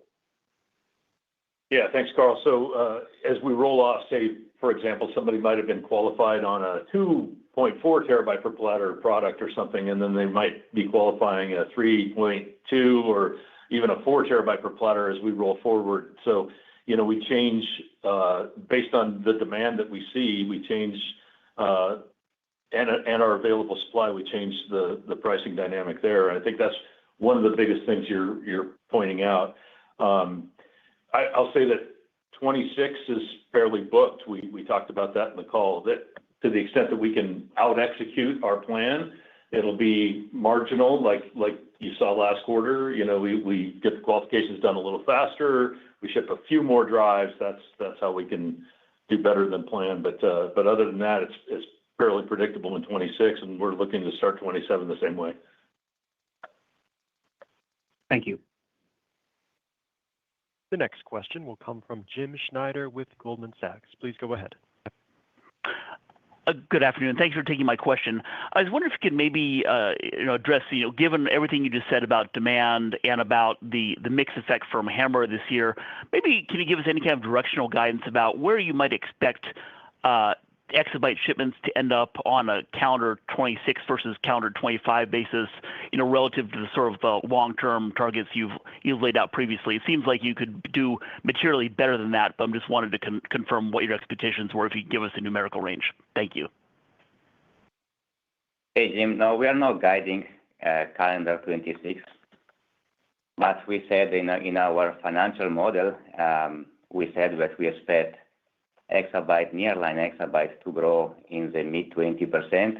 We have done it a bit better if you look the last few quarters, and we always, as Dave said before, we always try to extract as many exabytes we can from our manufacturing. So no, we are continuing this trend, but we don't guide calendar 26. But moving from 2.4 per platter to 3 per platter to 4 per platter, you can see that we're on a trajectory like you described. When it gets down to the individual customer level, obviously we have to be very predictable because they need what they need and what we've committed to in order to build out that data center. So we'll continue to execute that plan, and maybe we can do a little bit better as we transition to 4 terabyte per platter. The next question will come from Amit Daryanani with Evercore. Please go ahead. Good afternoon, everyone. Thanks for taking my question. I guess, Jean-Luc, I'm hoping you can talk a little bit about the March quarter guide, because there seems to be a really sizable uptick in gross margins. I think it's up like 250 basis points or 100% plus incrementals. Is there anything you would call out in March quarter that's unique, that's helping drive that kind of margin expansion? And is this really all coming from the core HDD business, or is there a potential benefit from the old systems business that's helping you as well? Thank you. Hey, Amit. Well, I would say we expect to be a very good quarter. I don't think it's different than what we have done before. No, it's always based on the pricing strategy and the mix. As you know, we qualified another customer on HAMR, so we will ramp a little bit more volume on HAMR. This is helping us to get better margin. But fundamentally, it's not really a difference in how we think we are going to execute the quarter. And it's good. I think the incremental margin was very good. Yeah, and it's not the systems business. The systems business is doing well, but it's fairly small scale in comparison. Got it. The next question will come from Mark Newman with Bernstein. Please go ahead. Great. Hi, thanks for taking my question, and congrats on big numbers today. Just want to touch again on this, the LTAs and pricing arrangements you have. Just curious, do you think there's an opportunity here for more significant price increases? In NAND flash, we're hearing things like 40 to 100% up Q on Q for some contracts. I appreciate hard disk drives, you have a very long-term agreements, but I think there's a lot of questions. I'd like to just touch on this as well. A lot of, as the LTAs roll off, is there an opportunity for some of those to be repriced at a more significantly higher price to change the trajectory? Certainly numbers are great, you're printing. We're just trying to figure out, could you start to see more significant price increases rather than at the moment you're seeing kind of flattish, down a little bit, up a little bit, but overall your average prices are flat, which I understand is a mixture of like for like, slightly up, offset by new products coming in at lower price. Just wondered if that may change. And then if it's just a quick update on HAMR mix, if there's any update on the trajectory of the HAMR mix that you've outlined before. Thanks very much. Thanks, Mark. A couple of points. On the HAMR mix, we necessarily constrained ourselves on the 3 terabyte per platter because the factories were fairly full, and we knew we would be going to the 4 terabyte per platter product. So we've been leaning harder on that, making sure it gets through the development and qualification phases. As time goes on, then we'll move off and onto the 4 terabyte per platter very aggressively. So that, if that helps you on the mix side. And the other thing about HAMR mix is it'll be necessarily mixed up. I think the demand for those products will be at the high capacity points, not necessarily the lower capacity points just yet. And then relative to pricing, I think I said before, as one long-term agreement rolls into the next year, we've satisfied our existing supply commitments. People are looking at the new products. We have constrained supply of those new products. Then we look at what the demand is and we dictate where our pricing is. And one of the very first questions I said is it could be flat to up a little bit. That's the way I think about it right now. But it all depends on what the demand is. If the demand continues very strong, that's great. And again, what we're seeing is people who can't get what they need today, they're saying, okay, I need to be able to plan my data center procurement out in the future. Let's get more predictable in the future. It's given us better visibility, helps us run our factories for better costs and so on. So that's great. Thanks so much.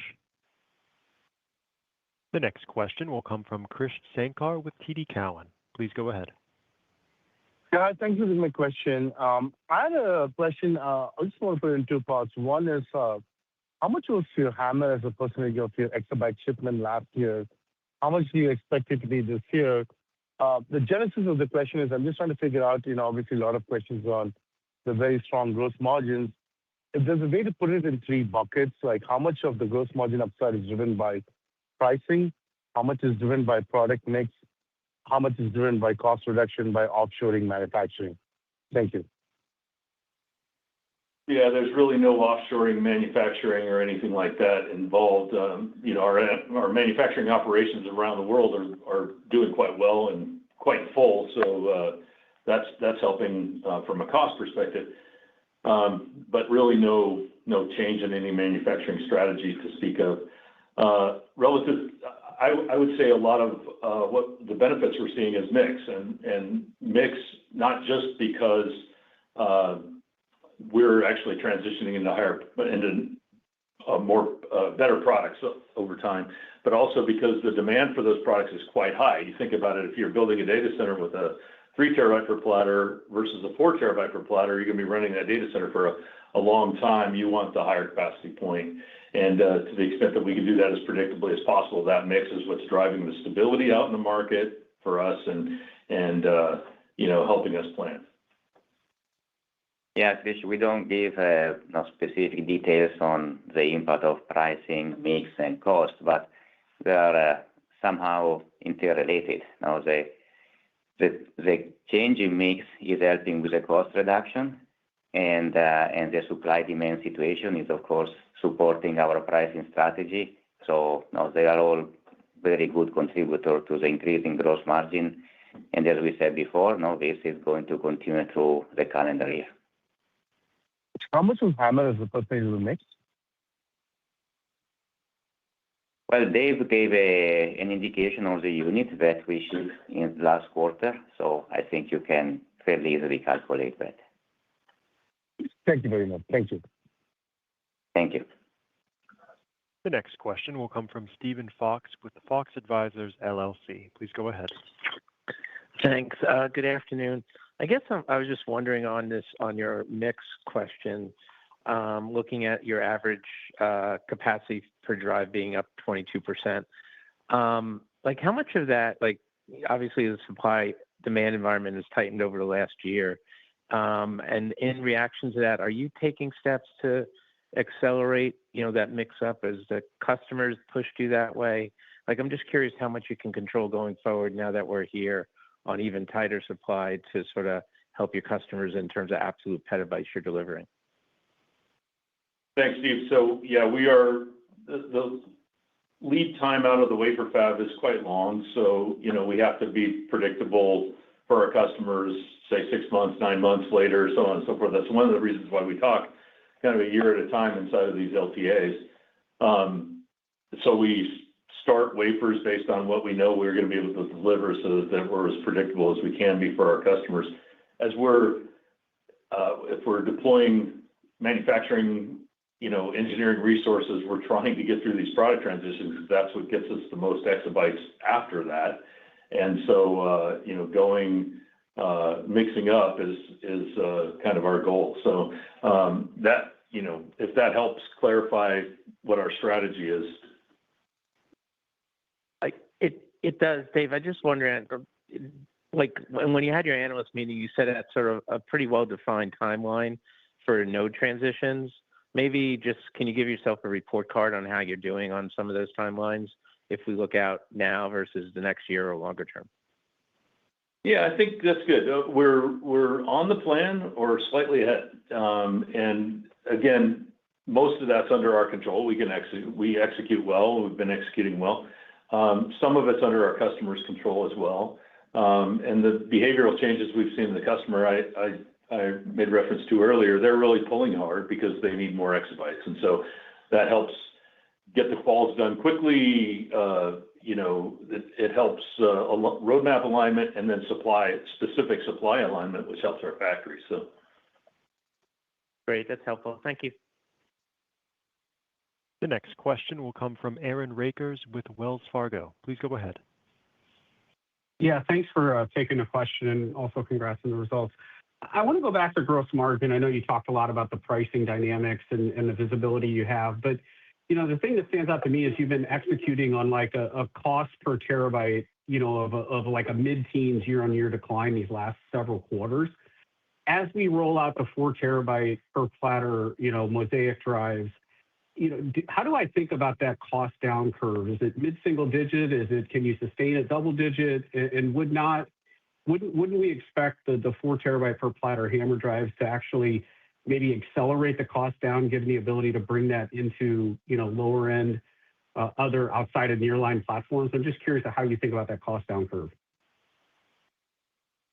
Yeah, we are very positive on the 4 terabytes per disk in terms of impact on the cost. As we discussed before, the unit costs tend to be fairly similar, but of course we are adding a lot of content per unit. So that will be a good help to reducing the cost and improving profitability. So as you know, we are qualifying 2 major customers on this new product. So the time to finalize the qual and then ramp probably through the end of the calendar year, and for sure well into the impact will be strong, I think, in the next calendar year too. Yeah, and we plan on making a big transition to 4 terabytes per platter over the coming few years, and then getting to 5 terabytes per platter as well. We do add complexity as we make those transitions, but I'd say the first order, the things that dictate the speed of the ramp are our ability to go work scrap and yields all through our supply chain and so on, and we're working very hard on that. I like the product, so I think it provides for a bright and stable future for us. We just need to stay focused on it. Thank you. The next question will come from Timothy Arcuri with UBS. Please go ahead. Thanks a lot. I want to ask about LTSAs. I think you said nearline capacity is allocated through 2026. So it sounds like both pricing and exabytes are locked in this year. But for 27, I think you said something that I took, that exabyte and pricing is not locked in, but you have some sort of agreement. So I guess I had 2 questions. First of all, is it right to assume that pricing is also locked in for all 26? And what sort of agreement are you referring to for 2027 if volume and pricing is not locked in next year? Thanks. Yes, for this calendar year, we said basically we have PO in place for all the quarters, so volume and pricing is well defined. As Dave said before, if in a quarter we can produce a little bit more, of course we will sell those exabytes in the open market at a good profitability. But I would say we have the vast majority of the volume is already allocated. Calendar 27, we will start working on that fairly soon. Of course, we have very good indication and agreement on volume, but we have not fixed the price yet. Yeah, and Tim, if this helps, so we haven't really started the longest lead time parts, but we will very soon for the start of 27. And we need to start having those discussions with our customers. Which quals are we going to get through together with, what exactly is the plan? Because a lot of them need predictability as well. So we'll have to build in our factories based upon how hard they want to pull on those new products. Okay, thanks. The next question will come from Mehdi Hosseini with Susquehanna Financial Group. Please go ahead. Yes, just a quick housekeeping item. Gianluca, your CapEx has been increasing on a Q-over-Q basis. How should I think about depreciation, especially since it did dip in the December quarter? Any color here would be great looking forward. Yeah, no, our CapEx is aligned to our target of 4 to 6% of revenue. We are actually at the bottom of that range, so it's not increasing in terms of what we want to achieve or what we said. Of course, comparing to a period where we were more into the down cycle in terms of dollars, of course, is higher. We are supporting our HAMR transition and HAMR ramp. So I would say there is nothing different than what we said. Yeah, I think that's the way I think about it as well, Mehdi, is that if you go back 2 years ago and you use that as a baseline, we were still significantly lower revenue, but also, we were challenged on the supply and demand balance. Right now, we're in a totally different environment, of course. So we'll probably stay well within the 4 to 6% range, but, as the revenue goes up, we'll spend a little bit more, and probably the first priority is maintenance tools and the things that we weren't doing a couple of years ago. I apologize, I may have confused. I was focusing more on depreciation. Given these several quarters of increase in CapEx, should I expect a step up in depreciation looking forward? Depreciation will follow the CapEx. So you have your model on the revenue, so you can calculate the 4 to 6% of CapEx, and then depreciation for us is on a 10 years useful life, so you can probably model in that way. It's not like some other fabs. It's not necessarily the huge part of the cost drivers. There's a lot of other pieces of the cost that we can go manage. So. Gotcha. Thank you. The next question will come from Ananda Baruah with Loop Capital. Please go ahead. Yeah, guys, good afternoon. Thanks for taking the question. Hey, Dave, while we have you, a little bit of a technical one. What kind of activity are you seeing, at sort of the so-called warm tier of storage? It's a question that comes up a bunch in our conversations. We've heard that it's obviously growing. It's growing, both hard drive and flash storage is participating nicely, but would love to get your input on it, because I think there's still, first of all, we'd love to know if what we're hearing is accurate, but secondarily, I think there's a lot of people that are assuming that that's really like it's becoming a NAND tier, and largely a NAND tier in a Gen AI world. And anyway, just would love to get any context there that you have. Thanks. Yeah, I think you have to be a little bit careful, Ananda. So there are applications that are very memory dependent that are attached to compute, and some of these applications are neat. I like them. When you start talking about big data storage, if you will, in data centers, the tiering architecture is fairly well set and probably won't change based on economics and also architectures that are well known. People know how to play. So if the concept is that drives aren't working hard, they're in the background just storing data, that's not a good way to think about it. That's not the way hard drives are being used right now. They're working 24/7. A lot of times they're optimized for performance themselves, largely streaming performance, not random small block workloads. That's more of a memory thing. And so, if you had an application that's random small block, it's probably memory. If you have big data, it's probably a little bit of memory on the front end and a lot of hard drive on the back end. And we think that there are applications across the entire spectrum, of course, but we think that in the future, when we start to talk about the concepts in their enormity about checkpoints and physical AI and video and things like that, it's large data. So the architectural tier that stores the data will probably remain constant for the next decade. That's super helpful. I'll keep it there. Thanks a lot. That's great. The next question will come from Vijay Rakesh with Mizuho. Please go ahead. Yeah, hi, thanks, Dave and Gianluca. Just a quick question on HAMR. I know you're ramping it faster in the March quarter. Should that drive a much better gross margin profile, I guess? And any thoughts on how we should see the margins improve, I guess, as HAMR starts to ramp? And I follow up. Yeah, Vijay, no, if you are referring to the March quarter, of course, the ramp of HAMR is included in our guidance, and our guidance is indicating a fairly good improvement in gross margin again. And then I said for the rest of the calendar year, no, we expect both revenue and profitability to improve sequentially. And of course, part of that is coming from additional HAMR products.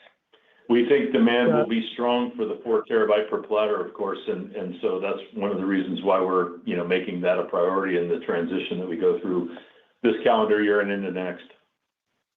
Got it. Very helpful. And just a quick question also on the OpEx side. Very nice. Obviously, OpEx same time last year somewhere in the 14% range. Now it's down to 10%. I know, Gianluca, you said probably that's a long-term target, but looks like, as Dave mentioned, with top line ramping up with all the design wins, looks like OpEx could go down again. Is that fair as a percent of mix? Well, I would say, we are getting closer and closer to our fourth target of 10% of revenue for OpEx. We are almost there. We should be there actually in the March quarter. And then, of course, that we relax our cost control, we will continue to keep our cost control, and revenue is supposed to increase, so we can probably do it a bit better. Yeah, I'm glad you asked that, though, Vijay, because, obviously a few years ago, the tough times that we went through, we weren't investing in ourselves to the rate that I'd like. And of course, it's with the HAMR transition in front of us, that was a lot of work. Now that we've kind of cleared that HAMR transition, we can see the future fairly well. It's, the clouds are parting, if you will, and we can see areal density opportunities in front of us, and we will take the money such as it is, even staying within our same model, and we'll take that money and reinvest in ourselves so that we can continue to drive the areal density. Got it. Great. Thanks a lot, guys. Appreciate it. This concludes our question and answer session. I would like to turn the conference back over to management for any closing remarks. Thank you, Nick, and thanks to everyone for joining us on the call.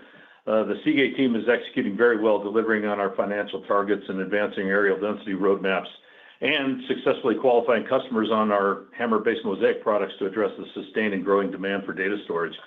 As data creation accelerates, driven by both traditional workloads and these emerging AI applications, Seagate's transformational technology positions us well to capture the significant demand opportunities ahead. I'd like to thank our employees for their dedication and innovation, and our customers and suppliers for their trust and collaboration, and our shareholders as well for their continued support. Together, we're driving Seagate's ongoing success. Thank you. The conference is now concluded. Thank you for attending today's presentation. You may now disconnect. Thank you. Thank you. Ended up going up a lot. I guess there's just not that many Seagate investors. I thought for sure when the stock was up like 10%, a bunch of people would come in here. But that wasn't the case. I guess Seagate's not really a popular stock, or there's a bunch of people streaming it. But, that's a possibility too. That's a possibility. I think it's crazy. The warrants hit 420, and I had a little sell there, and it hit it, but it didn't fill. Like, that is actually dumb. That is actually dumb, bro. Hopefully it fills tomorrow, but man, that's annoying. Well, how are the How are the warrants up this much? And the stock's down. That's kind of weird, isn't it? I feel like that's kind of weird. I guess the warrants aren't up as much as last time when the stock was up this high.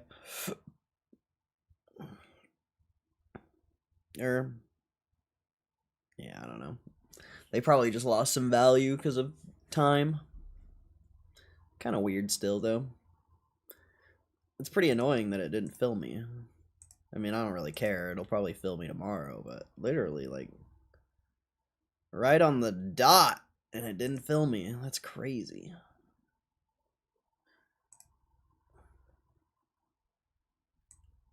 Let's see what the market looks like before we go. Much love to anyone here. Hope you enjoyed that call. Ooh, well, that's weekly. Let's get a daily. Who's here? Is there anyone here right now? Damn, the S&P's almost at all-time highs. Same with the NASDAQ. The Dow and the Russell are still kind of sitting there. Oh, look at oil, bro. Oil's been ripping since we called out that trade. The dollar's down a lot. That's pretty interesting. I feel like markets should be up more with how much that dollar's down. That's a big-ass move on the dollar. That's crazy. That's a massive move on the dollar. What the hell? That is massive. Breakout. Breakout to the downside. Is that the low of the dollar? It can't be. Yeah, you can look at it two ways. You can look at it as a breakout of the short-term trend here, or it could potentially... not really. I feel like this was more the retrace of the breakout here, or this. So it might just be clapping. Pretty interesting, though.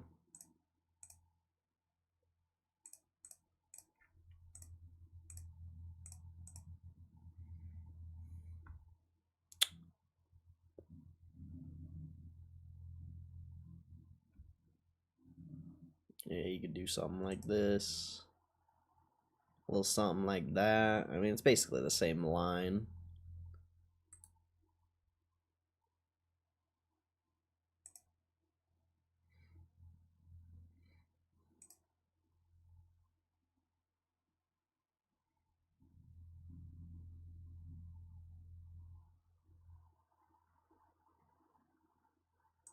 Some lines.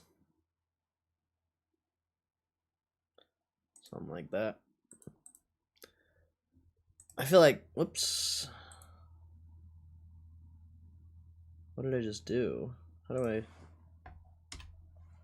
I fix that? There we go.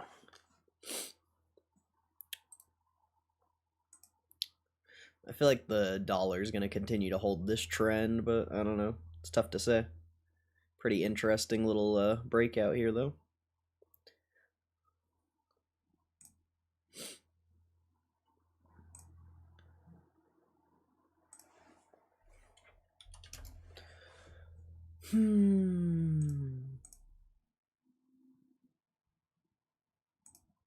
Let's see. I guess there's nobody here. Alright, well, I'm going to bail out here in a little bit. If you are here, appreciate you supporting the stream. If you're an OG, if you're new here, thanks for giving the stream a chance. Appreciate you. Hope you have a good rest of your day. Apple gapped up and then sold off a little bit. Microsoft's been crushing. Meta's still going up, sort of. Yeah, everything looks relatively good. XLP's about to hit all-time highs, maybe tomorrow. SMH hit all-time highs. That's the chip ETF. XLK broke out of the downtrend, so that's probably going to rip. Apple and Microsoft are the main holdings in that. So I would expect to see maybe some upside there. You broke out of the XLK downtrend yesterday, though. You just got a gap up today. And yeah. Pretty exciting, I guess. I don't know.